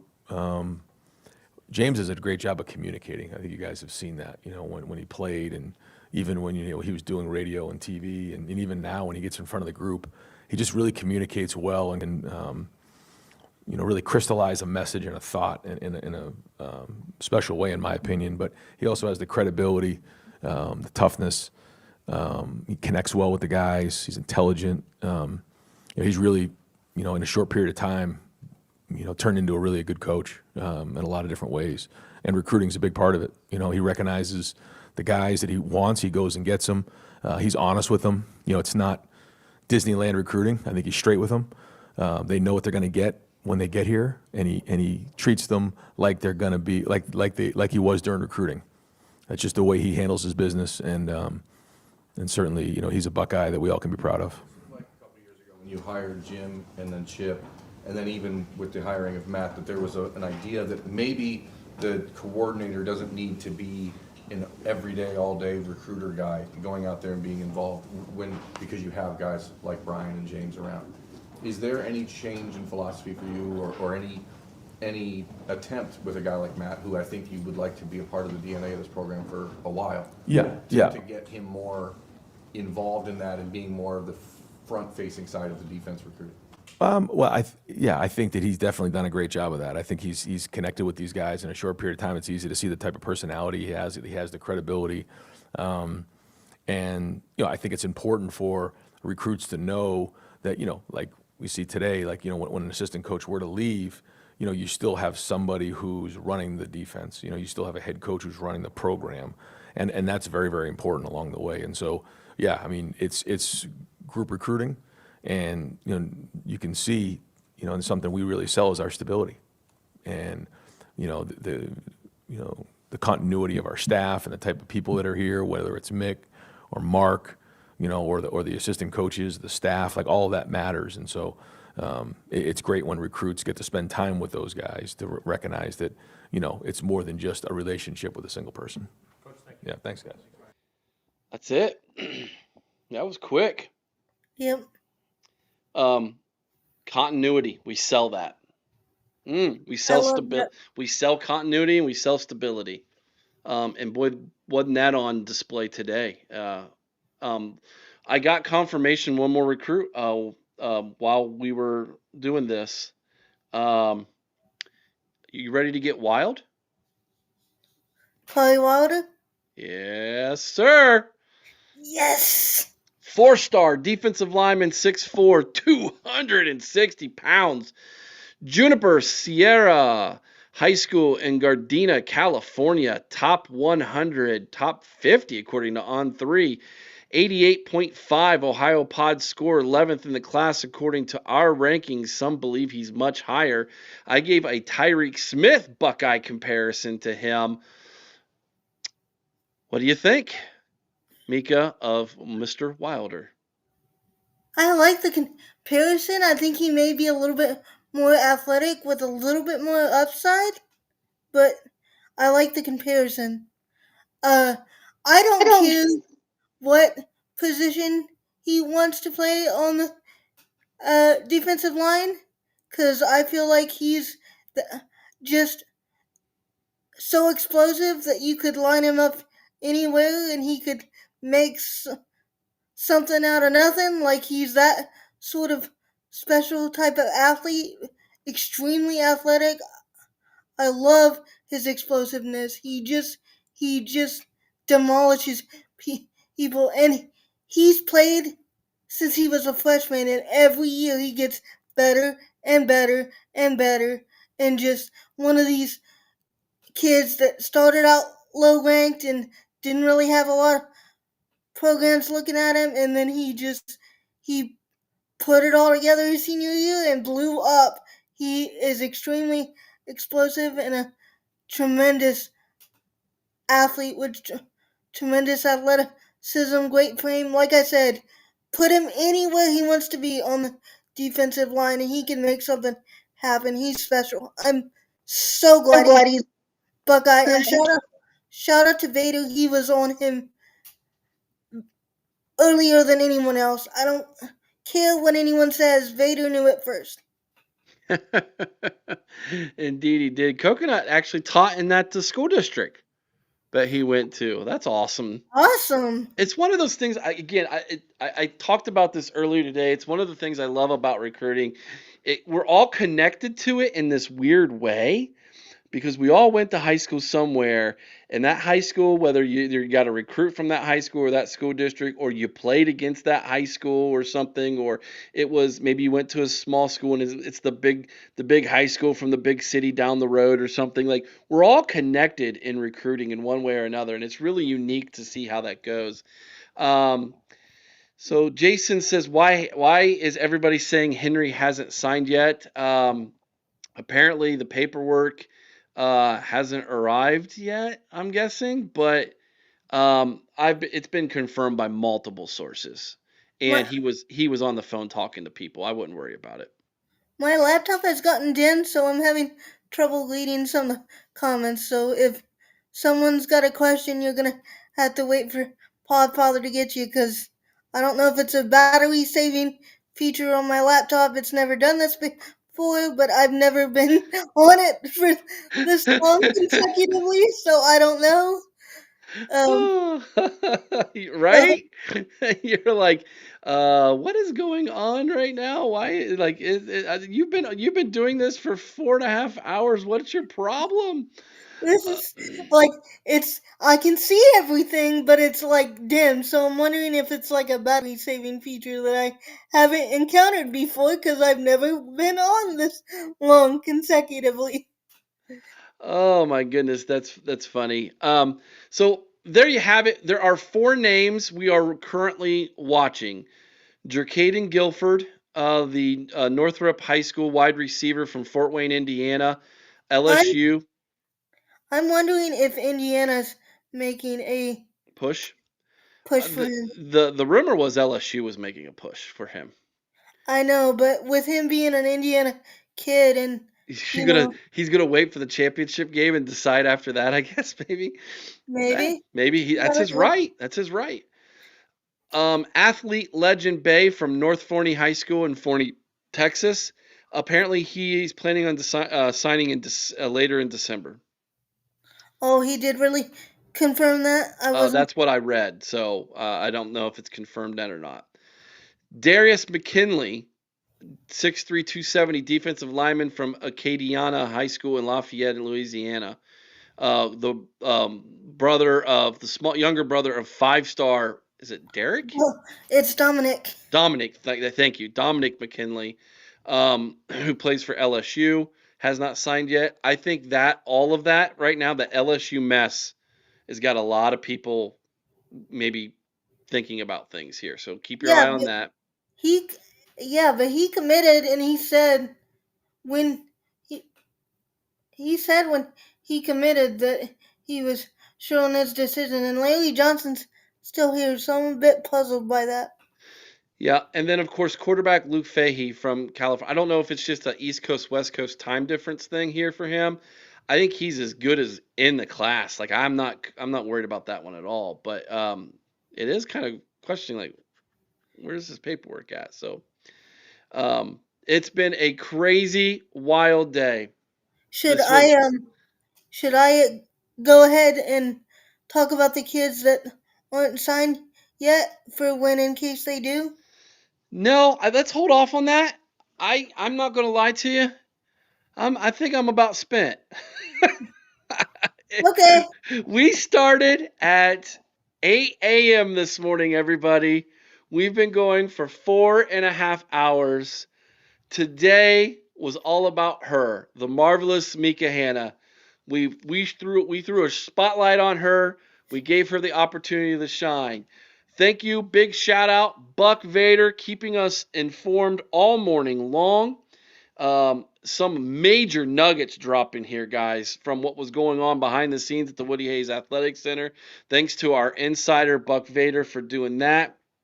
Um, we had a crazy news drop in the middle of what we were doing that for about an hour and a half to 2 hours kind of changed the whole dynamic of the show a little bit there, and we were able to I guess make our way through those troubled waters together, Mika, along with the help from the chat.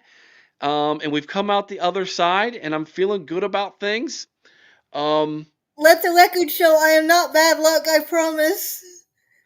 now hold on, Bart. He said let the record show. Eric worked 4.5 hours.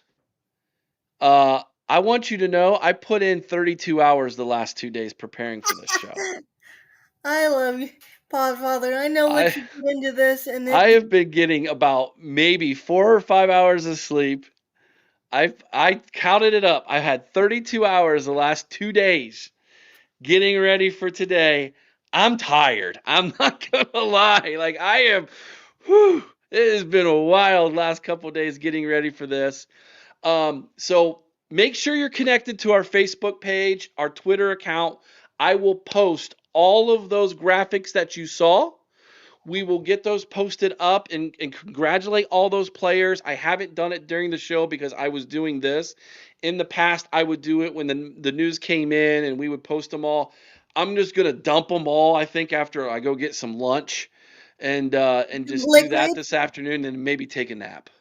sustenance. I definitely need a nap.